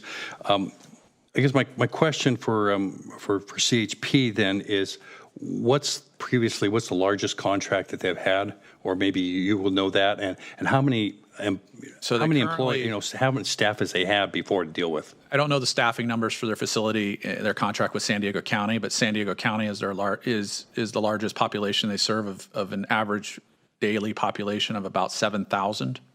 So about 7 times the size of our facility that they're servicing. I mean, they're based in San Diego, so it's their bread and butter, let's say. But we've heard nothing but, as we've talked to our peers in San Diego County, they're very pleased with the efforts of CHP. They're very pleased with the efforts of CHP to ensure for quality health care. And the biggest thing that I hear they're very pleased about is just their willingness to be good partners and to work to find solutions while at the same time ensuring for patient care. Okay. Well, if they're the provider for San Diego, and San Diego County, of course, is a little bigger than Monterey County, as you pointed out. So, this is not necessarily a step up. It's, And there is another provider that works in San Diego that. So if you look at the information in San Diego, everything we found with CHP has been very good. Okay. I'm just trying to differentiate between that other. So there's 2 providers in San Diego, and. So all I'm just trying to confirm is that, because they are a relatively new company here in the last 4 or 5 years, that going up now to 90, potentially 90 staff is not going to be a leap because they've just dealt with maybe a couple of dozen in the past. This is all I'm trying to confirm. No, this is going to be just a standard course of business for them to take on a facility with an ADP, of an FTE of 89.95. Okay. All right. Well, that's really helpful, and understanding, making sure that they're up for the job here as well. So I don't have any other questions at this point. Supervisor Alejo. Thank you very much. Thank you for the presentation and for outlining the steps that it took to get to where we are at today. I just wanted to first ask. They're listed as Correctional Healthcare Partners Incorporated, Monterey. Did they establish a separate corporation just for this contract? It seems like it's listed with that specific name, and I think would that distinguish it or separate it from how it's operated through its operations in San Diego or other parts of California? They have a contract, an incorporation for each county that they work with. Right. And I assume that it is for liability risks, correct? I believe so, yes. And I would like to get the analysis of our council, because usually, and just to distinguish it with our current provider, which is CFMC WellPath, where they operate in multiple counties, but they do not have that that incorporation status or corporate status that is separated out to each county that they serve in. And I just wanted our board to be aware that it wasn't really explained in there, but just looking at the name, you know, it was a new corporate entity created just to handle this contract in Monterey County. But I just wanted my comments would be, first of all, this is the most significant change in our county jail in my 9 years as a county supervisor. But we know that in this particular field of healthcare, there's a lot of limited options, right? And this is a very unique area of healthcare when it comes to inmates, providing them medical, dental, pharmaceutical, mental health, psychiatric care services. And we know that there's not a whole lot of bidders. There's not a lot of companies running forward to provide counties bids for doing this kind of work. It is very expensive. This also, they would also be stepping into existing litigation that is ongoing. And we saw what happened just last year. Our case is currently in the Northern District Federal Court out of San Jose. The current provider was cited in contempt for not providing the adequate health care under its monitoring agreements just last year. So we know that this is very difficult work for any new entity to want to assume. But my question to the undersheriff would be, which I think is the most important one, does the Sheriff's Department believe that they could provide better service than the contractors that we have now? I believe that this contract brings us to a position to provide a better level of healthcare services in the Monterey County Jail than we currently have now, based on the existing contract we're operating under. Yeah, and could you, outside of San Diego, what other counties or cities are they providing services in? Amador County and Yuba County. So 4. And I think when it comes to wanting to with that goal of providing better healthcare, I think the other things I want to mention earlier in the conversations were certainly, I think part of that is meeting the requirements under the monitoring agreements. Hopefully that's a big step towards one day getting out of this federal litigation. But also, I would also assume part of that is also to reduce the number of suicide inmate deaths that we have seen in our jails, which is also very important to address. And the only other last comment I would have, though, for the public to know is that counties across California are experiencing what we are. When the state and the Governor Jerry Brown at the time, approved AB 105 under the realignment, it basically shifted thousands, tens of thousands of prisoners who would otherwise be under the jurisdiction of CDCR, the California Department of Corrections. It was under their responsibility, but they shifted those inmates to now be housed and jailed at our local county jails for longer periods of time. Facilities that weren't really meant to hold those inmates for that longer periods of time. We're currently having to do that now under that law.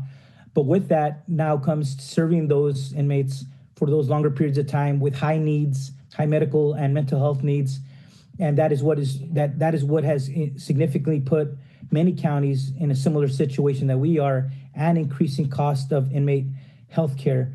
I know this is an important area of service to our community, to our most vulnerable, to those who are in our jails. My mother was a jailhouse nurse for Santa Cruz County for 24 years. She served the very inmates that we're talking about, but even Santa Cruz County has moved away from having its own in-house healthcare employees provide inmate healthcare to now contracting that out as well. They recently went through a similar RFP process to find a new contractor to assume this service. So I just wanted to put that into perspective that this is not all by coincidence.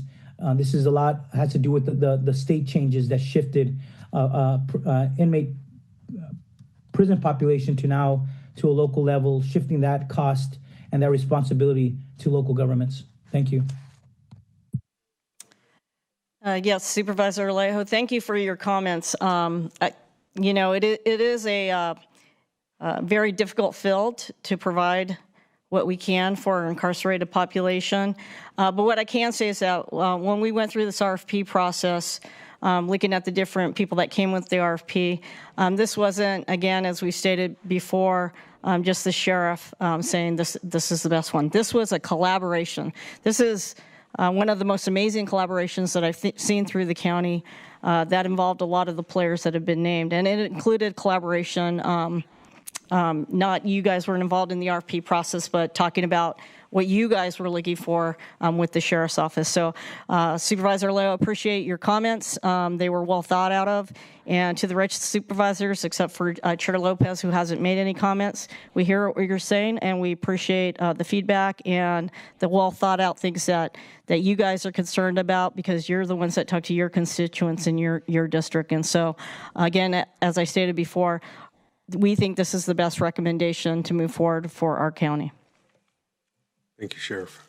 Any follow-up, Supervisor Alejo? That's it for me. I just, I know we're going to go to the public here in a second. We've got some hands raised on Zoom and get some input here.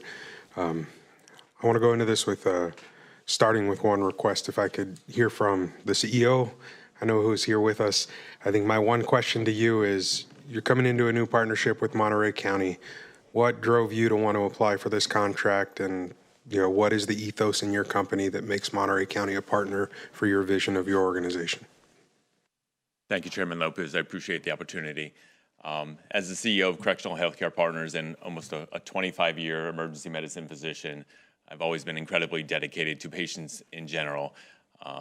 What the record doesn't reflect is for the last 15 years that myself and my company have been focused on the underserved privileged populations, starting with the veterans in South Florida, moving on to Indian Health Services, and then the incarcerated population about 7 years ago.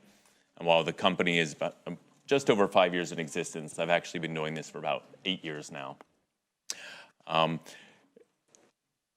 Perhaps my personality and our company's motto of having a moral obligation to take care of all patients, particularly those who are underserved, I tend to look at opportunities based on need.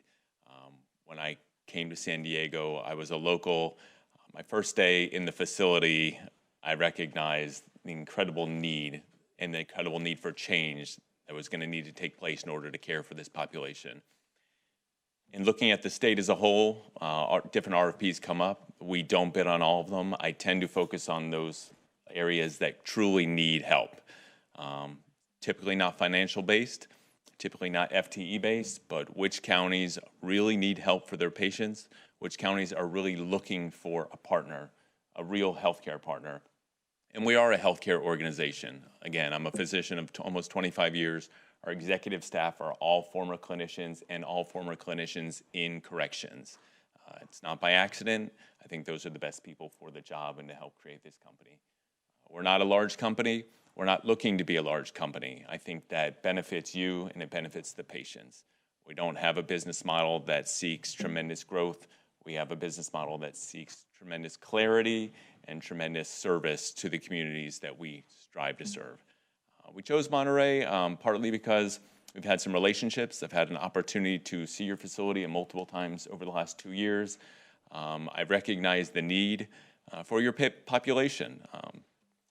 Supervisor Daniels and others had mentioned that the suicide rates and the death rates. We're incredibly focused on that. We've been very successful in other areas, reducing morbidity and mortality by over 50% in just our first year. So in that regard, we do look for people that are wanting a partnership.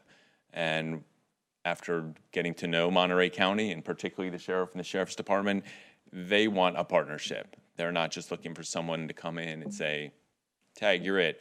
they're actually deeply involved. And those are the relationships that are going to be recognizing the previous staffing we feel was inadequate. I think the amount of staffing, once we bring them all in, you're going to have a very successful program here, and you're going to see incredible results. Thank you very much. I appreciate that. So then, you can have a seat. I'll just share in terms of my thoughts here as I've looked at this and thought about this contract over at least the last year, if not more. These challenges that we're facing, to Supervisor Alejo's point, are real and exacerbated by realignment. We just saw at the beginning of September that the AG sued Los Angeles over fentanyl deaths in their prison system or in their jail system, and as part of that, it was in hearing the numbers, one a week, right? Overdose deaths in their facility. And we've not been there. We've been in a place where we've been trying to do as much as we can with the system that we had, but we recognize that we can do better and that our community deserves better. And the community's been calling for that. So I want to thank the sheriff and your team for thinking through this process and bringing a lot of folks to the table to make sure that the right partners were at the table to help make this decision. And in that, I also want to share that this will not be perfect. As well intended as we all may be, things will happen. We are all human, and in that, our nature is to err in one way or another.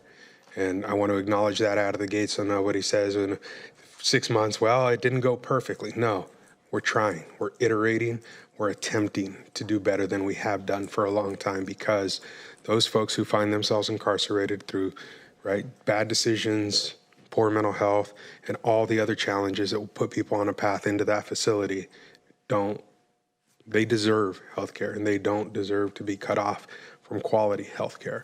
And that is what this attempt is.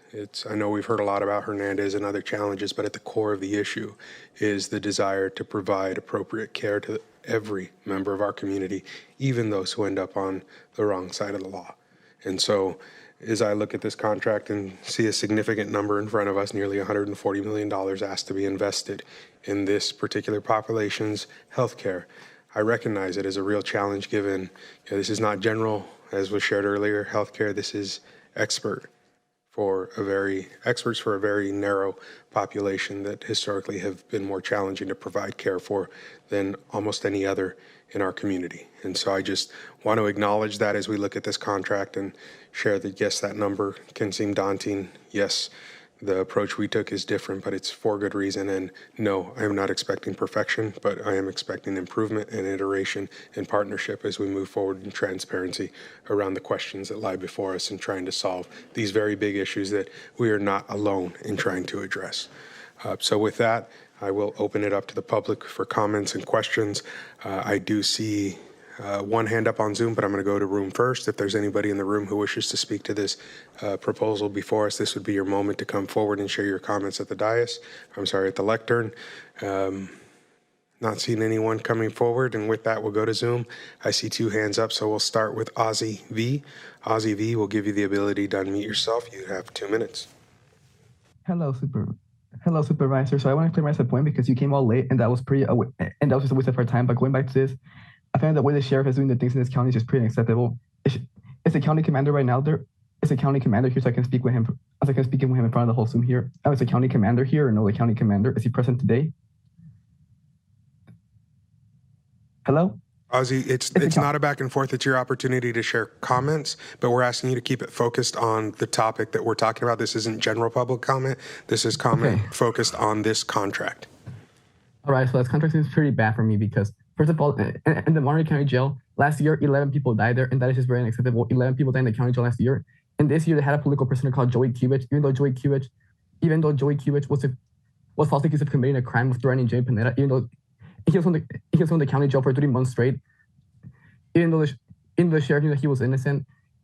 So yes, I think this contract is pretty inappropriate from your part. It's too expensive. And as a deputy, and as one of the deputies that we mentioned, they are cops and they're not specialized in mental health. So I think it's pretty risky. You guys are gonna have a contract when the cops see them, they're not specialized in mental health. And the Monterey County jail right now is pretty bad. So no, I don't support funding for the sheriff. The sheriff has already lied to. The sheriff under Tina Nieto has already lied to us.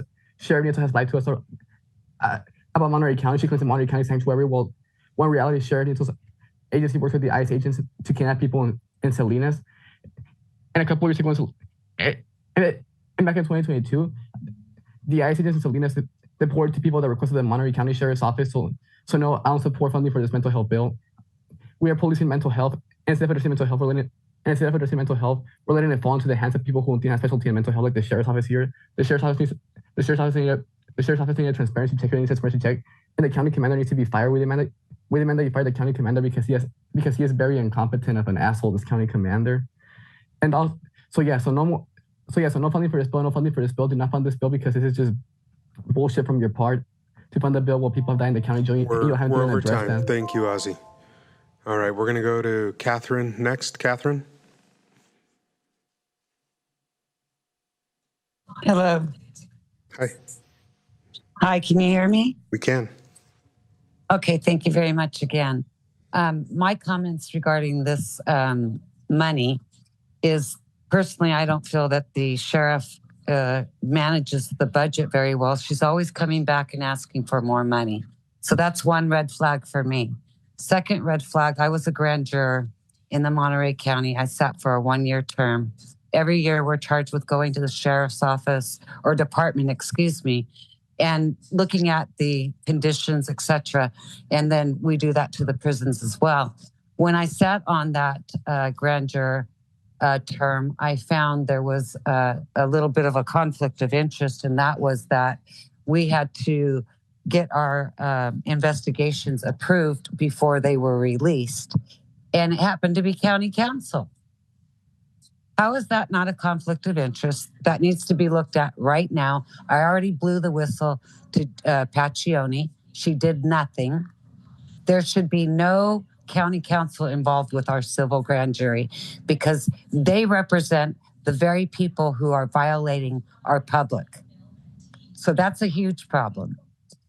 The other thing I have a big concern with all our technology and all our money, why is anybody dying in a jail cell? Why are these officers or deputies being paid? Third thing, they are not constitutional sheriffs. We want a constitutional sheriff. We are tired of the illegal immigrants.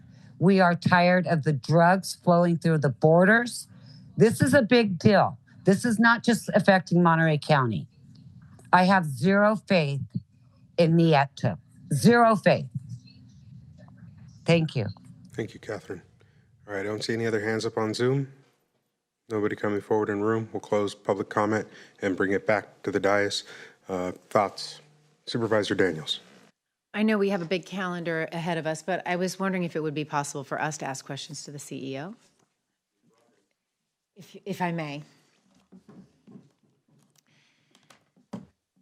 So I don't know if we've discussed in detail the performance metrics, but I feel like the performance metrics do answer a lot of the questions that came forward, but they could potentially be very costly for CHP. I'm curious if that indicates or should be interpreted as a confidence from you that you will be able to fulfill this contract and address the significant concerns that came up in Hernandez over the years. Would be correct, and it's not by arrogance, but it's by experience. We do come from perhaps one of the largest correctional settings in the United States right now, and we've done incredible service there, and we've improved things dramatically. Mm-hmm. The FTE count isn't just an increase that is random. Over the last 7 years, I've actually started as a physician in corrections and worked my way up to where we are today. The things that we've changed within other settings are perhaps putting prescribers at triage. So people are seen immediately. They get their prescriptions started immediately. They get their vital signs taken immediately. Their appointments made immediately. We've also had the opportunity to start taking practitioners and having module rounds and even having module exam rooms where if someone is perhaps living upstairs in a facility that has multiple levels, they don't have to go to the deputy and create an appointment and create time and movement for the deputies to come down. We can see them right there. So what we've done is actually created extra touch points that reduce the liability, not in just healthcare, but in the litigation side. We've also created an astronomical amount of access, and truly that's what this is about. When you've got poor outcomes, it's typically about a deficiency of access to care. If you've got a single provider for a short period of day for an entire facility, that doesn't work well. We've got a model that has proven by implementing additional touch points, and we know those touch points are at intake, and we know they're in the modules and then in the clinics. We have a successful model. So we are confident. We're very confident in that regard. We're also accepting of the potential penalties because they are based on NCCHC. They're based on typical things that you would normally do in a correct fashion. If we see the patient up front and we do their vitals and we do their charting properly and we do their exam up front, most of those criteria are taken care of right away. That really is just the community standard. And if you have a community standard approach, we're not completely thrilled with the penalties, but we're not daunted by them either, because we feel like our process and our model will sufficiently take care of that. And when you say you've got a model that's proven, so you're talking about San Diego and those other two counties, I think it was Yuba and... We're at Yuba, Amador, San Diego. We also do the San Diego Juvenile Complex, which is one of the largest juvenile complexes in the country, which is a separate contract from the adult. So those are all counties where you have either the jail or the juvenile contract. Okay. And then you're a physician, and can you talk a little bit more about, you said it's a physician-owned company. Can you just talk a little bit more about the company itself? Sure. I'm the founder. I'm the owner. Looking at all the companies, it's not to degrade any, but I come from a perspective of pure healthcare. Mm-hmm. When I look at what we're doing, it's about healthcare. How do we treat the patient? How do we make it right for the patient? How do we provide the community level of care? I'm not here to say that any other company does it differently, but our focus is healthcare, and that's what we do. We happen to be in a correctional facility, but our primary goal is healthcare. I think that's a different model of approach. I don't think about the numbers as much as other companies. Mm-hmm. We tend to overstaff, if anything. We've got contracts where we're allotted a certain amount of FTEs, and ultimately, if I don't think it's enough, I will just add the staff on my own and pay for it on my own. Because, again, we go back to a moral obligation, perhaps being a physician, I see things differently, but our goal is the best care possible, and that's what we're going to do here. And last question is, that has resulted in the reduction in morbidity and mortality.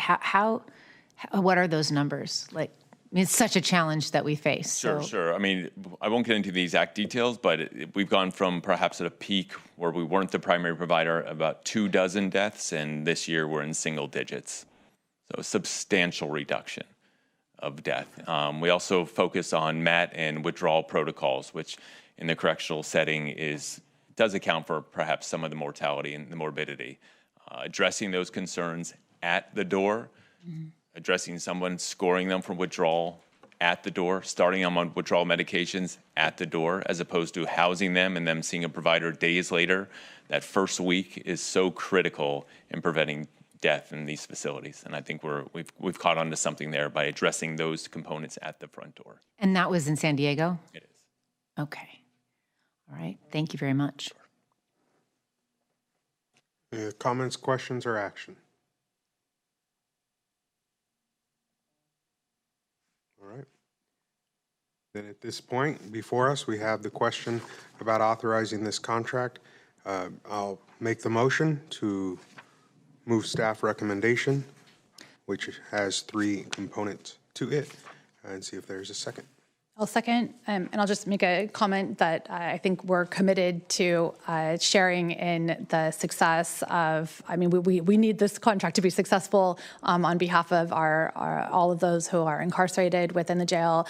The residents of Monterey County are relying on the jail to provide the highest quality care to everyone. And as a fiduciary for the budget of the county, I think this board, we're committed. I'll just make a comment that we're committed and want to work with the sheriff's office and our new provider to move forward collectively and collaboratively. So look forward to doing that. And I'll just add on to the motion, if we could also add direction to our CEO to bring back some action that would include Inspector General for this board to continue monitoring the contract and other. I'll start with just this contract specifically as we move forward, if my colleagues are open to that if the maker of the motion is open to that, and if my colleagues are open to that as an add-on, or it could be a separate motion.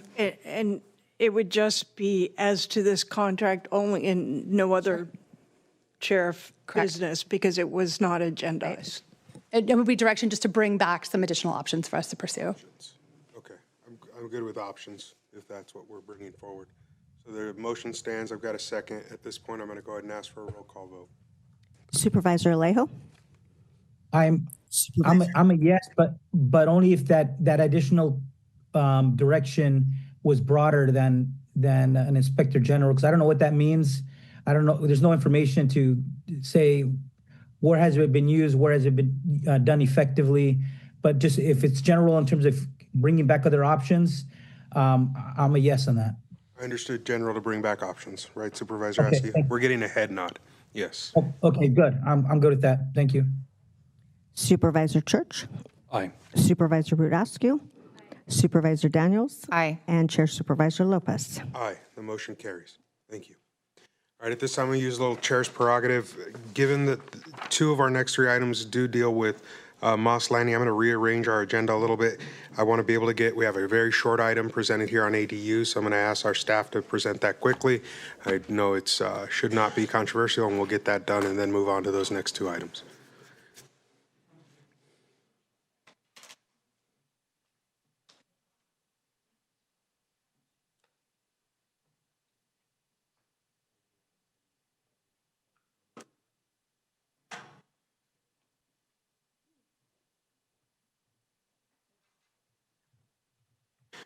So we've got a presentation from Edgar Sanchez, Sarah Wickel, and I think there's some support crew back there for them. But with the beginning of this item, I just want to be clear, we're opening a public hearing to consider amending the Monterey County Local Coastal Program, which is outlined in our agenda. So that hearing is officially open. And with that, I'll send it to our team here for a presentation.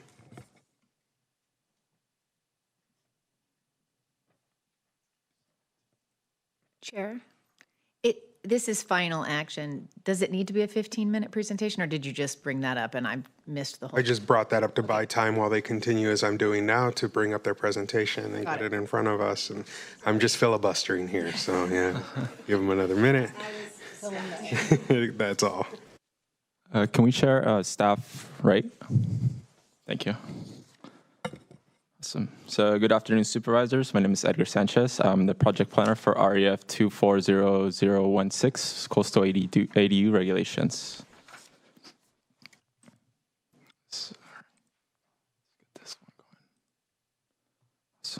So today's item is a public hearing to adopt amendments to the Monterey County Local Coastal Program related to accessory dwelling units and junior accessory dwelling units within the coastal zone.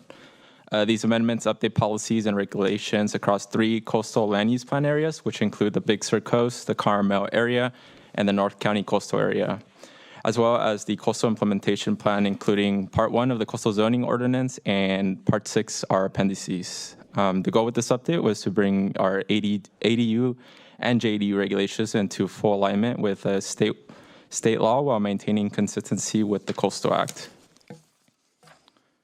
So just to provide a brief overview of the process and key milestones up to this date, on November 13, 2024, the Planning Commission recommended that Board of Supervisors adopt the amendment as proposed by staff. On February 4th, 2025, the Board of Supervisors adopted a resolution of intent to submit the LCP amendment to the Coastal Commission for certification. And on October 10th, 2025, the California Coastal Commission certified the county's LCP amendment as submitted, which brings us to today's date, where we are hoping to take final board action on the hearing, our LCP amendment. So some of the key changes with this update is in each planning area. So for the Carmel area, the land use plan area, there is a removal of a 40-acre parcel requirement for ADUs. In the Big Sur Coast land use plan area, there is a removal for a 50-unit ADU cap, which will be removed with this update. And it will limit ADUs within the Big Sur area to 1,000 square feet, and there will be a 90-day minimum rental period for these units. Most notably, the North County land use plan area now adds ADUs and JDUs as a permitted use, which was not the case previously, and adds water efficiency policies for groundwater protection. So across all coastal planning areas, ADUs and JADUs will be principally permitted in zones which allow single-family residences. The development standards were updated during this update, which included revised height allowances for ADUs, size requirement updates, and setback requirements. Notably, ADUs up to 800 square feet, which are commonly known as state-exempt ADUs. The County of Monterey cannot unduly preclude these based on lot coverage, front setback, and floor area ratio requirements. And there will be no vacation rental allowance within ADUs or JDUs. So additionally, the regulations clarify the number of ADUs allowed on a lot based on whether the property contains a single family or multiple family dwelling. For single families, it's 1 ADU and 1 JDU, and multiple family, based on criteria, there is a variance for the number of units allowed. And in an effort to streamline the permit process for applicants, there is a 60-day limit after a complete application has been submitted where the county must make a decision on an ADU application. This is consistent with state law requirements.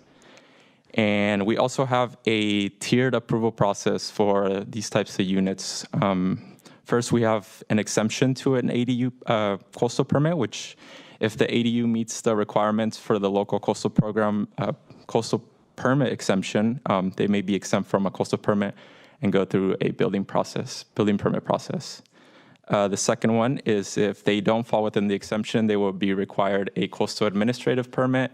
And then finally, if there are permit triggers which trigger a coastal development permit, such as ESHA development on slopes, a coastal development permit may be required. Just again, to refresh everyone's mind on the what an ADU and a JDU is. ADUs can be up to 1,200 square feet. They can be attached, detached, conversion of existing structures. They're completely independent structures with independent cooking, sanitation, sleeping facilities. They don't have shared internal circulation with the main residence, and there's no owner or deed restriction. Junior accessory dwelling units, these units can be up to 500 square feet. Most notably, they have to be fully contained within the walls of the single family dwelling. And these units may share a bathroom and central systems as they are within the existing single family.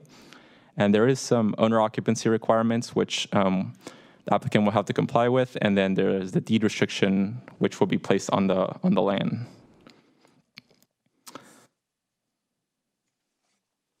So if adopted today, the coastal regulations and the ordinance becomes effective on December 19th, 2025. And as for the next steps, staff will continue to publish guidance documents, frequently asked questions for property owners on our county's webpage.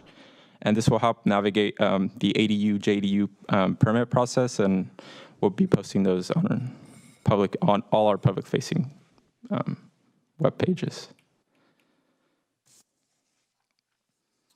So today it's recommended that the Board of Supervisors find the project statutorily exempt pursuant to CEQA Guideline Section 15265, acknowledge receipt of the California Coastal Commission resolution approving the Monterey County Local Coastal Program Amendment, adopt a resolution to amend the text of the 3 land use plan areas, and adopt an ordinance to amend the Monterey County Coastal Ordinance, and certify the amendments are intended to be carried out in full conformity with the Coastal Act, and direct staff to transmit the amendments to the California Coastal Commission for confirmation that the amendments are consistent with the decision taken on October 10th, 2025.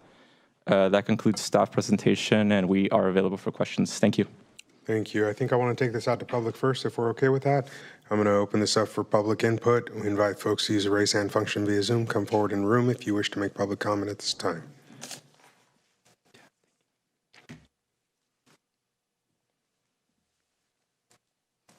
I'm Ed Mitchell. I was chairman and a member of the Prunedale Preservation Alliance, and about 18 years ago, we were the ones that pushed forward and worked with the Board of Supervisors to establish a constraint on the number of subdivisions that were occurring, while simultaneously as they were coming in, people were running out of water in their wells. So the intent was to, and should not be now with this ordinance, to reopen the area that parcels could be turned into subdivisions. I'm absolutely for everything that is in this ordinance. I think there's a paragraph in the current North County land use that says that the parcels are limited to one dwelling. I believe that paragraph could remain with one additional sentence. This does not apply to adding a single ADU.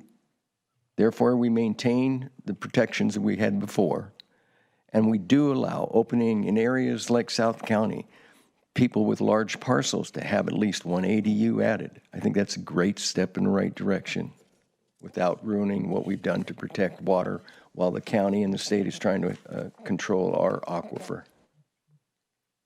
All right, anyone else in the room? Seeing nobody coming forward, we'll take it to Zoom. I do see a hand up from Jessica A. Jessica, we'll give you 2 minutes to share your comment.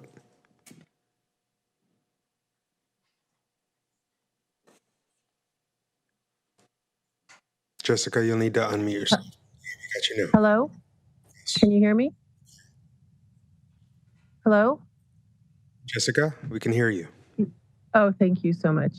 I want to thank the Board of Supervisors and the staff for all the work that has been put into this new ordinance. Thank you so much. And the community is excited about this. They're talking about this. They're making plans. And I want to thank you all. This is really making a great impact in our community. Thank you. Thank you, Jessica. Next, we're going to go to a cell phone number. I'm sorry, not cell phone, a phone number ending in 902. 902 will give you the ability to unmute yourself. You'll have 2 minutes. This is Nina Beatty. I wanted to know, because I didn't hear any mention of it, how do new requirements from SB 9 and SB 79 impact this ordinance? Because those allow far greater density than what you're talking about. So that's, I'm in Monterey County is battling with water shortages and aquifer depletion, and this is a problem. And at what point do we say this is overdrafting and it's got to stop? Water isn't magically appearing that I have heard of. And it takes practical steps to say we're going to live within our means. But we have these new state laws coming down the pike that are going to further impact, and that needs to be discussed in concert with this. How are we going to live within those means? So those are my comments. Thank you. We're going to go to Christina McGinnis next. Christina.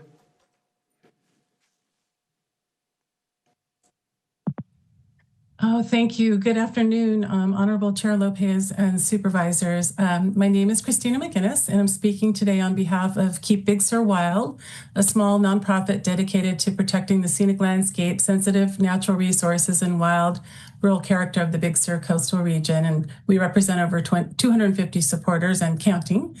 I just want to say I was unable to testify during the Coastal Commission hearing because of unanticipated time changes in the agenda. So I wanted to present the comments I would have made to them here to you all this afternoon. And I'd also like to just highlight that the board does still have the authority to increase protections for Big Sur. This is in accordance with an ADU guidance memo that was released by the Coastal Commission themselves in 2023.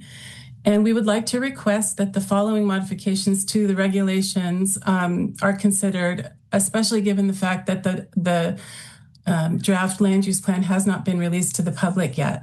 So specifically, we don't support allowing an unlimited amount of ADUs in Big Sur, and we request that the cap of 50 is retained or otherwise, that a more reasonable cap is considered for Big Sur. We do support limited ADUs as an alternative to the expansion of commercial zones in the Big Sur planning area. So I just want to point that out too. And we also think that the size of ADUs should be smaller than 1,000 square feet. And in accordance with that memo I mentioned, there is discretion to allow for a reduction to 850 square feet in Big Sur, and given the sensitivity of the critical view shed, as well as any needed infrastructure that would be required to build something like that, should be a consideration. And we also think that the ADUs that are constructed should receive some level of review by the LUAC, the Land Use Advisory Committee, to make sure that they are sensitively sited out of the critical. Thank you, Christina. We're at time. Thank you for your comments. Thank you very much. Thank you. All right, we're going to go to Michelle Clary. Hope I got it right this time. Michelle? Thank you. Yeah, same thing. Again, we talked about these ADUs for a while. One of the things that, of course, is I didn't get off of that presentation with the 90-day minimum is that these ADUs are supposed to be for long-term housing people for long-term, to take the impact off of not having enough places for people to rent. Again, what we see is these turn into little Airbnbs and short-term rentals, which again impact our neighborhoods and the parking and noise ordinances. So again, yes, I think they really should be limited into different use cases. Again, for people that are putting secondary houses on larger parcels for their family or people to rent long-term, not just an open first come, first serve based on people that want to increase the value of their property just to have another couple units. We just need to be smart about this. Yes, we all have limited water out here in our wells. It's already being used for agriculture, and more units that come in is going to tax it. And of course, you guys are starting to monitor our wells. And what's the impact for us long term just by everybody adding in more houses? So again, just kind of look at all the impacts. And again, parking, roads, all the infrastructure that comes from additional people living in these places. Thank you. Thank you, Michelle. We're going to go to, it looks like Marcus Foster. Marcus, will give you 2 minutes. Marcus, you came off mute, then went back on mute.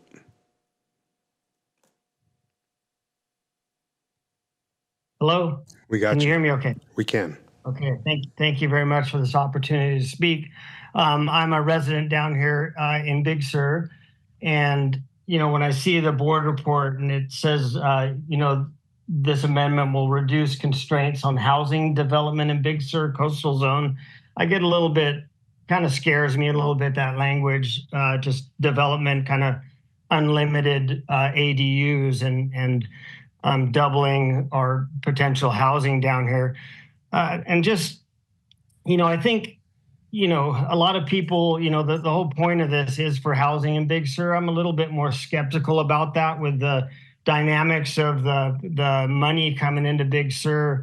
We have a property in escrow for $37 million. We just had another one sell for $22 million. One on Clear Ridge, $5.5 million cash. I just think we're going to end up not the intentions of the ADU amendment not really working, but more, building yoga studios for people because they don't need the extra income. And there's plenty of caretaker and guest houses in Big Sur right now that sit empty, that aren't rented out long-term. So I'm just a little bit, skeptical whether this is a solution. If there was some way to make it, that if you build an ADU, you have to use it for long-term housing, then I could see it working. Real quickly, my three concerns are the unlimited ADUs. I think we should go back to the cap of 50.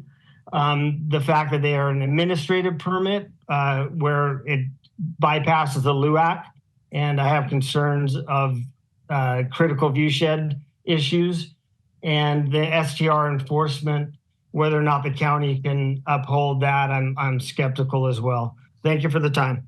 Thank you. We're going to go to, looks like I've got Rachel Goldberger next. Rachel, we'll give you the floor.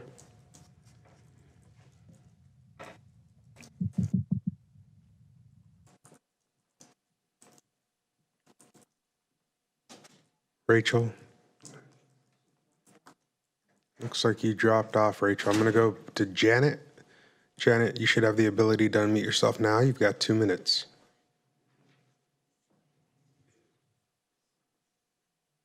Janet, you'll need to unmute yourself on your end.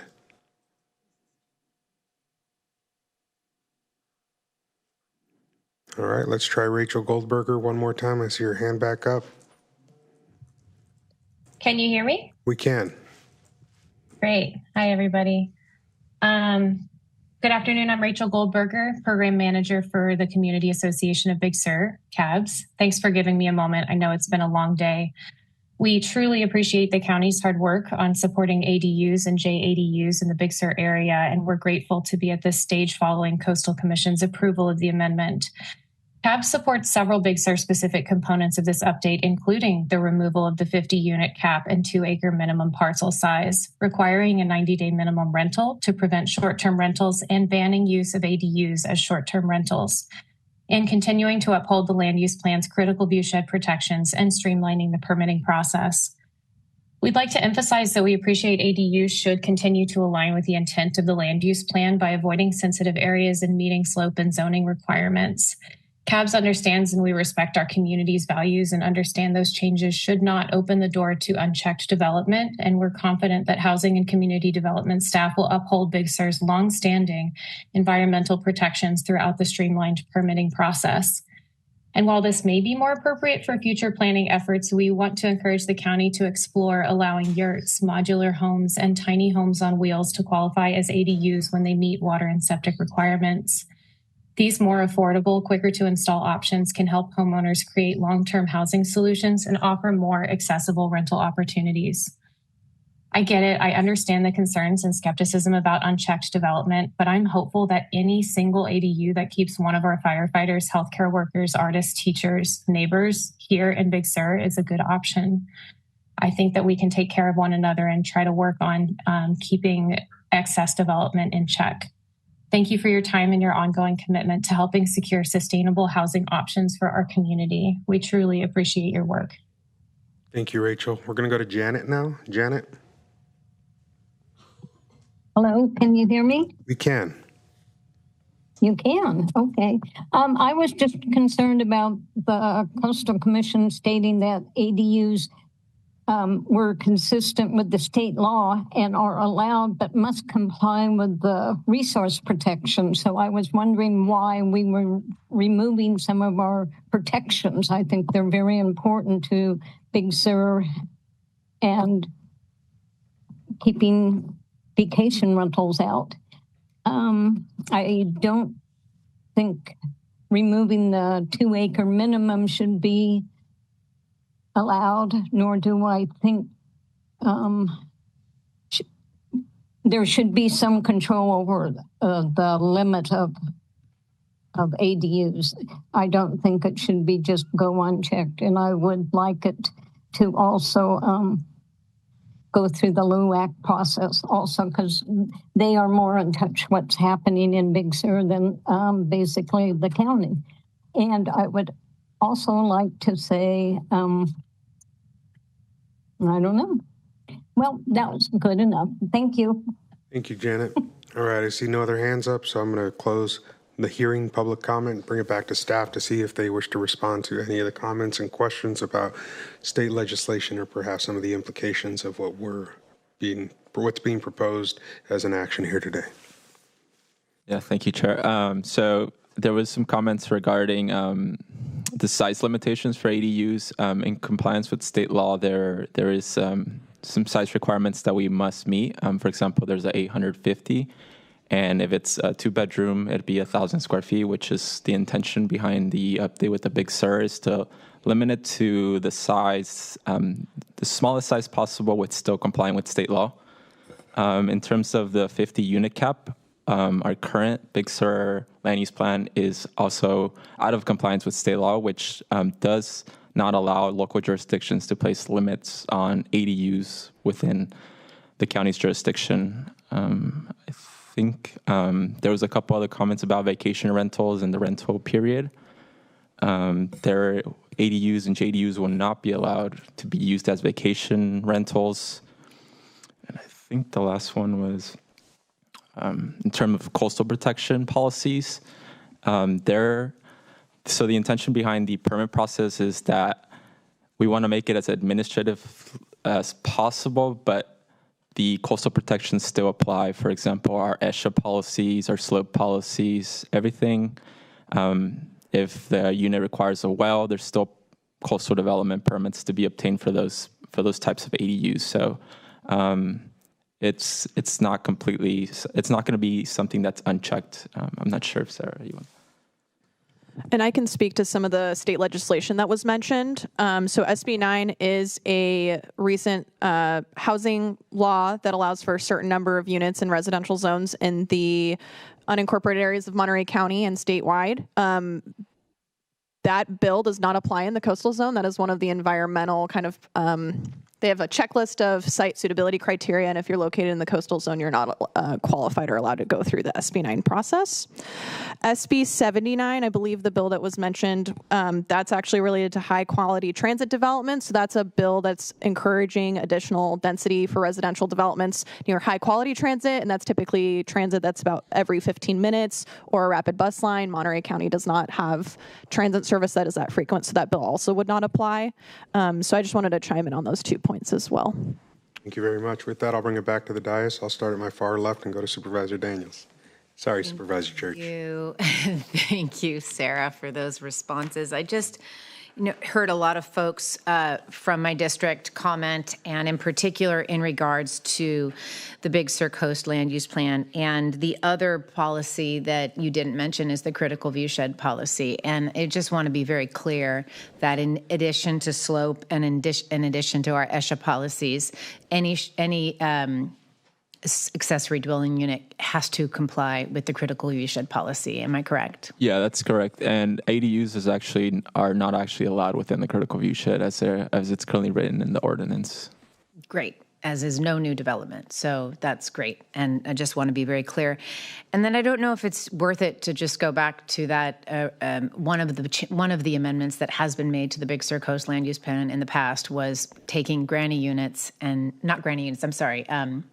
caretaker units and turning them into ADUs, classifying caretaker units as ADUs. And so that cap, I don't know, Mr. Spencer, if you have the answer to this, but was that cap something that came from the caretaker units originally? Yes, it did. And it was done in the 80s when the Big Sur Land Use Plan was certified. There was a 50-unit cap on caretakers. That was modified in 2011 to strike caretaker and replace it with ADU. So that's all we have in the Big Sur Coast Land Use Plan area right now is ADUs, technically? Yes. Okay, thank you.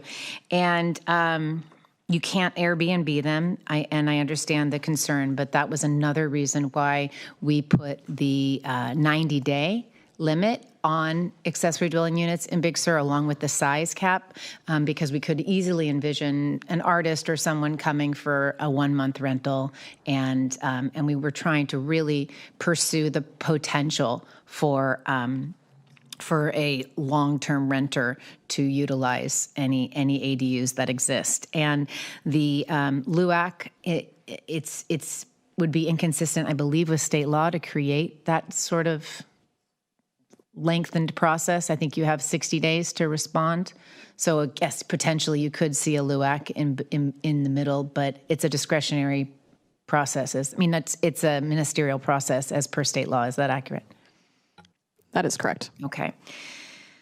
So I understand the concerns. I was on the Planning Commission with another commissioner for many years who said, don't let perfect be the enemy of the good. And I really do appreciate that sense. We need to create some opportunities for local workforce and local residents to live in all of our coastal communities, and this is just one step in a larger picture.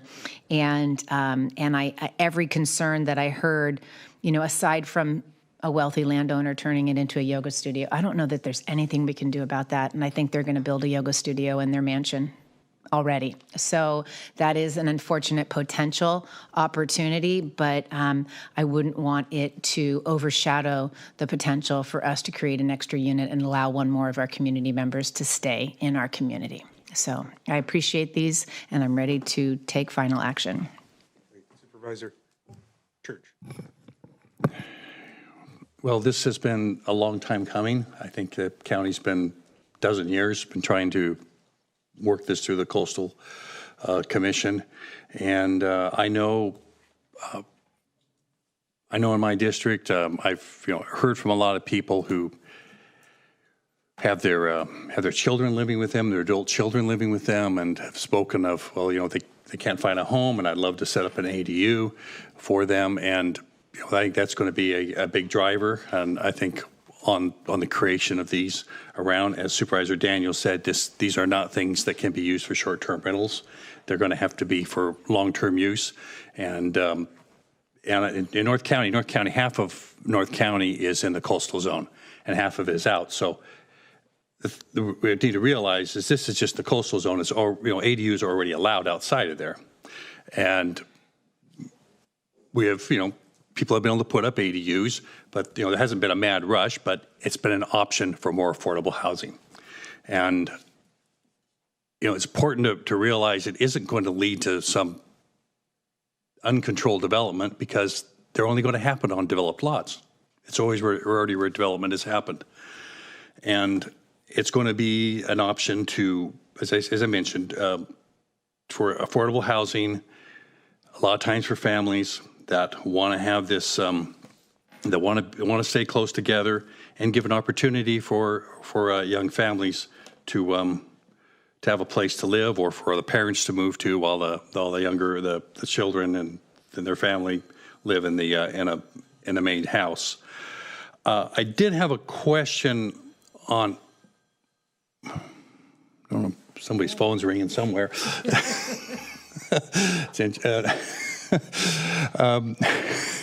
I did have a question on the slide.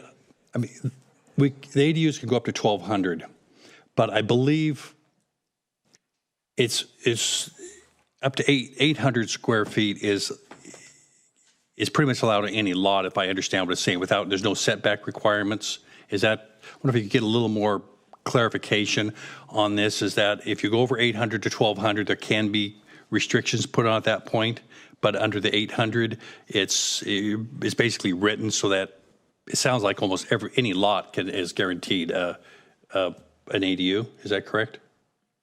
So for the state exempt ADUs, so yeah, you're correct. Those can be up to 800 square feet. I think the intention was really for smaller lots where they are precluded from development just because they don't meet, for example, the front setback or the floor area ratio, just due to the constraint of the size of the parcel. That's really the intention behind 800. But if they have sufficient space to accommodate the 1,200 and they don't benefit from the additional concessions of reduced front setbacks, and they can build up to 1,200. So what would be any of the limitations on allowing the building of an ADU? I mean, one thing I'm thinking of, for example, and this might be addressed here in the next few months, would be water quality. For example, there are some water systems that might have where there's some concerns. Could be anything, nitrates, hexavalent, chromium, or whatever it would be, that would restrict that. But we also actually have a POU ordinance that should be coming back at some point, which would allow, I think it's going to be fairly soon, I hope, and that would allow the treatment inside the new unit. Is that correct? If that ordinance passes. Yeah, planning staff have been in communication with environmental health on that ordinance and how it would potentially apply to ADUs. There's some language in the ordinance before us today that does require getting that clearance and approval from environmental health for sewage disposal as well as water quality and making sure there's adequate water supply. Okay, but the POE ordinance that's going to be reviewed would be able to be utilized for these as well, and. Just want to say, I think this is something I know a lot of people out in North County have really felt a need for, and it gives an opportunity for some affordable housing, more affordable housing, let's just say. And I don't know if anything is really affordable in these days, but it is more affordable and it gives some options, and I'm fully in support of it. So really glad to see it finally come forth onto here, and thank you for the clarifications. Supervisor Askew. to briefly comment, I want to say thank you guys for, as some of our newer planning team members. We're so thrilled to have you on board. Thank you for the work that you're doing. These are the kinds of long-term planning projects that I think it's so important that we continue to prioritize and ensure that we have time available for our HCD staff to be working on. These are top priorities to have additional housing built in our county and the type of housing that we want to have built. So I just want to say thank you for the work that you've done. Thank you for moving this forward in the way that you have. I'm fully supportive, and I just want to recognize that we can't do these types of projects and get these moved forward if we don't make sure that we continue prioritizing the things that we do have as priorities. So just appreciate the work that you're doing. Thank you. Supervisor Alejo. Thank you. Question to your staff. I know that recently, I think it was Craig shared a number about how many ADUs have been built, I believe, in the last 5 years since we updated our ordinance. Can you share what number is that? I thought it was a number around 300 ADUs have been built, but I just wanted to put that number out there, if I'm not mistaken. Unfortunately, Supervisor, your memory may be better than mine, and I don't remember the exact number, but I will get one and report that back as soon as I can. Okay, thank you very much. And the reason I say that is because we know ADUs aren't the total solution, but it's certainly part of the solution of addressing the greatest need that we have in our county, which is building more housing. When I became a supervisor, I think one of my first referrals was updating our ADU ordinance because it hadn't been updated in decades. That was in September of 2017. We actually ended up updating our ordinance in September of 2020. And just in those 3 years in between, the state legislature had approved numerous laws to expedite and make the process easier for building ADUs in local communities across California. So that our ordinance today reflects the changes made under state law. And then the other piece of that referral was to have the pre-approved designed ADUs, which we ended up then releasing in September of 2023. But the missing piece was this one because of the unique jurisdiction of being within the coastal zone. It left this area out because it needed to undergo its own separate, unique process. And here we are to deal with that last missing piece of also being able to advance more housing opportunities via ADUs within the coastal zone. So I'm glad we're there, and I want to appreciate the staff by sticking through this over the last 8 years, the different pieces. But this is that last piece that has already gone to the Coastal Commission, and now for us to make a final decision on. Thank you. Thank you, Supervisor Alejo. Yeah, I'll just share, obviously, I support this. I carried it at Coastal Commission when it came forward. We got a unanimous vote on it. It's important. I've lived this as a factor in my own life. I built an ADU before we had all these streamlined pieces in place, and luckily we got it built and completed in January 2020 as my son was born and my in-laws moved in just as COVID took off. So it was perfect timing for us, and it's continued to be a blessing as I've had on-site childcare and have been able to see my in-laws age in place as they live on the property with us. And having the support there is a huge factor in what I'm able to do on behalf of my community because my wife has support there on the property. That multi-generational pitch is real. And I see so many, especially in North County, on this particular inland, a coastal piece, since the inland has been completed, asking for the same opportunity. I want to call out the Padilla clan, who was very vocal with me in wanting to make sure that this got passed. And so just compliments to them for being dogged about their approach and wanting to see this cross that finish line. I think it's a positive thing for all of our communities. And as a solution, yes, as Supervisor Alejo said, it is not perfect, but it is a piece of solving the larger issue that we all face together in California, which is the lack of housing, which drives mental health concerns, which drives housing insecurity. And in the end, our region is actually seeing more challenges because of the lack of construction in all of our communities. And so this is just a piece of that solution, and I'm happy to support it today. I want to turn to my colleagues on the left to see if there's a motion. I'll make a motion to approve staff recommendation on this item. Second. I've got a motion and a second. I'm going to turn to the clerk to see if she would take us to a roll call vote.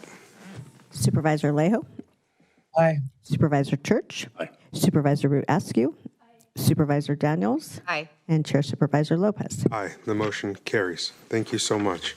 With that, we're going to go back to item 16, which is to receive a presentation from the Department of Emergency Management and partners concerning the Moss 300 site cleanup at the Moss Landing Battery Energy Storage System facility. And with that, we're going to take a presentation from Kelsey Scanlon. She is joined by Marnie Flagg or Nikki Fowler, according to my notes. I see Nikki coming forward and Marnie sitting back today. So welcome to the hot seat, and the floor is yours, ladies.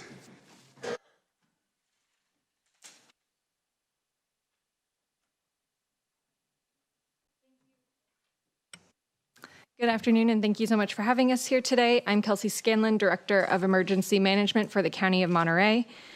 I have a couple of updates from the U.S. EPA, the U.S. Environmental Protection Agency regarding efforts at the Moss 300 structure in Moss Landing. Battery removal work continues at a steady pace with 5,560 Type 1 and Type 2 battery modules having been de-energized and transported off-site to date. And that's 5,560 batteries out of a total of 35,772 Type 1 and Type 2 battery modules. There have been no additional flare-ups during battery removal work. The week of November 3rd, de-energization operations began at a 24-hour cycle, excluding Sundays. Currently, an average of 4 truckloads per week of de-energized battery modules leave the site for recycling facilities. Each truckload carries about 192 modules on 24 pallets, which is approximately 37,632 pounds.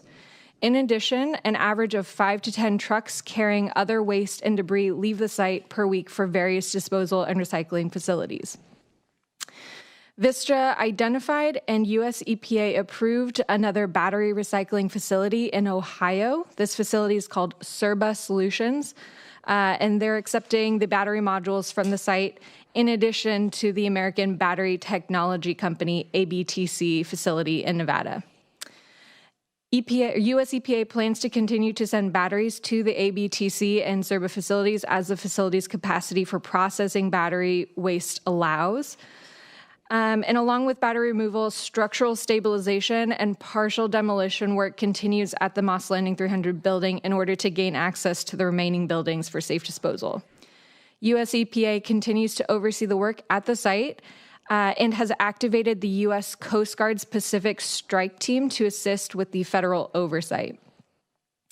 And while battery removal work and building demolition occur, U.S. EPA is ensuring that best management practices for controlling dust are in place and continues to oversee the air monitoring and air sampling work. Workers also follow safety precautions such as decontamination by removing or cleaning used equipment and protective equipment before leaving the work zone. U.S. EPA's Moss Landing website does include more details on community safety measures during battery removal work. And with the onset of the rainy season, US EPA recognizes the importance of ensuring that any water that enters or is used at the site near the Moss 300 building remains contained at the site. In addition to the facility having its own pre-existing closed-loop stormwater management system to collect and store rain and other water, US EPA has protocols in place for Vistra to test water captured on site near the Moss Landing 300 building to check for any elevated levels of contamination before the water is properly disposed of. US EPA also recognizes that batteries are prone to reignition in wet conditions. All batteries being processed, whether they are being staged, discharging, or being packed for transportation, are protected from the rain under tents. As for the batteries inside the building, there are controls in place to address any water that may come into the west side of the building that still has intact battery modules. The batteries on the damaged east side of the building are generally fully consumed in the fire and therefore less prone to reignition events. In addition, weather conditions are continuously assessed so that operations can be temporarily stopped if needed for safety. Thus far, there have been no flare-up incidents at the site due to rain or other factors. Battery removal is expected to continue into 2026. And so with that, I conclude my update from the US EPA regarding battery removal and demolition and debris removal on site, and we'll hand it over to Nikki Fowler for an update on environmental health matters. Good afternoon, Chair Lopez and members of the board. Nikki Fowler with Environmental Health. Thank you for having me. I'll begin with an update on community sampling. As we reported during our last update, the Phase 1 community soil sampling report was published back in September. 108 samples collected from 27 locations, and of those, 8 results were above health-based screening levels. These detections were isolated and considered not to be widespread. A result above a screening level does not indicate a health impact, rather it signals that additional evaluation may be warranted. The Phase 1 report that came out underwent independent review by the state toxicologists at DTSC, California Department of Public Health, and OEHA, the Office of Environmental Health Hazard Assessment, in addition to the Regional Water Board. And in response, Vistra's consultant issued a revised report in October. The revision included clarification of text, updates to methodologies, and additional explanatory information. Okay, I found this on the web. Sorry. But that was Siri. She's not listening. She's not listening. So the revision clarified, added updates to methodology, but no new sampling data were added or revised, and the conclusions remain unchanged from the original report. DTSC reviewed the revised report and has no further comments. However, the California Department of Public Health and OEHA continue to recommend stronger background references and further evaluation of potential metal leaching and particulate migration. These remaining considerations will be addressed in the upcoming preliminary environmental assessment report, rather than through additional revisions to the Phase 1 sampling document. All data, comment letters, and the county's summaries are available on the county's incident website.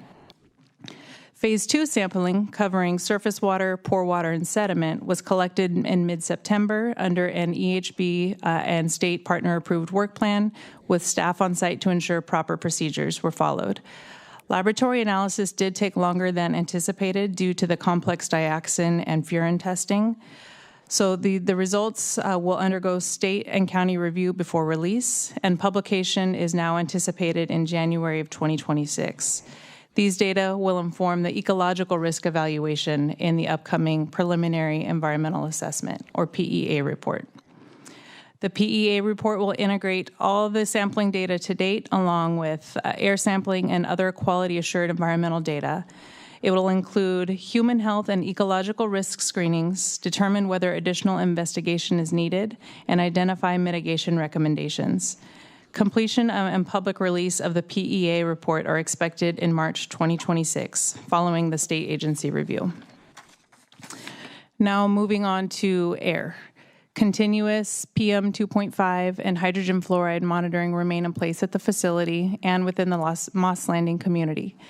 PM 2.5 can come from many sources, while hydrogen fluoride is specific to burning batteries.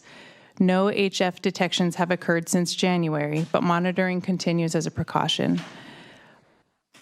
Both PM 2.5 and HF summaries are updated about twice a month on the readymontereycounty.org website, and the Monterey Bay Air Resource District's Clarity Sensor Network provides information online in the vicinity, current up to the hour. In addition, 24-hour air samples are collected each day from fixed locations at the battery facility, along the plant perimeter, and at 5 locations in the community. Uploading those data to the GIS dashboard has been delayed while state experts developed a site-specific health screening level for manganese in particular, which DTSC has now provided. The quality assured results are expected to be posted to the GIS data viewer by the end of this week and will be updated every 3 or 4 weeks moving forward. Since January, just 6 out of the roughly 16,000 results have been at or above identified screening levels. These detections occurred at varying locations and were not sustained. Again, a result above a screening level doesn't necessarily indicate a health impacts, and the ongoing air sampling is intended to provide long-term data for the evaluation. The Moss Landing Multi-Agency Coordination Group continues to meet regularly with the Department of Toxic Substances Control, California Department of Public Health, Office of Environmental Health Hazard Assessment, and the Regional Water Board, and the California Air Resources District to ensure consistent standards, transparent review, and aligned public communication. At the same time, the Environmental Health Bureau is nearing completion of its lead role in the local response to the Moss Landing fire. As we transition out, our state partners will continue providing oversight and reviewing forthcoming reports from Vistra's consultants. Finally, I want to update the board that DTSC has agreed to participate in an upcoming Board of Supervisors meeting. However, their expertise will be most impactful once the preliminary environmental assessment, or PEA, report is complete. For that reason, their participation is tentatively planned for March of 2026 to coincide with the release of the PEA report and presentation of its conclusions. And that concludes the Environmental Health Bureau's report. Thank you. Any other elements to today's report? No, sir. All right, given that, we'll bring it back to the dais, see if there's any questions. Supervisor Daniels. Thank you. So the presentation sort of highlights the conundrum that I think I have, and I think the community probably has, because we hear from them quite a lot, which is it sounds like this PEA report is going to tell us a lot of what we've been looking for, right? Like there's a lot of information that's going to be in there, but we won't have it until March 2026. And then we see that there has been these 6 cases, even if it's out of 16,000 that have these elevated manganese levels. So I'm trying to sort of wrap that up in a bow and understand just from your experience with the sampling, both what I had to use the restroom, but it sounds like the first part of the report was soils and then the second part was air. Not in environmental health language, just in collegial language, like what are we dealing with in terms of, the responses we've got from the analysis that we're doing and the samples we've gathered. So, for example, no HF detections. That's very comforting, and it's comforting that we have the air monitoring that's going to continue.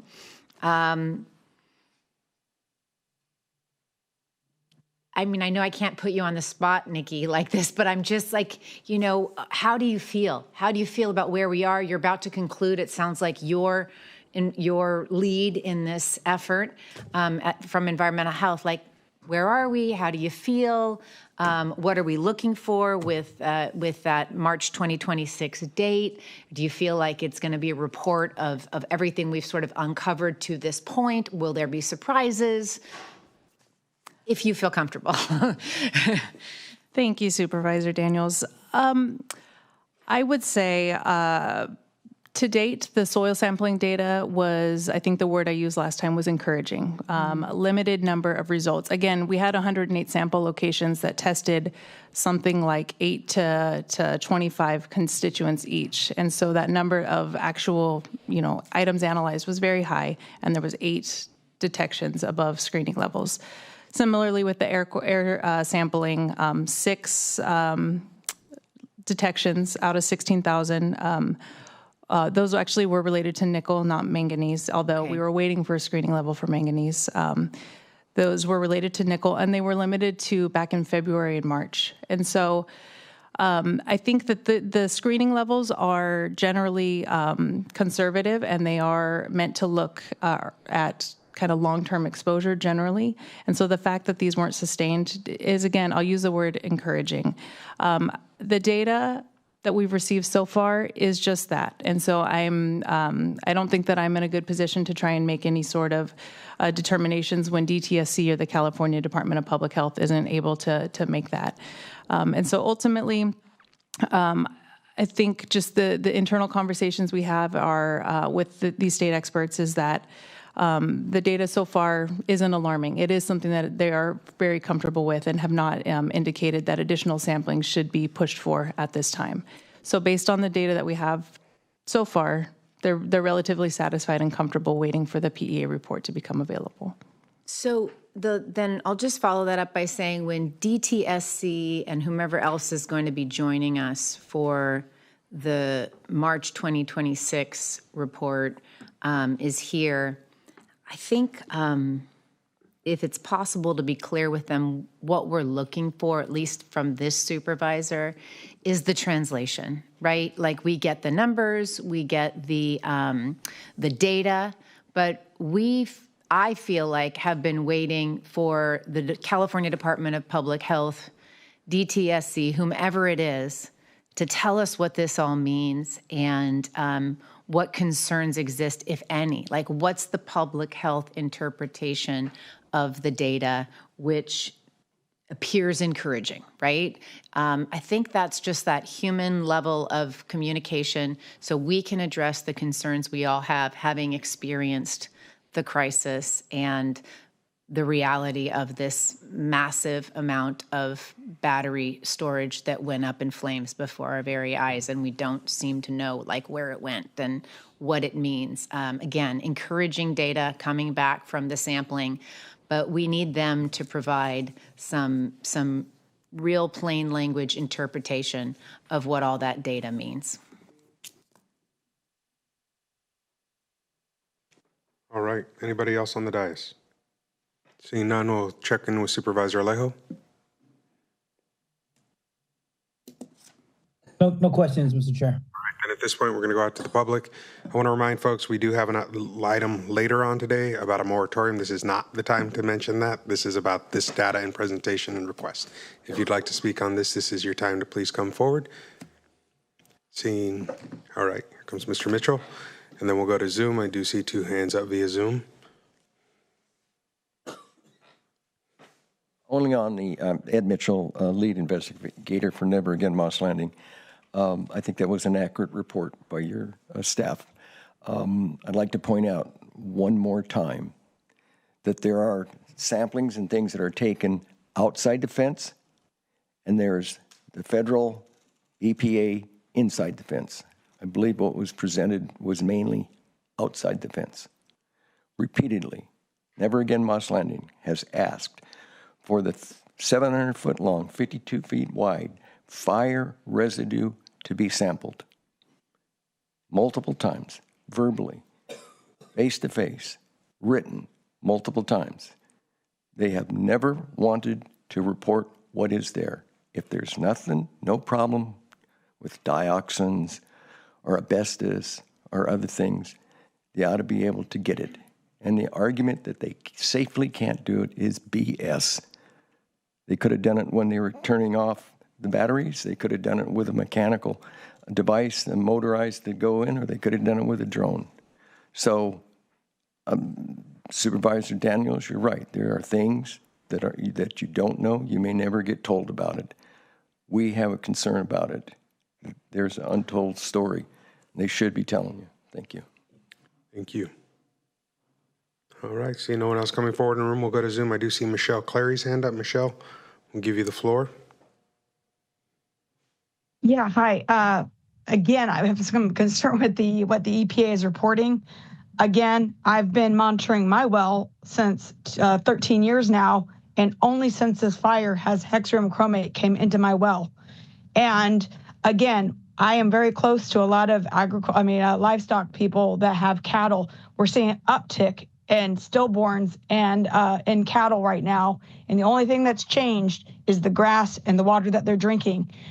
What happened to PFAS? You know, I have talked to 2 chemical engineers that are very familiar with the Moss Landing site and says it's a hotbed, but everything with your findings say nothing to worry about. I keep getting things that says this hexarum chromate's above standards. So what happens when all of a sudden down the line 5 years, all of a sudden I can't get an ADU because I have to put special requirements in because it's not in my well because of this Moss Landing? You guys are not telling the truth. You just, I think, keep raising the bar up to make it seem like there's not a problem here, but you know there's a problem here. And I'm tired of seeing that these reports aren't issues. People are sick. People's animals are sick. There's contaminants that are in our air and water. And I'm tired of being like pushed aside. This is enough. We know what's going on. Start reflecting what's going on and give those reports to the people that are asking. Thank you. We're going to go to a number ending in 902 next, 902. The floor is yours. This is Nina Beatty. What's in the debris? That question's been asked before, and it's still not coming back. What investigation of a nuclear breeder reactor and resulting radioactive contamination has taken place by EPA, NRC, or other agencies? The dredging that the Army Corps of Engineers did in the harbor, did they test the sediments, including for radioactive elements, hydrogen fluoride, and all the other elements from the battery storage fire? There was no HF detection by the government during the February fire. Your county official said there was none after January. What about the February fire? And these quality assured results, the county has the San Jose State's results showing damage, and you have other results that show contamination. The aligned public communication seems to be aligned to say there's no problem. Nobody speaks out of turn. Everybody says the same thing. In disaster after disaster, in community after community, the federal and state agencies have provided bogus results using intentionally poor techniques with their conflict of interest and let companies escape accountability. And the communities have been left damaged. Waiting for March 2026? No. Concerns is a word that completely, I'd say, slanders the public. You know that there were health impacts to humans and animals. You know that. They don't have concerns. They have damage. They have economic loss. They have injuries. They have illness. They have medical costs. A public health interpretation isn't going to help you at all because they have failed the public so repeatedly on other issues. And I want to end with, the county was 50 minutes late for the afternoon session. I suspect you were watching the Santa Cruz Board of Supervisors meeting on their battery storage ordinance, which is happening now. And it's over 2.5 hours Your since time the is up. scheduled beginning. Thank you, Ms. Beatty. To be clear, we were not watching that meeting for all public sake and transparency. I will turn and see if there's any responses to the public comment from our staff today, given the comments made. Not at this time, thank you. Then with that, any other questions from the dais? Supervisor Lopez, may I just wanted to note that in response to Ms. Beatty's comment, the San Jose State University results are not available to county staff. That is something that we had requested early on, and we're told that they hadn't been peer reviewed, and so we're not published or available. Thank you, Nikki. Supervisor Daniels. If you could just respond to, I feel like we had federal EPA here that gave a presentation, and what information are we still waiting for? And this is in response to some of the public comment, because I felt like we asked for inside the fence line and got a response from the EPA, and we're told that that information would be posted on the county website. So can you go over what is still outstanding and what we need from them? Yes, from my best recollection of that presentation, though I haven't watched it recently, was that the US EPA indicated they have intentions of testing the debris and that they would make it publicly available when they had done so, specifically with regards to moving debris off-site. But I will have to confirm that, and I can have a response for you hopefully sooner, but at the very least by the next time we present in the new year. That would be great information to get and be able to provide. Thank you. Thank you. Supervisor Askew. Yeah, thank you. So I want to again thank the public and recognize that the intent, at least my intent, and I think that of my colleagues, is to ensure that to the degree that we can elevate the voices and elevate the concerns and elevate the asks for information to be as transparent as possible, and to the degree that we can use our power and where we sit to make sure that the EPA is providing the information that's being requested, that the reports that are coming out are answering the questions that are being asked by our residents, that the information is being both the data that's being requested is being provided, but it's also being translated in ways that are understandable and consumable. And I guess to that point, we continue to have, I'm looking at our audience, right, who nodding their heads and shaking yes, with concerns about illnesses and concerns about animals and concerns about documentation of contaminants that residents are reporting. How do we reconcile those anecdotal stories that we continue to hear with what the experts tell us is that things are, that how do we reconcile what we're hearing from those who are the experts, from CDPH, from CaliPA, that what we're testing is not reaching levels of concern, but yet we are also hearing from individuals who are saying, no, I've had to move out of my home. No, my animals are sick. Like, where's the disconnect occurring in that? How do we reconcile that? Or who is it that would, where does that reconciliation come? And I'm not expecting that the county we're not the experts in that space to be able to do that, but where is it that we elevate those concerns so that they can be reconciled? And who is it that we are asking to account for that reconciliation? Does that happen with the EAPA? Does that happen with CDPH? Because I think that's where people are frustrated, that we're not getting the answers that make sense, that people feel like the information that they're receiving doesn't level up with the experience that they've had in reality. And so even if, and we've said this before, there's information that we just don't have, or there's answers that we just literally don't have the answers to, or there's knowledge that doesn't exist for us at this point in time, like that's a reality that exists. And I think that at some point we just have to be able to say those things. I'm not an expert in those areas, but we have all of those people around our table together. And I'd like to be able to, at some point, get to where that's being shared and that's being acknowledged. So I'm not sure who it is we bring in to be able to address that, but I'm just going to, I guess, put that out there, that I continue to hear people sharing their lived reality, and it's just not matching up with what we're hearing back from the experts. So, thank you. Supervisor Church. Just a couple things to follow up on. So we don't have Dr. Aiello's data, and I understand because he wanted to get it peer reviewed. Have we made a recent request? I don't know where the status is on that. I know he was trying to get something published months ago, and it might be worthwhile to reach out to him again and see if that data would be available. I think just to have that on hand at this point. I don't know where he's at in terms of that study. In terms of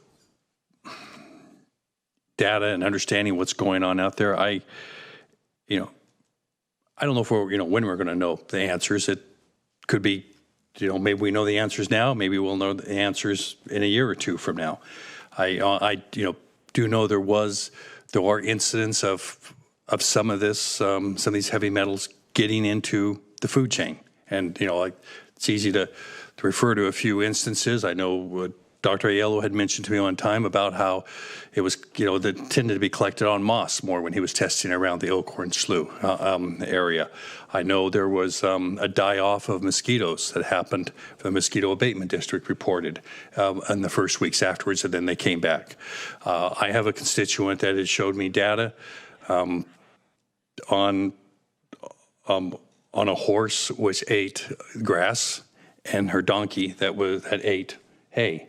And then she tested them later on, and the horse that was eating the grass that had been exposed to the fallout from there had significantly, many times higher, I think it was cobalt and manganese levels into it. So what is the impact of that? The supervisor asked you, and how does it all relate? Well, that's the problem. And sometimes in some of these cases, we really don't know.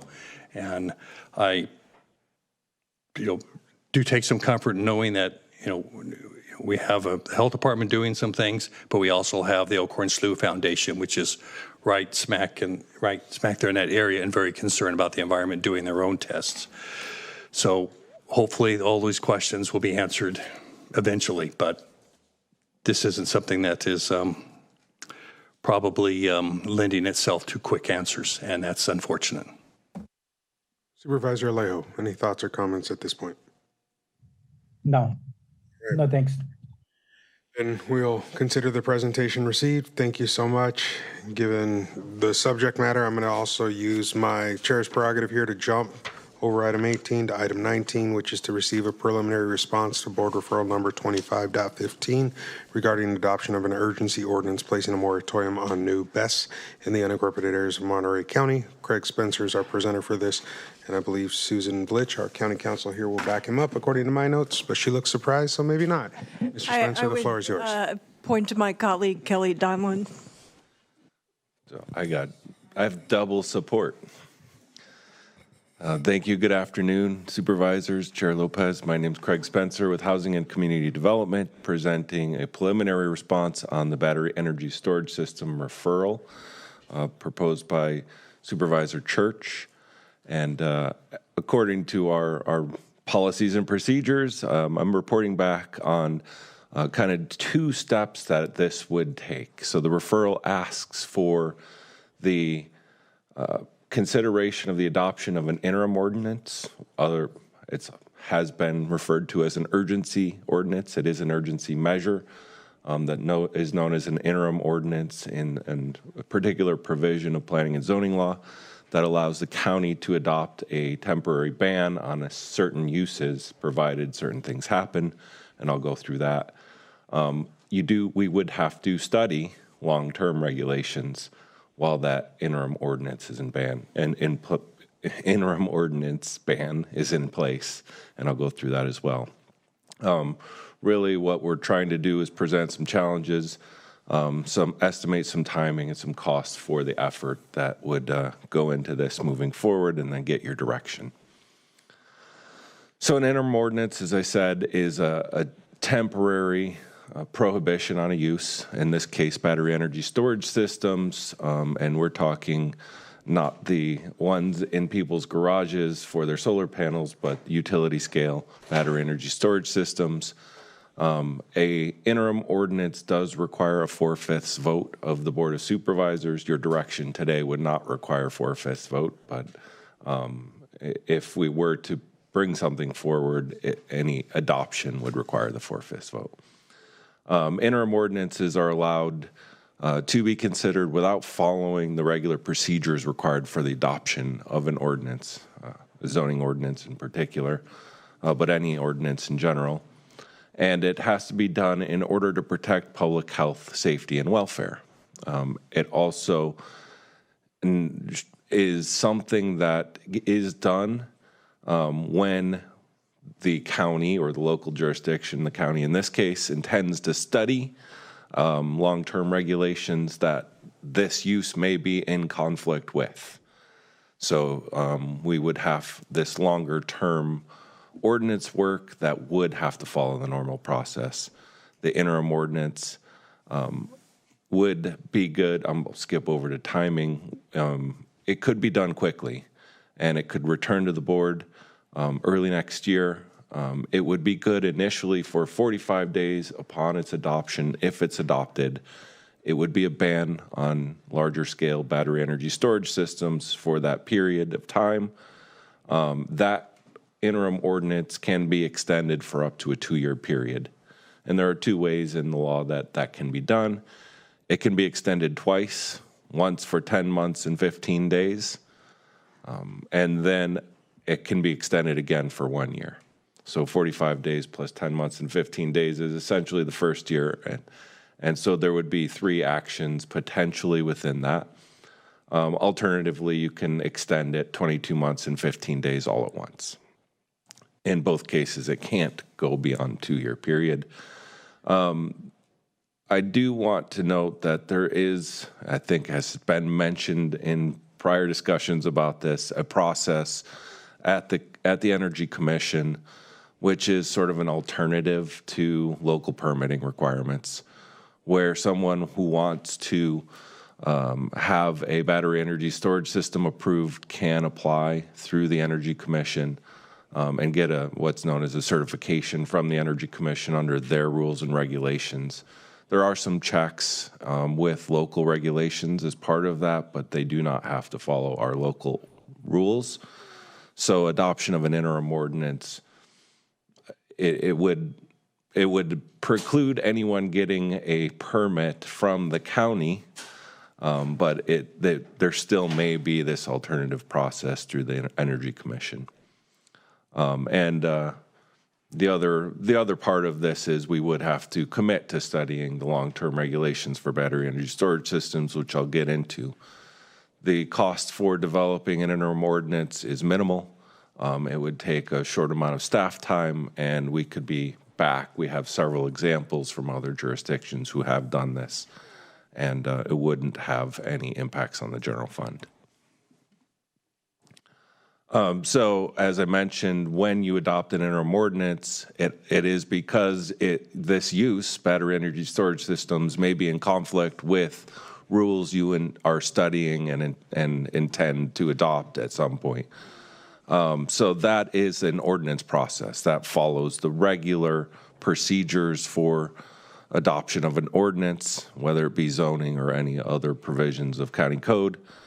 There are a number of things that go into the creation of an ordinance, just familiarity with the subject matter, the data gathering, the analysis, working with the public, having workshops, checking in with board subcommittees, ordinance drafting, environmental review, public hearings for final adoption, and Coastal Commission certification for anything in the coastal zone, which you're all familiar with now, having just heard ADUs for probably the third time.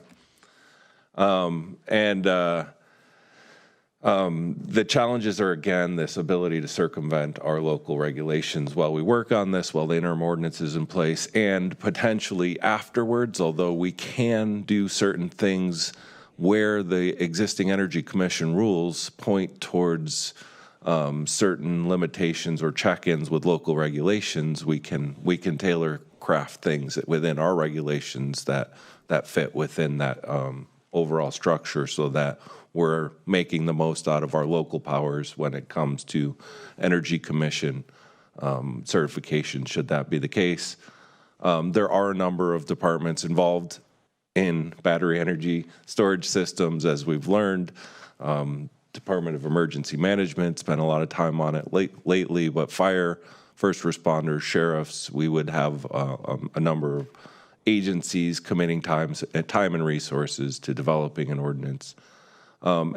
Just recognizing that this is an evolving science. There's new versions of batteries, new generations with different technologies, and evolving state regulations, new adoption of new assembly bills and Senate bills that regulate this. So we would have to stay up to date with this, with those, and you know, if we adopt anything, we want to provide that flexibility to make sure we're not precluding ourselves from other newer information that may come along.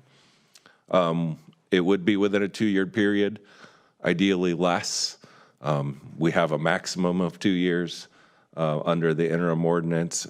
If we don't have something in place at the end of that, the interim ordinance goes away and we're back where we started. So a maximum of 2 years, ideally less to develop that. I think we could do it in less. There are some other jurisdictions working on this, and we have staff who've actually been working with the state on model ordinances regarding battery energy storage systems. Some of the timing will depend on some of the complexity of the issues and consensus or lack thereof from decision makers and the public around policy decisions that we have to make. It's difficult to estimate the costs at this point in time. Just roughly, we estimate potentially needing up to $100,000 for technical support or CEQA support, should that be needed in the process. We're not confident it is at this point, but we would have potentially some costs as if we identify the need to get more specific information along the way. One of the challenges to the long-term permitting, and I've been saying this for a long time, is our resources, human resources within the HCD department, and along with our list of priorities. I have a couple different colors here, so I can tell you that vacation rental ordinances are done, accessory dwelling ordinances are done. Thank you very much, Edgar and board. So we can take those off our list. I have permit process streamlining highlighted because I do think that would suffer in terms of the ability to advance that while we reprioritize work on something like battery energy storage systems. It is something that is part of an overall vision and plan to help improve the services within HCD. So we're sad that that would happen, but it will be back if you do decide to help add this to our priorities.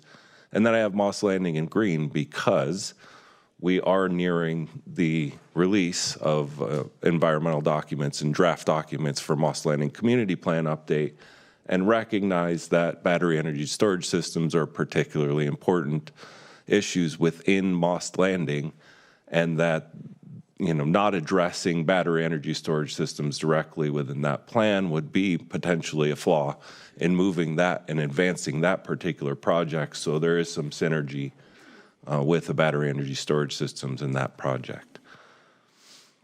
So with that, I'll conclude my preliminary response to the referral, and open to answer any questions, and looking forward to your direction.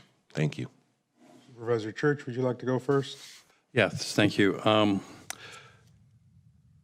a couple questions here too, but first I just want to really emphasize, this developing an ordinance here on this whole issue, this is really one of our major health, safety, and environmental issues, especially since the fire in January. I mean, it's something that we have to take action on. Been forced on us because of what happened there. It's a clear issue that, as we just had discussion on, there's a lot of different concerns, a lot of different data. We got the federal EPA out here.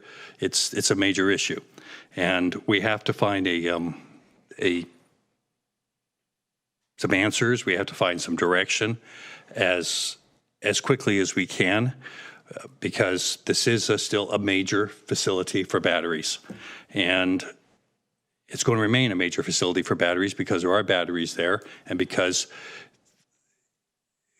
the state is going to want there to be more in, and we need to have a say-so in there as much as possible. And I understand that's a challenge, has been pointed out, because the state is the major player in the utilities and best facilities, but we still have a role to play in there and direction that we can give. And it's not just for Moss Landing. There's a couple months ago, there was a fire down in Parkville. I don't know how many battery facilities there are around the county, but this is an ordinance that's going to apply everywhere. So it's something that has meaning, not just for the people in Moss Landing, the North County, but everywhere, and how it will play out in terms of where we're going to want the siting of these, and what other monitoring and controls we want to place onto there. I do have one other thing I want to just kind of point out there, and just to make it really clear, is on a moratorium, it doesn't affect any batteries in place. I mean, they're Vistra and PG&E out at Moss Landing, plus other battery facilities everywhere, can still continue to operate, even though the Vistra and the PG&E facilities are not operating right now. They can turn on when they deem that they want to turn on, and that's really between them and the state of California. We don't have any say-so into that.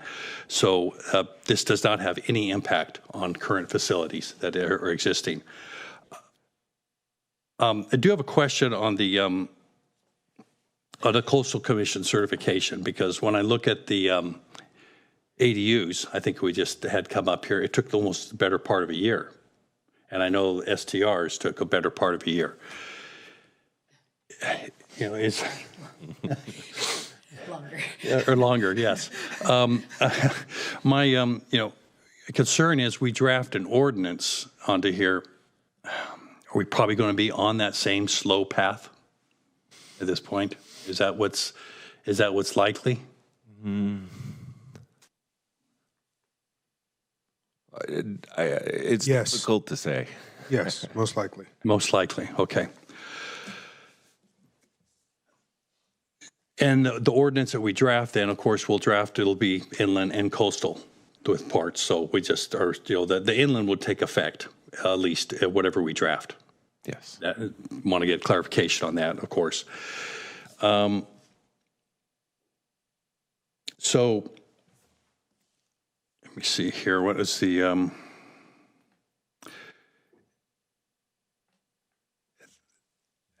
I don't know if I have any other point at this point that I want to make on that. Then, with that in consideration, outside of just, you made mention that a moratorium can go 2 years. I would like to see it much less than that. I think the longer it goes, the longer it's going, or the longer a moratorium is, the more encouraged an outside entity, particularly wants to come in, is going to be go through and go straight to the state, to the California Energy Commission.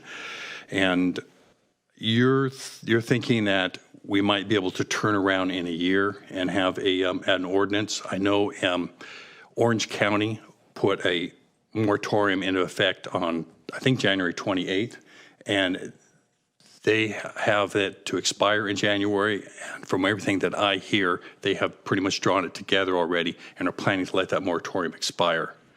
So Solano took a little longer than that, but I just want to get clarification. You're thinking that with public hearings and input from the community, from industry, from experts, that a year is a possibility? Yes, it's a possibility. Okay. That's all I have for right now. I'll wait for all my other comments for afterwards, public comment. So one clarification for the slide presentation. We do not own a time machine. There was an error on the slide saying that we could have the ordinance ready by January 2025. And so, yeah, so just for clarity, because I know I heard a year, so we're talking 2027 potentially on it. All right. Supervisor Askew, any comments at this point? Yeah, thanks. And I want to start by thanking all of the community members who have sent in their letters on this point. And I think it's, and as I've tried to research this and make sense of it, the language is incredibly confusing. And the language of a moratorium makes it sound like we have control to say that I should have written down my question specifically. So to say that we would be adopting a moratorium makes it sound like we would be taking action that would prevent any new operator from being able to apply to put a new battery storage facility in Monterey County. That's what it sounds like. When you say we would be adopting a moratorium, I hear that and I think that means no one could apply to put a new battery storage in Monterey County. That's on the surface. But when you unpack it, what it really means is that any battery storage developer that wanted to come into Monterey County who sees that we have a moratorium, they would simply take the alternate path of going to the state, leaving us without any ability to engage in decision-making, negotiation, highest level safety decision-making. So in fact, it would be the opposite of what it sounds like it actually is. Can you speak to the reality of what this actually would do for us? Because I just want to, and it is one of those realities where I think what people want is for what I hear, as I read and I talk to my community, I talk to broadly the community, I'm hearing people say, please support a BESS moratorium for the benefit and safety of the communities you represent and for the state of California. I mean, I'm reading that from a letter here. people want, our residents want us to ensure the safety of our community. I want for us to ensure the safety of our community. I want the state to step up and ensure the safety of our community. But a moratorium doesn't, in fact, allow us to simply say no battery storage facilities. Can you just speak to that? Yes, I think you have it pretty well figured out. I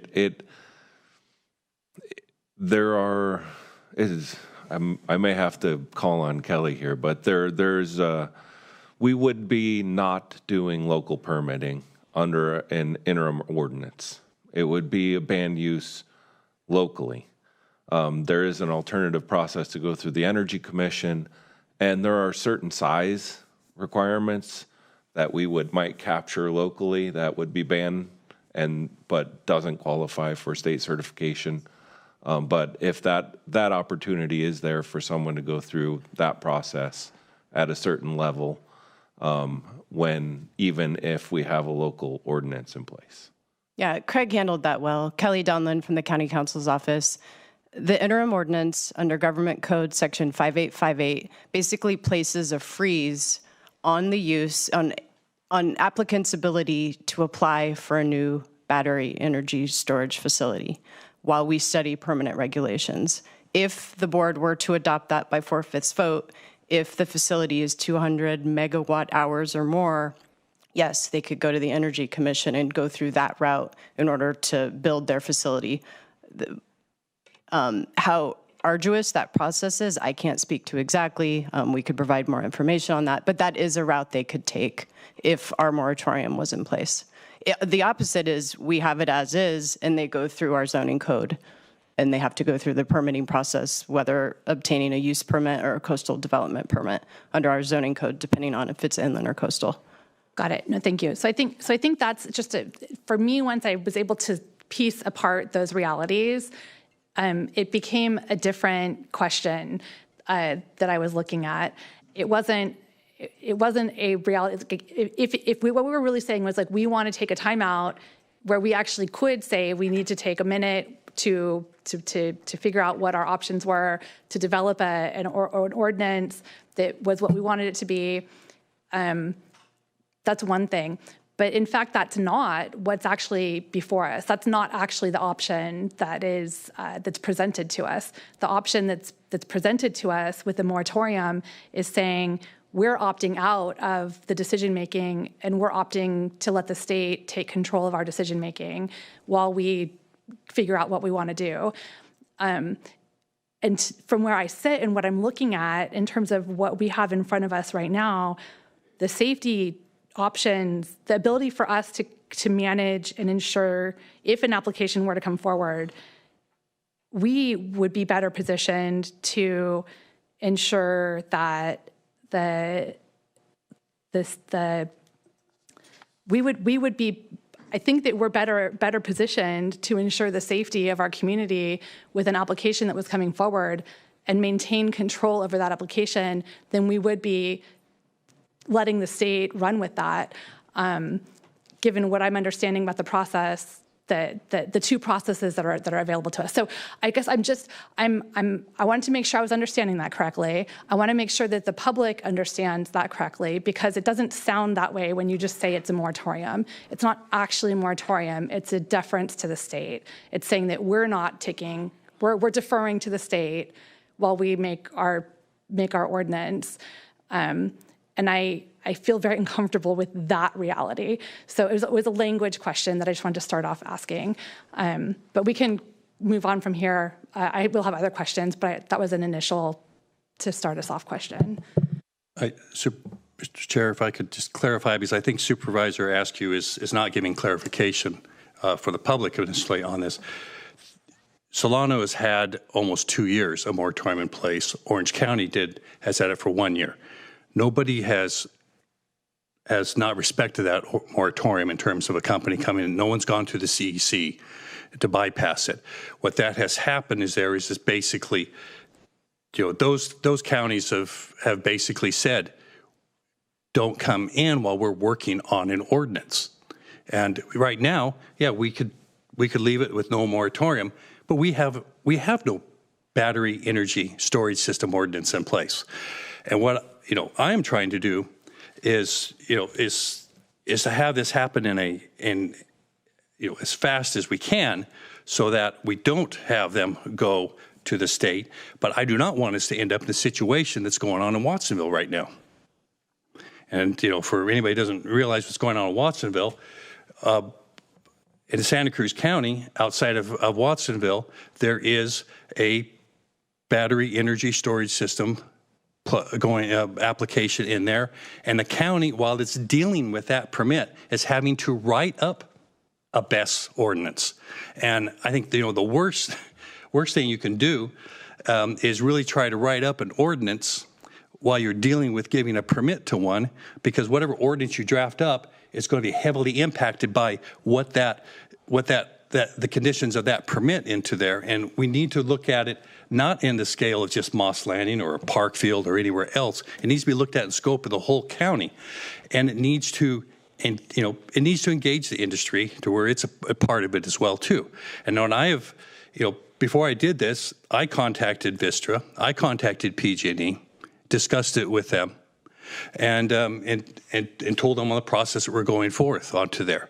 I have every indication from what they have expressed to me is that they have said that they will they want to take part in the drafting of this. Well, they haven't even started up their facilities yet either. This is not impacting any new permits that they're looking for. They both have permits that are suspended, as I understand. Applications that have been, not permits, but applications that have been suspended. And no intention at this point to go ahead. So,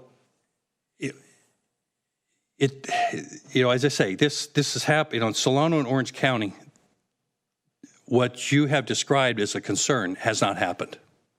And I don't think that's a real concern at that point, and a real fear. But I do think it sends a message out that yes, we want to put something together thoughtfully.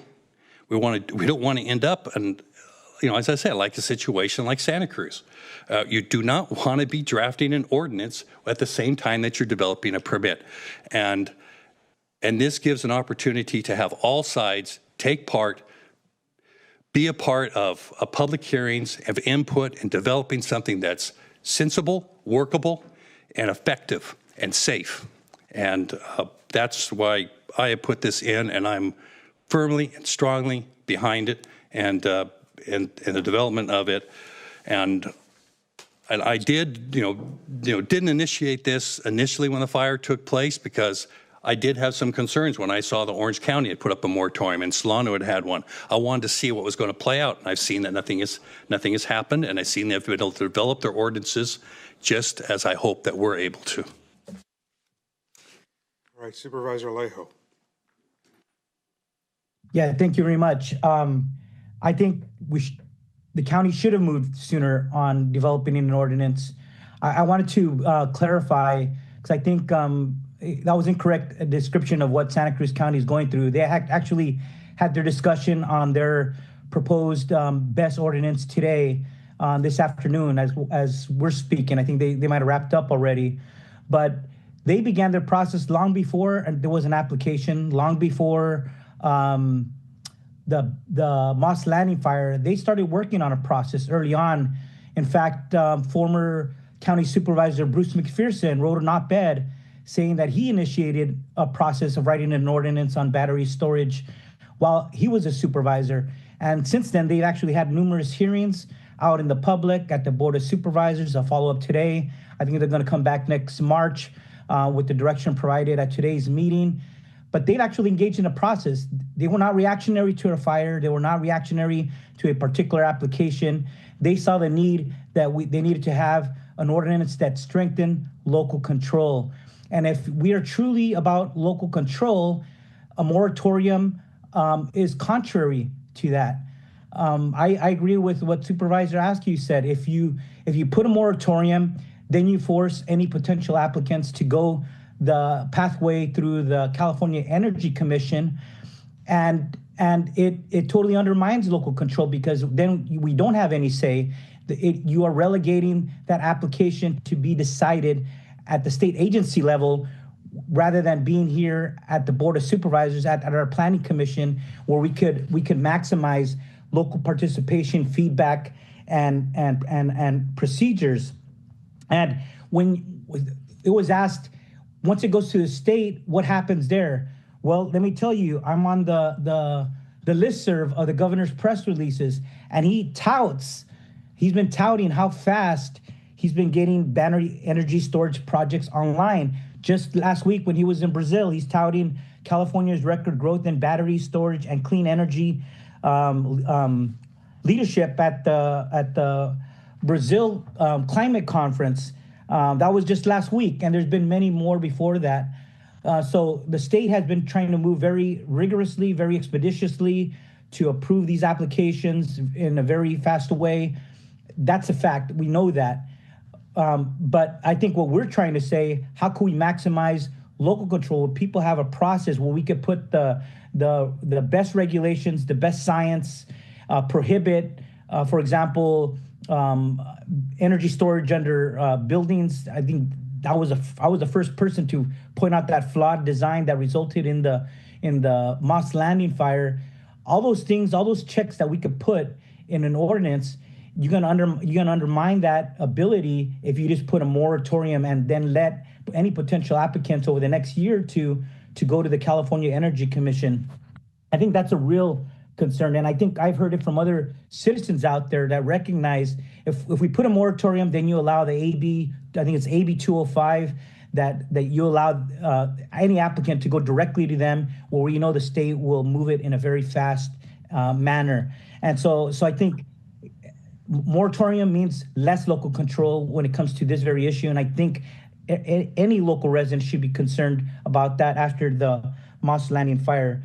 So I think that's what I want to share, that I had reservations on it, on doing that. I think it sounds good, but it undermines the very thing that we're trying to achieve. I'd rather have us engage in a process where, like Santa Cruz County is doing, do the work, hold the hearings, bring the experts together, bring the scientists, hear the voices of the community, and do an ordinance that could be a model of how battery energy storage infrastructure should carry forward in our local communities into the future. It is here to stay, right? We already have these facilities within our county, the largest in the world, but it doesn't mean that we can't aspire to create the best local policy that could be a model for those other coastal counties who are moving through their process. I'm sure we're going to be looking to what Santa Cruz County has done, where they're at in the process, because they are a year ahead than we are, because they started this process. I would encourage, let's not be reactionary. Let's learn from those that did this even before there were fires or applications. I think that's the way to go, rather than just saying what sounds good, but really, in the end, it ends up undermining what we're trying to accomplish here. Thank you. All right. I haven't gone yet. Go for it. Sorry. I know it's late. Got child pickup too. But I have some questions. The policies in Solano and Orange County, there's this whole slate of state safety opportunities that have come online. And I'm assuming Solano and Orange County were prior to all of whether it's Senate Bill 283 or the CPUC's 167C or the GoBiz Model Best Ordinance Guidance. I'm assuming these are all new opportunities that the county has at our disposal if we were to apply any one of these to our approvals of a future BEST facility. Yeah, I don't know the specifics of what rules have changed since Orange County and Solano County adopted interim ordinances, permanent regulations. They are evolving. That was one of the challenges. I'm just wondering, and I shared a concern. I absolutely want to start by saying I get behind developing an ordinance. We need it. It's time. We have to do this. The experience I've had as a planning commissioner, though, is that, we get down in the weeds and we have the opportunity to implement conditions. And when to any project, and in fact, there have been many in the Moss Landing area, whether it was a cannabis project or a development that required large numbers of trucks and lots of fill leaving the area. We tell them where they can drive and where they can't drive. I mean, there's a lot of things that we're able to do when approving a development permit. And I'm wondering if when you combine that potential with this new safety stack that comes out of the state, if we are accomplishing or have the potential to accomplish what we're seeking to avoid by instituting the moratorium. That's just one thing. And my concern, though, Supervisor Church did ease my concern by saying that nobody's gone around Solano County or around Orange County in the time that their moratoria has been enacted. That was my concern, because we have so many opportunities at the county level when we're the ones making the decision. And I was afraid we would get sidestepped. I'm also I have questions about whether or not a battery energy storage facility moratorium would impact the ability for applicants to come into our county with other clean energy projects like compressed air. Is that going to impact their ability? It's storage. It's energy storage. No, unless we write it into the interim ordinance. Okay. It would be focused on battery energy. Okay, great. And then it hasn't been brought up today, but the human resource challenge is huge to me. And when I saw permit streamlining on that list, I'll be sharing this in my board comments, but we just had a housing, it's the end of the day, but a 2-day conference at Asilomar about meeting our RENA and what that would take. And it's an amount of permitting that the county has never done, right? Like if we're to get our 3,000 plus number of units, that's annual permitting that we've never seen the likes of. So that's a concern, that we would actually be reducing the ability to tackle that challenge that you guys have prioritized.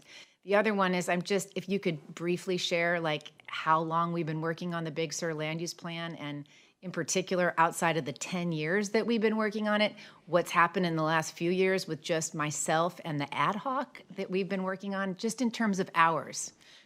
Ooh, hours. It started long before this, but really got going when Big Sur Land Use Advisory Committee submitted their own version of an update on the Big Sur Land Use Plan. We were RMA at the time. I think that was 3-4 years ago now. More than that. More than that. I'm terrible with my timelines. John Dugan, and if you remember that name, was here. He was working on it. We've developed. I'll just cut to the chase. Supervisor Daniels and Commissioners Deal and Craig and staff engaged in like weekly meetings for several hours at a time, and those have continued. We've let staff we've given you some freedom, and we've been taking it on our own and continued the ad hoc meetings. And so we're really close to producing a product. And so I just, like so many other things on that list, I would really encourage us to figure out how we're going to get this ordinance, which is necessary. We need an ordinance, but the timing of what you need to do to be able to continue on this, the path that you're on in getting things done. You have a list of priorities, and I'm not saying this is not important to do this ordinance, but seeing things fall off the list as a result. And obviously our housing element's outstanding still, and the permit streamlining is really critical that we figure that out. And then for me, I know for a lot of folks, sort of Big Sur might be this extraneous thing, but believe you me, it is the goose that lays the golden egg for this county and brings in a huge amount of revenue. So protecting and preserving it and making sure that we are doing this thoughtfully is really important and should be important to everyone. So my concerns being the human resource challenges, I want to hear more about how we're going to get this done without seeing things fall off the list. And I have concerns about the initial moratorium, and I really want to explore whether we have the potential to address all the concerns that folks have, very legitimate concerns with the new state protocols that are in place, and retaining the local control, because we do have a process here and we are the ones who have experienced this tragedy. Right? The Energy Commission did not experience this tragedy. We experienced this tragedy. So we are the ones that will, I think, be the most thoughtful in thinking about what conditions need to be in place for any future applicant. And I would be very comfortable in a future ordinance saying things like these NMC batteries. I mean, I would go as far as to say lithium ion has failed us. Like, let's be bold in our ordinance and look to the future. But I think we're doing that at a time when we have all of these state opportunities that we could legally implement today that are going to give us the protections from all the things I think we all fear on this dais when it comes to what we've experienced and what we don't want to see happen in the future. So I'll leave it there. All right. So I'm going to just hold my comments until after public comment and go ahead and get us started here. We'll allow 2 minutes per speaker, invite folks in the room first to make comments, and then we'll go to Zoom. We ask folks joining us via Zoom who wish to comment to use the raise hand function or *9 via landline to be recognized. We'll start here, please. Hi, honorable members of the Monterey County Board of Supervisors. I'm very nervous. My name is Cheryl Davidson. I'm here today to express my concerns for a moratorium on lithium batteries in our county without ordinances in place. I don't understand how this moratorium would protect us if they go straight to the state like Vistra did. I don't see the point of having it. I think that we ought to be looking at other counties. Santa Cruz is really working on some stuff. They did some stuff at their meeting today. So we could look at that. Santa Clara, they have great ordinances and language. Why aren't we looking at all these different counties and copying? We don't have to reinvent the wheel. Let's just start copying and making things. Orange County, let's look at that.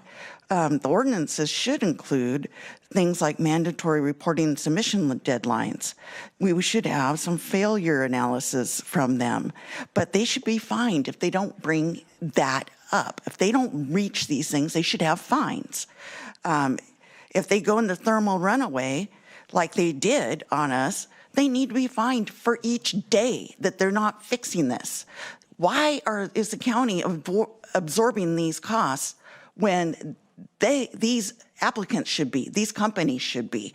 It shouldn't be on us. We should be catching them ahead of time when they put in their applications. They should be paying for soil, air, and PFAS and noise testing before they build. Provide disposal contingencies in case the company abandons the site. What happens if they go? Tie regulations to the parcel, not the owner or permit, to ensure lasting responsibility. Fund in advance for a faithful performance bond. If the applicant fails to do their part, the county can still pay and complete it without it coming out of our money in our pockets. Thank you. We're going to go to the next speaker.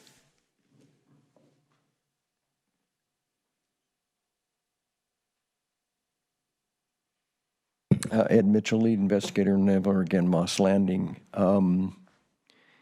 Whatever you do today, at the end, you need to be doing work on an interim ordinance.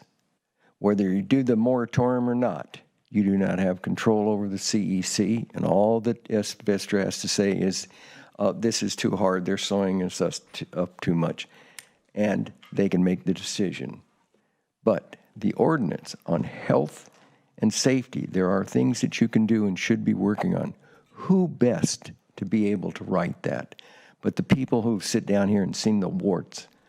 For example, the initial 2019 planning department didn't have anything like you have now.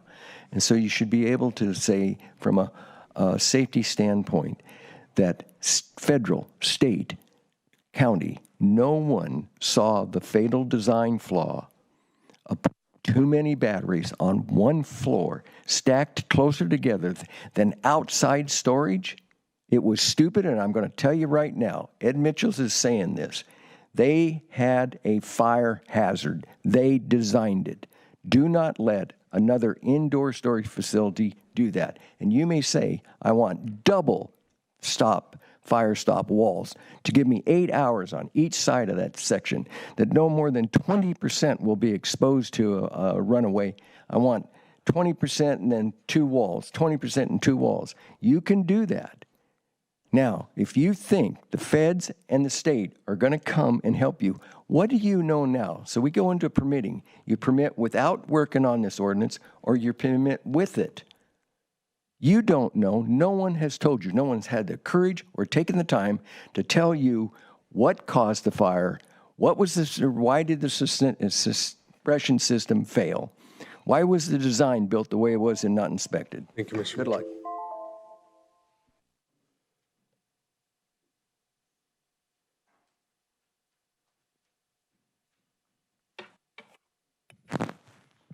Good afternoon. Afternoon.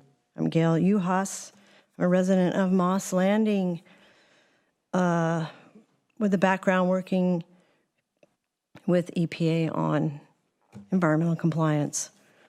I wanted to leave you a little history. I can talk all day, but I only have 2 minutes.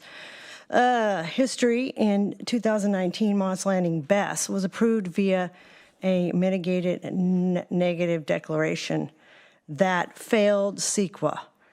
That BESS was an attachment to the county plan EIR at that time, a while back. Fact, Vistra's own press release states the lithium-ion battery storage system will be the largest of its kind in the world. The largest. Yet, cumulative impacts, future expansions, other industrial uses, as well as off-site risks were never analyzed. There was no mitigation. As we now know, lithium battery fires can explode, vent toxic gases, and even jump from unit to unit. Fact, CEQA requires a full EIR when cumulated impacts are significant, and I think these are cumulative significant impacts. Repeated fires, chemical exposures, harm to protected species trigger that legal requirement. In 2009, the mitigated negative deck was not addressed. Did not address these potential cumulative or long-term risks, nor significant new information. All of my additional findings have been submitted to you in writing. Please support Supervisor Church's temporary moratorium and initiate a thorough, legally required EIR to follow up. Thank you.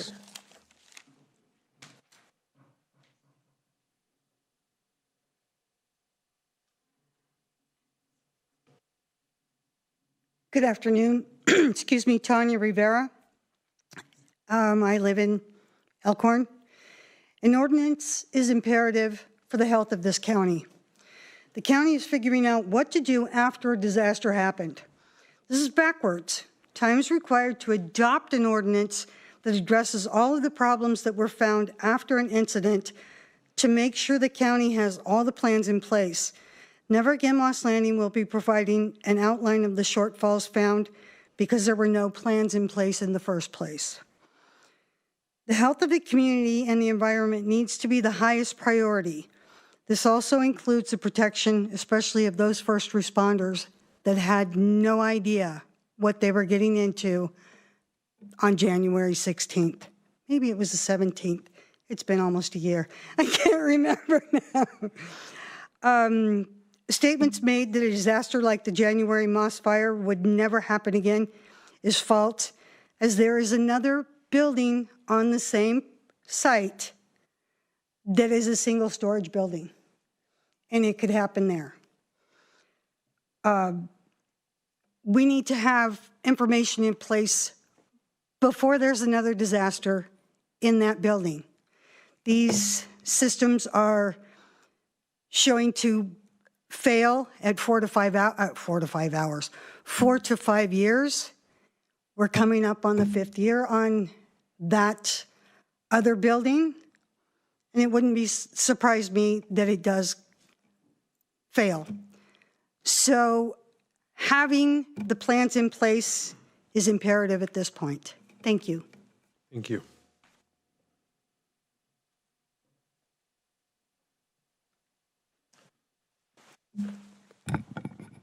Hello, my name is Chris Houston. I'm a member of the International Brotherhood of Electrical Workers, and I'm also a state certified electrician. So I've been in the industry since 2007. I can tell you right now, our members build these projects, and safety is key for us. Safety is #1 priority for us, and it sounds like safety is the priority for everyone here. My suggestion would be to look into SB 38 Lierd, SB 1383 Hueso, and SB 283 Lierd, which you guys also supported. And I would suggest getting that information into an ordinance instead of a moratorium. Thank you. Next.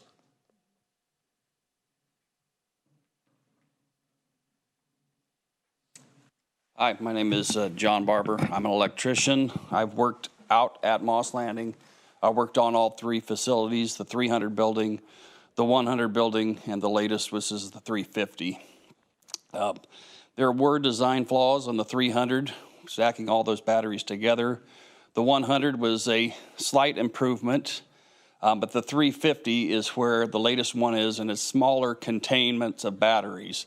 I think they have done work to improve things out there, and you just need to look into what's best. I'm sure they're paying a hefty price. They could maybe pay more for the damages, but they're looking to try and put batteries on the grid as the state deems and the government deems. So just look at what you've got out there, what's worked. They have had no issues with the 350 as of yet. That doesn't mean that they won't, but they have made improvements through the process. Thank you. Thank you. Next. Good afternoon, supervisors.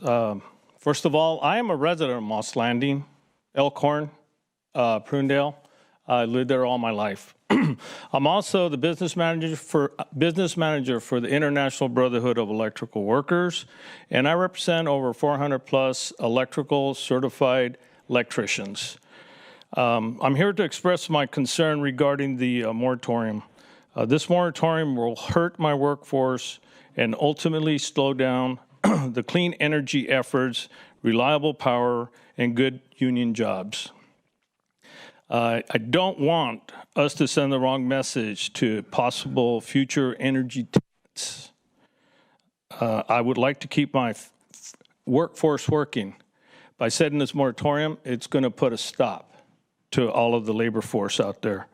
And again, not only do I represent the IBW, but I'm a 42-year member of the International Brotherhood of Electrical Workers. I do hold a state certification, and I know that the people that are putting the project together out there are also state certified and very cognizant of everybody's safety. I appreciate your time in this matter. Thank you. Thank you.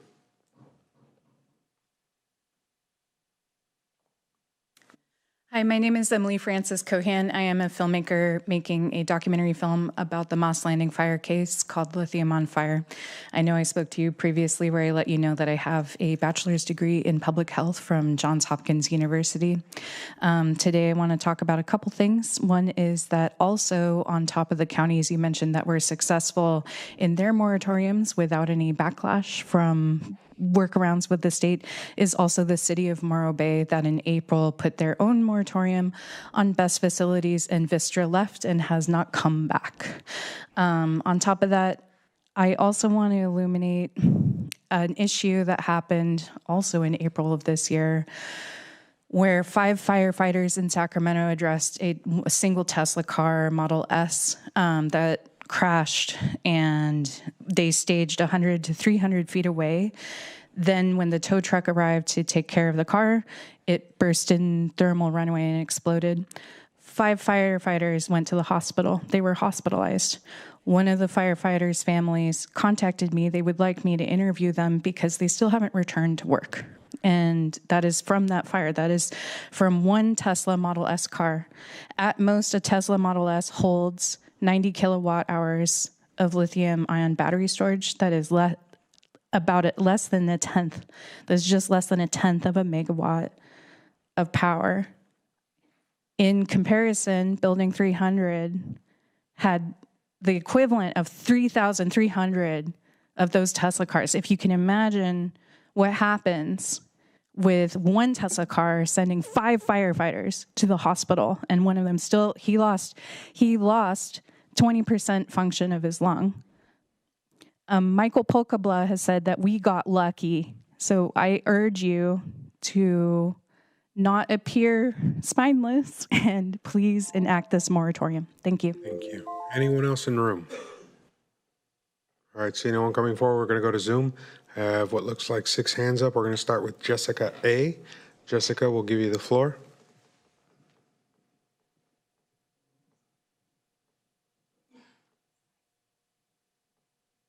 Jessica, you'll need to unmute yourself on your end.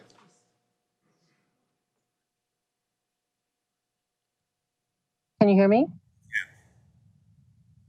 Thank you so much. I want to thank the supervisors for putting this on the agenda and having the public address this. This morning, I forwarded an ordinance called Karanko Best Ordinance to District 4 this morning. I asked that this be shared with all the supervisors. And I want to thank District 1 and District 4 supervisor. I appreciate your insight, and I agree with Supervisor Alejo. Please start creating an ordinance now. You have an ordinance that has been authored for you. It is thorough, it is complete, it is 43 pages, and it models the California Best Ordinance facility. It is a great document.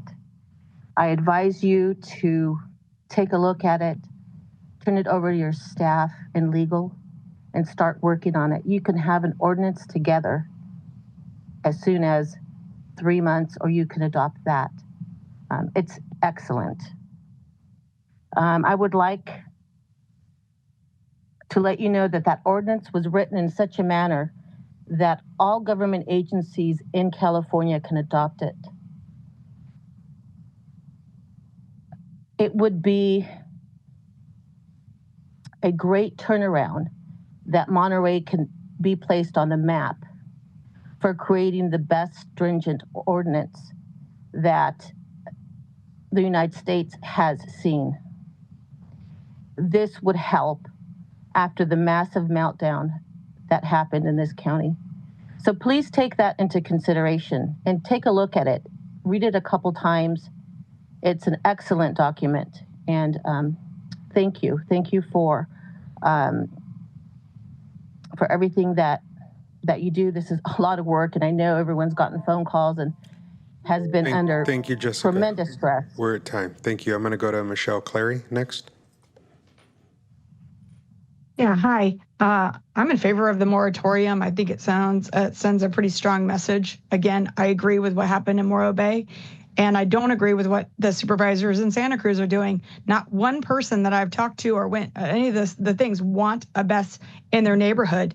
So maybe you guys can control the use permits of when people want to change agricultural to you know these utility sites so that they cannot have battery. Because again, the big concern is that you guys think that you have control, but you have no control. We see this with the EPA and what you guys are dealing with now. You have zero control. If they want to bypass you, they're going to bypass you. The same thing with the firefighters. You know, they have no e-fire to put out one power wall or one car. How can you guys have BESSes in this place that don't have the fire retardant?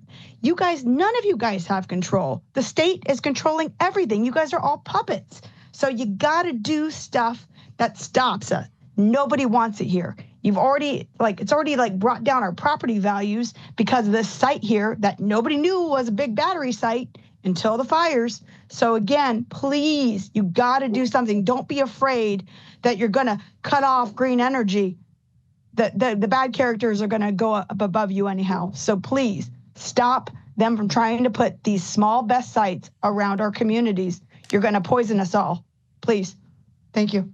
All right, we're going to go to number ending in 902 next. 902. This is Nina Beatty. I support Supervisor Church's temporary moratorium and ordinance. Battery storage facilities must be halted. Lithium-ion battery faults can't be detected, and that's what industry says. You're gambling when you throw the lithium-ion dice. Other batteries can be toxic as well. We need the most protective ordinance utilizing the expertise from other counties, including Solano County, and independent experts. This is about our future. What are the county's police powers granted by Public Utilities Code Section 2906? Health, convenience, and safety of the general public, and what the Constitution says. I would ask independent experts. You're relying on product defense firms with conflicts of interest and bureaucratic employees of captured revolving door agencies that repeatedly harm the public. And the new straight laws are just window dressing. The Planning Commission has blown it repeatedly and approved the best facilities built this way and completely ignored the known safety issues and refused to require an EIR because it was a political project. Supervisor Alejo admits that Santa Cruz County has been working on an ordinance for a while, but applications like the Minto Road site are still moving because there's no protection and no moratorium in place. The moratorium you're talking about is a temporary one so that you can get an ordinance on the ground. The destruction of this county should be put on the first priority of the list of projects. $100,000 for what affects everyone in the county and the county's future is cheap. I'm really disappointed, Laird and Newsom and others, they're really pulling Monterey County's strings, and I really want you to cut those strings.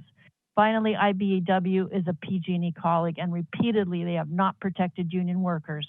These are temporary jobs, and what they mean by jobs is union dues that they can collect. I'm disappointed that you intentionally scheduled this ordinance discussion today at the end of the meeting. By doing that, you intentionally shut out the public so they can't be heard and their testimony won't be on the public record. And when you introduced it on October 28th, you silenced the members of the public, which was a Brown Act violation. Their agenda states clearly public Thank you, comment, Ms. members Beatty. of the public You're over may address time. comments Thank you, on Ms. any- Beatty. We're going to go to the next commenter, Das Williams. Das, we'll give you the ability to unmute yourself. Thank you, supervisors. I know it's been a long day. My name is Das Williams. I'm honored to serve this community as the Director of Government and Community Relations for 3CE. We are concerned about a moratorium. An ordinance can be worked on to improve public safety, especially if it is kept focused without sending the signal to energy developers that they should bypass the local process and go to the state for approval. If you somehow convinced a project to wait, and that would be convincing them to voluntarily double the time that it takes for them to complete a process, that could also have negative consequences. At the regional level, our ability to provide clean energy at fair prices is very much dependent on the availability of energy storage. As fire mitigation has raised transmission rates all over the state, customers everywhere have become more sensitive to rate increases. Also at stake is the reduction of pollution from fossil fuels, which we know has massive health impacts in communities everywhere, especially disadvantaged communities. 3CE continues to support vigilance on battery safety, which is why we supported the Laird bill and tightened requirements at the CPUC. And that's really the final irony, is like a land use process at a local level has maximal control over the newer projects, which are the least likely to have failure, when the most likely to have a failure is an old project, which you have to go to the CPUC to be able to regulate. Thank you so much for your time. All right, we're going to go to Leslie Austin next. Leslie, should have the ability to mute yourself now. Yeah, good evening, supervisors. My name is Leslie Austin. I'm a 37-year Aromas resident and co-director of the CCA Workforce and Environmental Justice Alliance. I live about 15 miles from Moss Landing, and I know people are genuinely scared. I appreciate how seriously you're taking those concerns. Supervisor Church emphasized how urgently people want action, and applying the strengthened state safety standards now is immediate and concrete action. Since Moss Landing, the state strengthened every major part of the safety framework: fire code, testing, containment, emergency planning, inspections, and more. And Monterey County can require all of these today through project level conditions. Safety does not need to wait. A moratorium does not stop large projects. It only freezes local permitting while the state pathway remains available for facilities above the AB 205 threshold. And even where bypass hasn't occurred elsewhere, Monterey's scale, project mix, and existing facilities are very different. And the AB 205 process is now more fully operational than when Solano and Orange County moratoria were adopted. A better approach is one your staff can move on efficiently. Apply the updated safety standards now. Move the ordinance to the Alternative Energy Committee now, and bring the draft into CEQA for detailed analysis and refinement. If the goal is local protection and local control, the responsible path is safety now, ordinance development in committee, then CEQA. Thank you. Thank you. I've got Philip up next. Philip, I'll give you the floor. Yes, hello. My name is Philip Karanko. I want to thank the supervisors for putting this on the agenda today. I want to also thank Supervisor Alejo for what he said regarding what Watsonville has been doing regarding the ordinance. And what we do need, and we need to understand, a moratorium isn't going to stop these development of these storage systems. All it's going to do is really force the hand of the developers to just go the route of the opt-in process provided by the state, which is what we really don't want to see. What we have to do is we have to provide ordinances in place. I have created an ordinance and I provided that to the supervisors to review.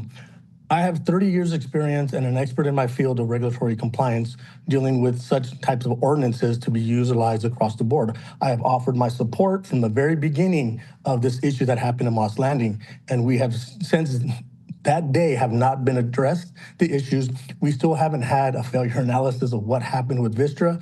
This is a concern because most manufacturers know what the problem is, provide failure analysis. This is not going to prevent, a moratorium is not going to prevent them from moving forward. We need to put an ordinance in place. The one that I have provided and submitted has detailed ordinances that really put a strict protocol against the BESS developers, fines, mitigation plans, decommissioning, everything that needs to be done to be used as a reference or actually cut and paste and utilize it fully. This is something that needs to be done, and for us, for Monterey County to continue to delay this process just basically shows that you are not in the best interest for the community. We have been asking for this from day one when the fires first happened, and nothing has been done except to keep pushing it out and not providing information to the community, to people who have been asking for support and providing support. So please take a look at what we have in place. It shouldn't take 2 years. Watsonville has a great job. The Solano County one is not the best thing in place. It's a nice to have, but not that great. We're at time. Thank you, Philip. All right, I see no other hands up, so I'm going to close public comment, bring it back, see if there's anything staff wishes to respond to in those comments. Seeing a head shake there is a no. I'm going to jump in here since I didn't get a chance to go the first go around. I think I've got enough here to anger all sides involved in the conversation, so I just want to share sort of where my perspective is on this issue. There has been a fire in my district as well. I have said to the CEO of PG&E's face that all these systems are, in my opinion, in one way or another, experimental, and every single one that has been implemented in Monterey County has failed to one degree or another. But also sitting at the Coastal Commission, I see the other side as well. Right? We're talking about extending Diablo, and in doing that, we're having to come up with mitigations for the loss of sea life based on that once-through cooling facility that helps that nuclear reactor stay online. We can't have everything in these conversations, right? And as we move forward, we have to find a way to strike a balance In my communities, I've had one of those fires out in Parkfield. In fact, it's the last one we faced as a community. And in my opinion, the design of that facility worked in the big picture. Not every single battery on that site went up, only a couple. They quickly had it under control and mitigated those issues. I also know the question often gets asked, why here, right? And I haven't heard that question today, but in these conversations, it's where the transmission lines are. I've studied the Schwarzenegger proposals that talked about what was intended to go online, what was intended to go offline, where we should site energy facilities moving forward, where solar should be built and storage facilities. All those pieces play into the why here. It's not just coastal, it's also inland. It's about where those lines run and who they feed. And so all those pieces matter in this conversation. I am worried about a one-size-fits-all in terms of us trying to create a moratorium, given the way that I saw the facility in Parkfield work, even though it failed. And to me, as we seek to be part of the solution to the challenges that the whole state faces, Diablo's 10% of the power for the entire grid in California, and it can be run at night. We don't have that benefit with the solar field without storage, right? So as I think about what the challenges are that we're trying to be a part of the solution for, not just for Monterey County, but for the larger needs of our entire state, these facilities for now play a role because the science is not caught up on the other side. We don't yet have any commercial, I've looked, size facilities using the other technologies that folks are saying we should be investigating. Again, we're not there yet. We have to rely on what we do have if we want to solve the issue of that we're producing way too much energy during the day via the solar panels that have been incentivized for years, and we're being forced to pay to send our energy to states like Arizona. California consumers are paying to send energy to other states. It is a weird reality. They call it the duck curve. Look it up if you want to learn about that. These challenges need solutions, and we have to play a part. I understand the challenges, the concerns, the sensitivity around Moss Landing right now, given the size and the lessons learned there.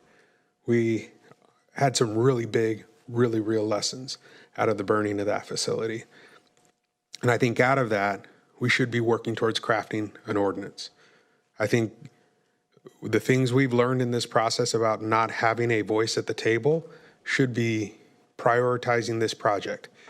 Now, I hear the concerns about the work schedules and the, what's on your plate, Craig, and your team's plate right now.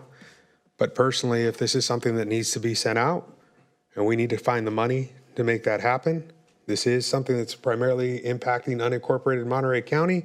I see opportunities to create a solution and to move it as quickly as possible.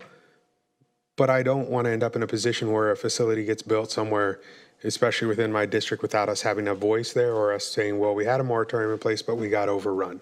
And I get that that hasn't happened yet in other counties, but I don't know that they play the same role that we do in terms of the state's grid and the way that lines run. We are unique in the way that we feed the Central Valley energy.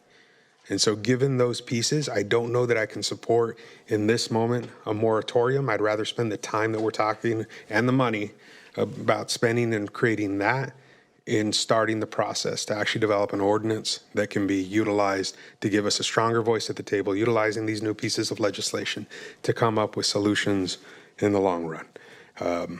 And I do think we can do it faster than the 1 year if we outsource pieces of it. I'm sure there was folks who worked on those that we could work with, and I would hope that we can end up in a place where there's bigger solutions. And again, I think I've said enough to anger all folks at the table, so please don't take your shots. But with that, I'll open it back up to my colleagues. I see Supervisor Church. I'll give you the floor. The one thing I think everybody can agree on here, and we've talked about, is really the need to get an ordinance in place, with speed, and yet with public input as much as possible and from as wide an area as possible. And that is the whole thing, which I brought forth here and want to achieve to be done. There needs to be that local control. Now, I got to say, I find it kind of humorous on the arguments against the moratorium, because on one side I'm hearing we put a moratorium in, it's going to cost jobs because nothing's going to get built. And on the other side, I'm told, well, they're going to bypass this and go to the state and build. So I don't know. You can't have both sides of an argument too well. But the fact is, one of the main reasons, and well, let me step back a little bit. As is going through, as Supervisor Lopez kind of referred to here, and as I referred to earlier, is that there hasn't been any rush to overturn any of the previous moratoriums, and there hasn't been a big rush to go through and do AB 205, even where there is no moratorium. There has been some steps that way, but there hasn't been a big rush to do it, because most of these companies want to work with the local community. They want to be part of the community, and that is, pretty clear at this point. And I know, and anybody who just goes through straight to AB 205 and bypasses a community, especially here in Monterey County, is going to run into a lot of opposition. There's going to be a lot of opposition, and it's not going to do any good for what they're trying to achieve. One of the reasons I put forth onto a moratorium wasn't just to try to get a pause onto this, but also to put a deadline on our own selves. Look how long it takes us to put in ordinances together. Short-term rentals, ADUs. Well, we have to deal with the Coastal Commission, I understand, but on a lot of things, it takes us a long time. A moratorium puts a timeline on us, and that was part of the reasons that I was pushing forth onto this, is because then we have our own timeline. There's another way to put that timeline in, and to do it within a year, like we're talking about, that achieves the same purpose. And actually, if and I'm going to go back then, and I don't think Supervisor Alejo realized, but he inadvertently supported exactly what I stated over happening in Santa Cruz County. Is what's happening there is what we don't want to have happen here. Again, they're developing a BES ordinance at the same time someone is coming in seeking a permit. That isn't the best way to develop an ordinance. And we don't have to do it. We don't have to do a moratorium. I don't think the votes are here today for a 4/5 on a moratorium. But if we can give direction to still develop up an ordinance quickly, that achieves the same step. And if some company wants to come in, then we can reconsider a moratorium at that point, because I don't want to really end up again having to develop an ordinance at the same time we're giving out permits. That isn't fair, frankly, for those that got to follow, and it isn't really fair to the applicant either, because one thing any developer, utility or what, tries to avoid is that they don't want uncertainty, and nothing kills timelines like uncertainty. And that's what we have right now, and that's why we need to have an ordinance in place so we have some predictable best standards. And we just need to establish that as fast as we possibly can. As I mentioned, we don't, whether it's a moratorium here or not, these companies can go by and bypass us and go straight to the state. It's not going to push them that way any more than they can right now. But I do want to point out that AB 205 and AB 205 and the language inside there, and this is why it's important to have an ordinance in place, is that even if a company decides to go by AB 205, they still have to comply with the local laws of that jurisdiction unless there is given clear overriding case for why those local laws and ordinances shouldn't be taken into effect. And that can be done by AB 205, and the CEC can do that. But by us having an ordinance in place, we are that much stronger where we have a say-so, and that has to be at least considered. And it has to be determined that it's not going to be accepted. So that gives us an extra layer of protection as well by developing the ordinance. The key, really comes right down to here is that we can't have something like Moss Landing fire happen again, and we do have one facility there, as which is the Moss 100, which is still indoors, and that could be opened up and started up again. I'm hopeful Vista would not do that. I express that to them every time I see them. But there's going to be fires elsewhere, and there's going to be incidents, and we need to be prepared for it. Parkville is an example, and we know one of the things we need to address in ordinance, and this is one thing that I just don't think we can take cookie cutters from Orange County or Solano or Santa Cruz and apply them here, because we have our own special needs. And yes, we can take a lot of things from there, but we have to develop our own special needs. One of the things we learned from here is it took 7 or 8 months to get an agreement between the EPA and Vistra on a cleanup. That needs to be written in when a permit's given, so that you don't have that kind of a long period of wait over. And I don't know what the cleanup is over in Parkfield. Maybe they're cleaning them up already, but there's a lot of things we've learned that can be put in and can go through and give some certainty to this entire industry and to the community, and safety for an environment, for the community, for the businesses, for everybody involved. So, I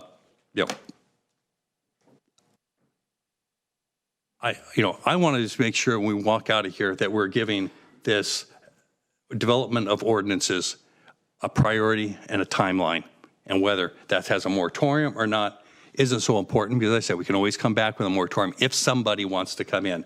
And by us discussing that here, we actually achieved one of the goals of what I want to do here is just have a pause on this, because we just can't have somebody come in here while we don't have an ordinance. We got to develop an ordinance. Chair, I've got a suggestion, if I may. If we could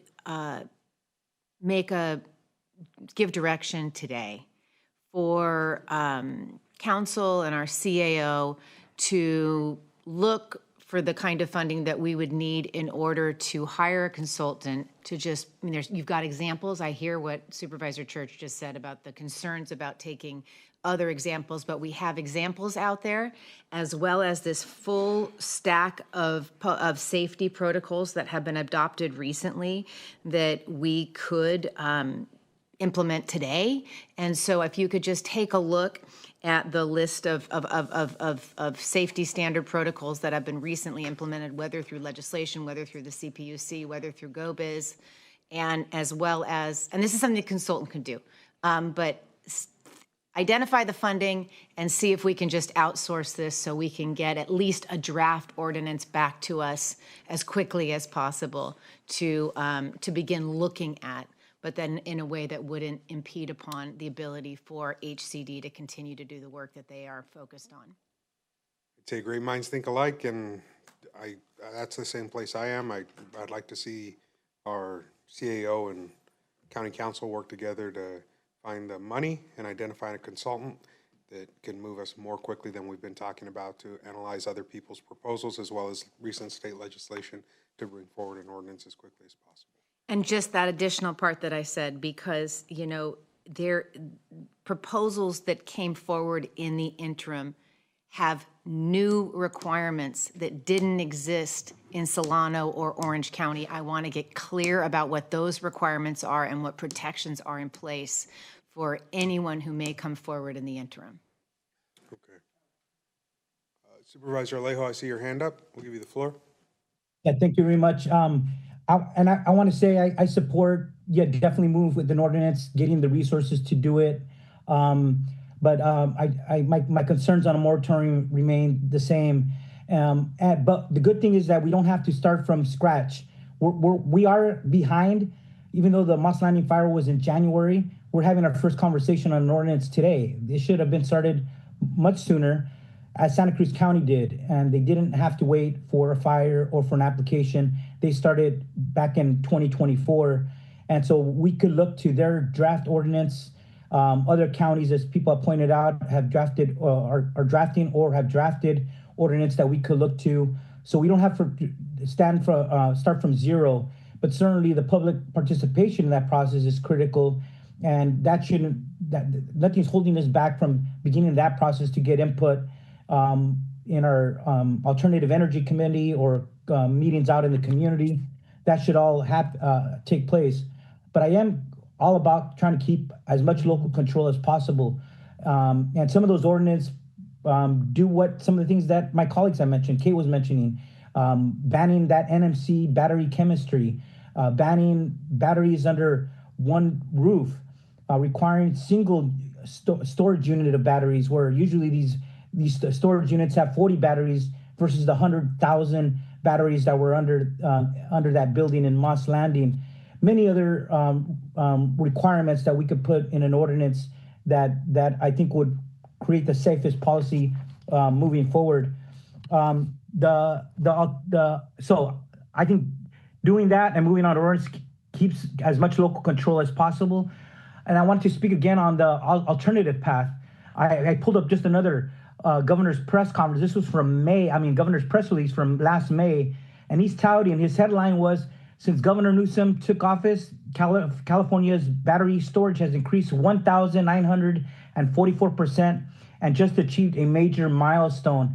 So at the state level, they are committed to moving these projects in a significant way, and certainly almost 2,000% shows where the state is moving to. And then the following month, in June, the California Energy Commission had a press release about approving what's now going to be the world's largest solar battery storage project. And now this one's going to surpass Moss Landing. It's going to be in Fresno. But this was the first project that was expedited under what they called the accelerated permitting program under that AB 205. And then that was the Darden Clean Energy Project. And under that statute, under this expedited process, once the application is deemed complete, the environmental review for the project must be completed within 270 days from the point the project application is deemed complete, unless there's significant project changes that arise more time in review. But that just shows you environmental review has to be done almost just over in a year's time frame after the application is deemed complete. So that is where we're trying to balance the concerns. Do we allow these projects to go to the state under this expedited permitting program faster than probably what most people think the process lays out? Or do we encourage as much local control, participation, and oversight on a project? I think that's a better way to go moving forward. Thank you. Thank you, Supervisor. And I just want to clarify, Supervisor Daniels had to leave, but I did check with her before she left, and neither the direction I was requesting nor the one she proposed included a moratorium. So I wanted to be clear about that. From having two and hearing you, it sounds like we have three in that position so far for that direction. So be happy to make a motion here, but I do want to just get a little clarification that we're actually not starting at zero. There has been some discussions already. What my attempt to put this forth is to really try to speed up our process. So I'll let Mr. Spencer, maybe if you would like to explain what we have made some steps already. Yeah, our staff have been participating on the model ordinance from GoBiz. They've been involved in that process. That guidance document is a good place to start to think about the issues. When you develop an ordinance, it's really things within that. There's 10-foot setbacks, 50-foot setbacks, who agrees on what setbacks. Those kind of policy decisions can end up being the things that take the time, but yes, we are not starting from zero. So what... I don't know that we need a motion. I think we've got direction from three so far. I'm looking to my right and seeing agreement. That's four. Are you good with the direction as laid out so far? Well, I would like to see a timeline. I want to see us come back and my concern is going to be what it's been all along, is that this gets along a path of ordinance that we're going to be down the line on several years. So we'll ask that it come back by January for a status update with a realistic timeline of what can be accomplished using this other. And my request onto that then would be that we look at a timeline of a year. I'm hoping for less than that, but yeah. Okay. I'm good with. Okay, that's all trying. Mentally, that's where we are. So yeah. Okay, very good. That, I'm seeing three here in agreement. Supervisor Alejo, you good with that direction? Yes. So I've got 4 in concurrence, and I'm assuming that the vast majority of the elements as discussed for direction included support from Supervisor Daniels before she left as well. So with that, we'll consider direction given. Thank you, staff, for this presentation. At this time, moving forward, I do have 2 referrals that need to be read in, and so I'm going to ask that that be done now. Yes, and thank you so much for your patience. We have 2 referrals. The first one is from Supervisor Alejo, and it was submitted on October 30th and was assigned today. This is related to bringing back Esperanza Care program in light of thousands of Monterey County residents who are expected to lose their medical coverage starting in 2026. So work is being done behind the scenes to start assessing what that potentially would look like. So we've